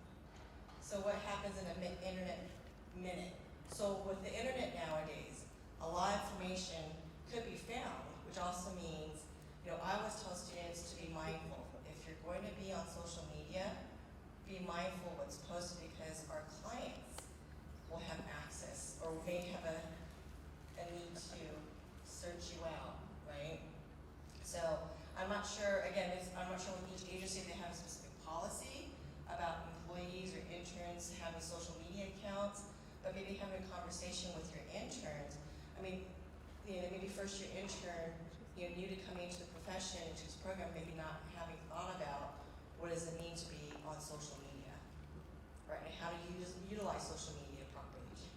We were just talking over here that I would ask them if they Google themselves just to see what comes up, because I think some people don't realize what's been posted out there and has been shared. So it's a good thing, especially before they go out into the real world, that they know what's up, because some agencies will Google you. And so it's important to know what's out there and available to those that you are interviewing with. Right, so it's not just professionally, but you also, potential employers and agencies may be Googling but also clients may be belittling the students, right? So how do you have that conversation, or make sure you have that conversation with the students? Because not only they're now representing themselves and the university, but they're representing your agency. If a client seeing that intern at your agency, you know, how may that reflect? I'm getting my steps in. It's all good.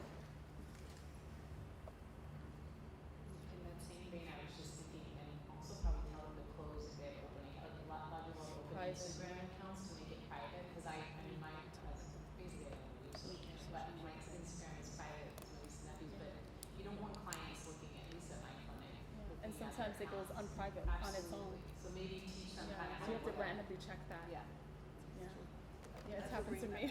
That's good to know. So it sounds like even though settings may be put on private, Facebook or Instagram, they just somehow reset to public mode. Yeah. So I never knew that. I'm not on social media for a reason, but this is good to know to share with students and interns. Yeah, it's scary, but good to know.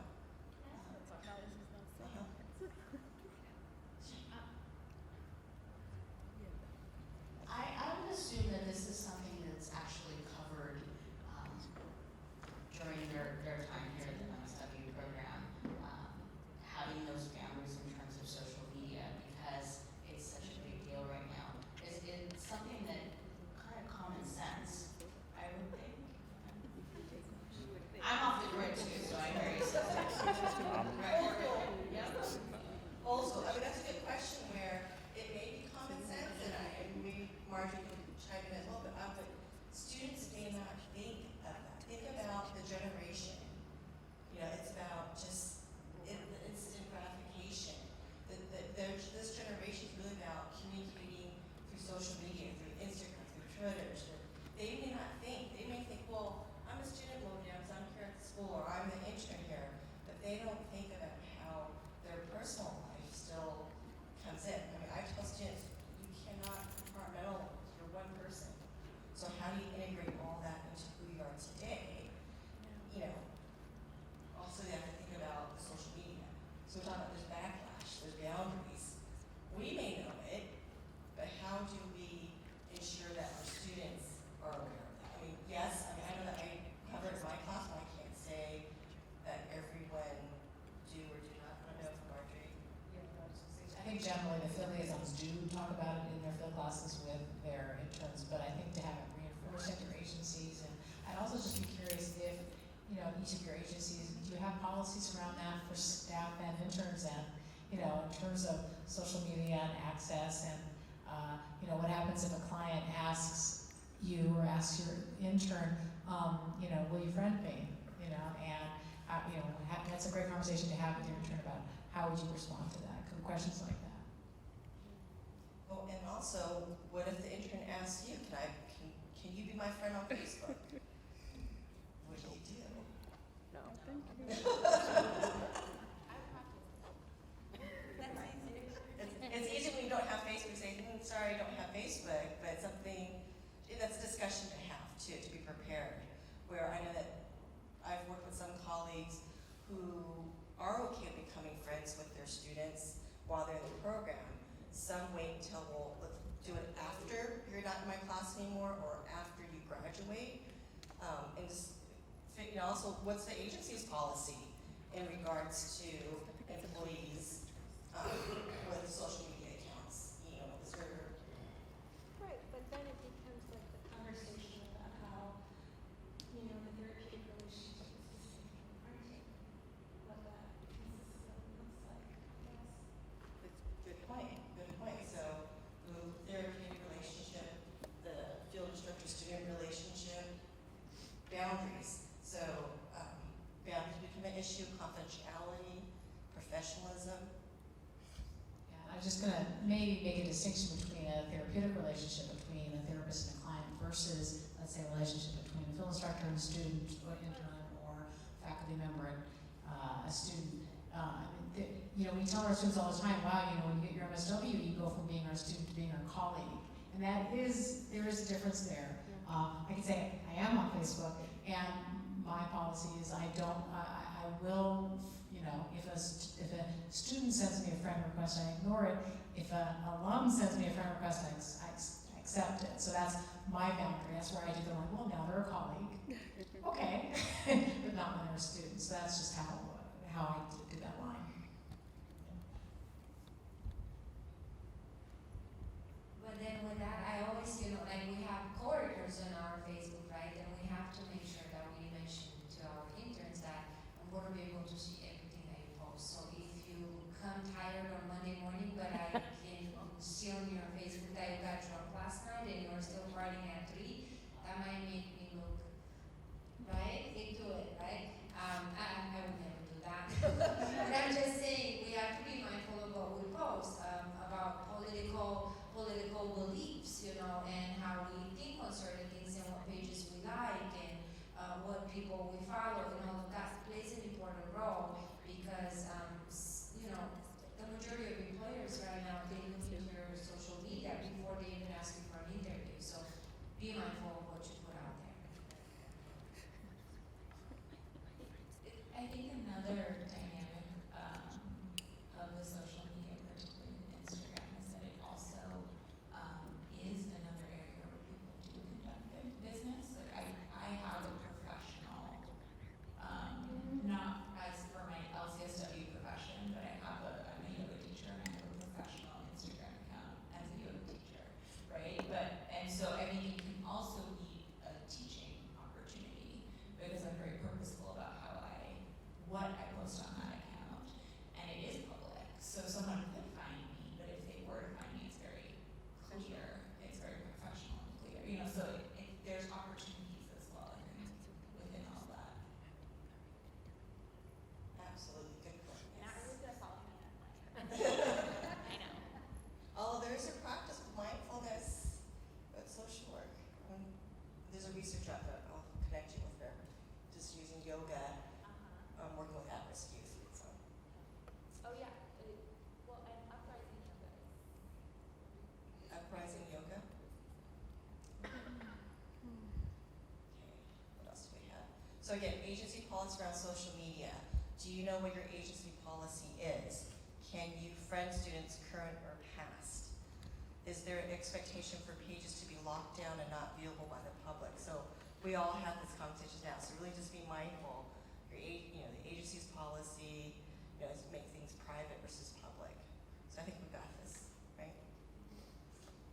Okay, so before we wrap up and have questions, I'm going to ask Jolene to come back up here to share with us a couple of exciting programs that CSUN has currently and is about to launch that for you all to be mindful of and possibly have students who could participate.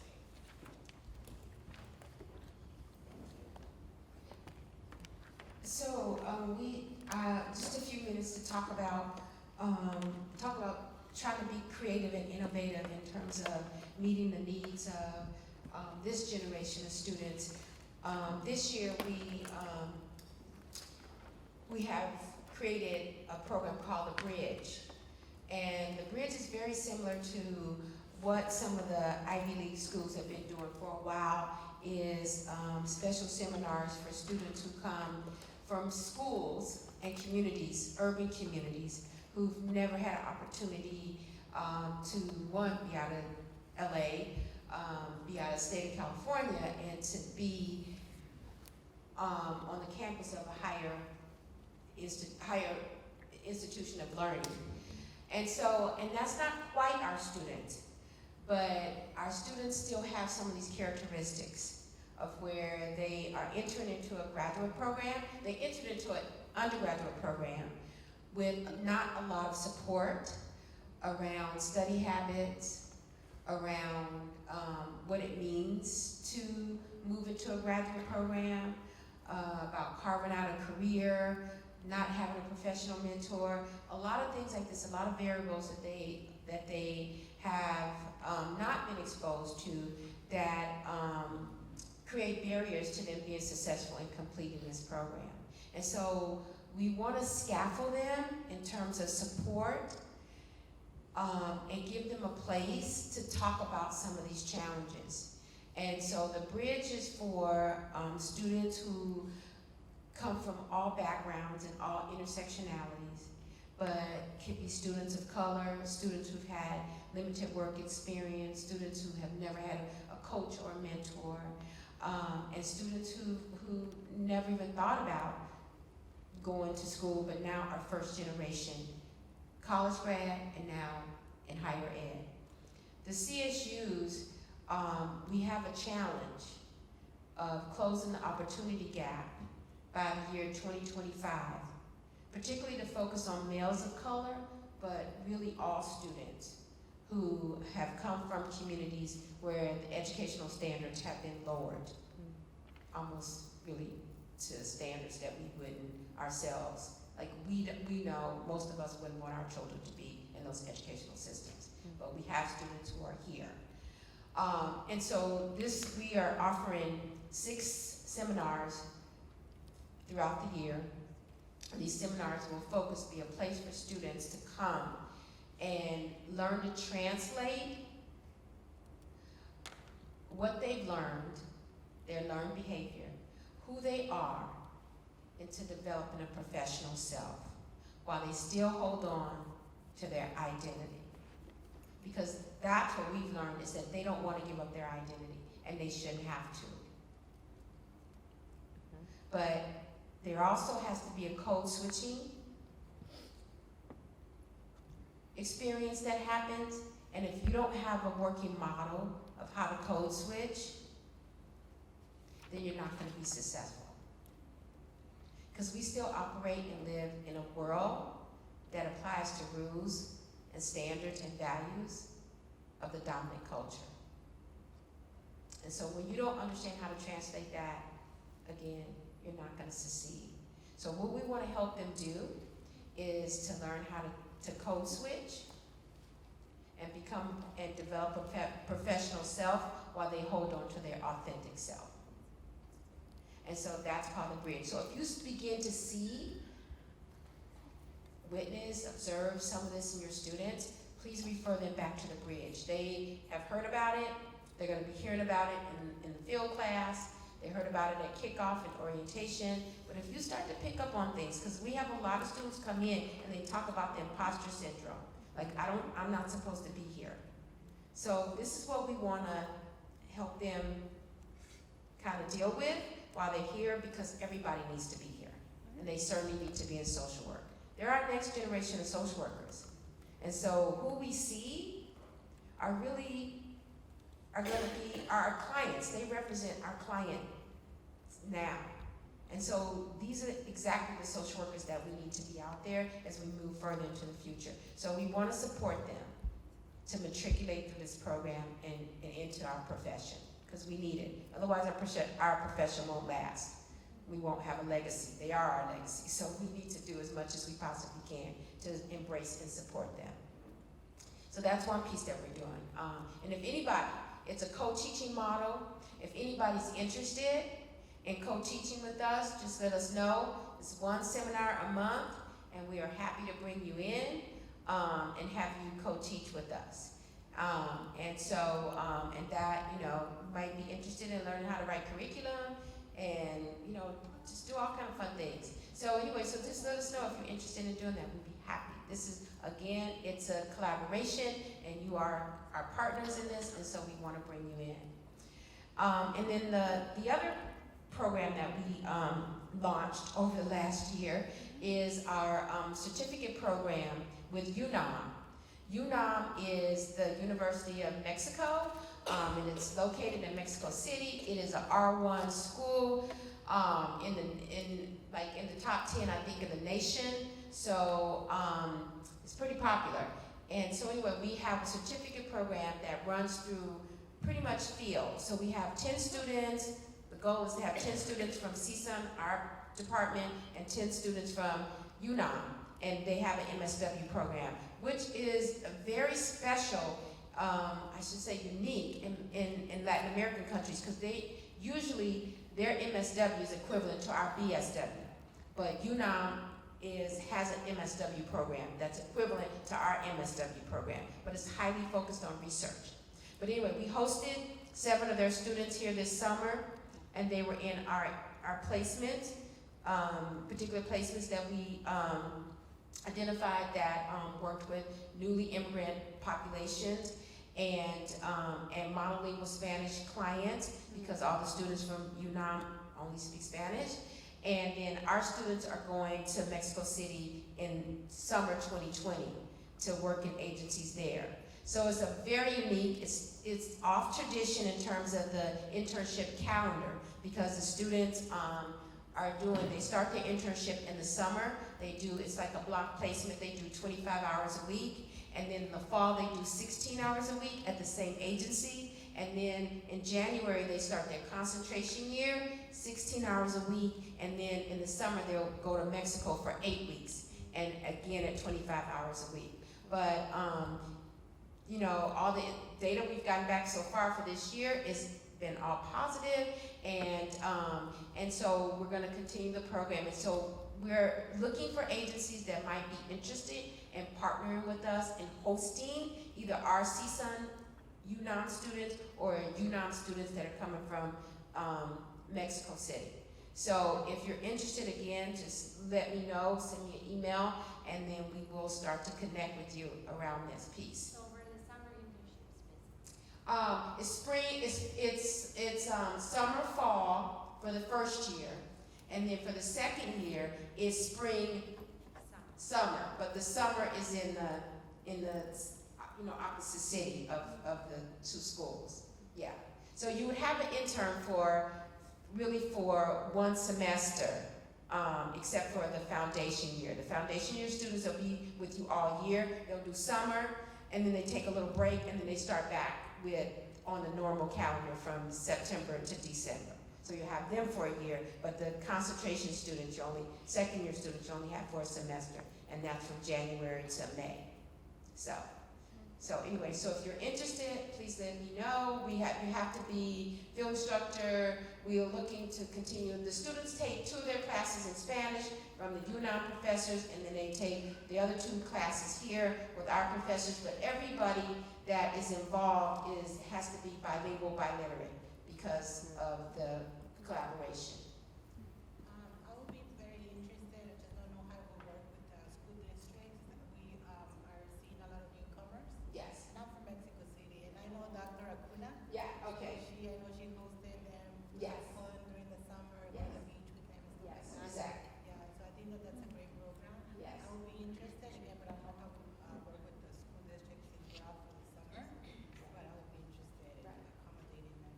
Yes. Thank you. And then, yes, Dr. Cunha she teaches a couple of the classes, so she's one of the faculty members involved in it. Yes, and so we will, if you're interested, then we are happy to reach out to school. We have a contract with LAUSD, we just have to figure out how that will work for it. Yes, okay.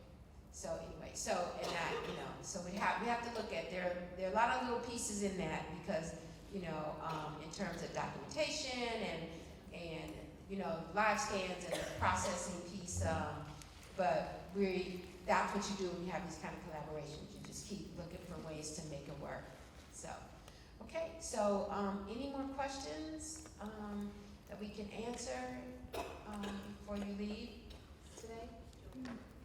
Oh, if you filled out your evaluation, please leave it on the table, face down, we'll collect it. We just want to say thank you so much for being here. We appreciate the work that you're doing. We look forward to seeing you at the end of the year. We have a special luncheon for you and some more CEUs for those of you who need it. But anyway, don't hesitate to contact us if anything comes up. We are here to support you in this process. And good luck with your students. Have a really good year. Thank you. If you want CEUs, don't forget to sign out on the sheet on your way out as well. Yes, definitely sign up. And there's some additional handouts of the learning. Certificates will be emailed to you.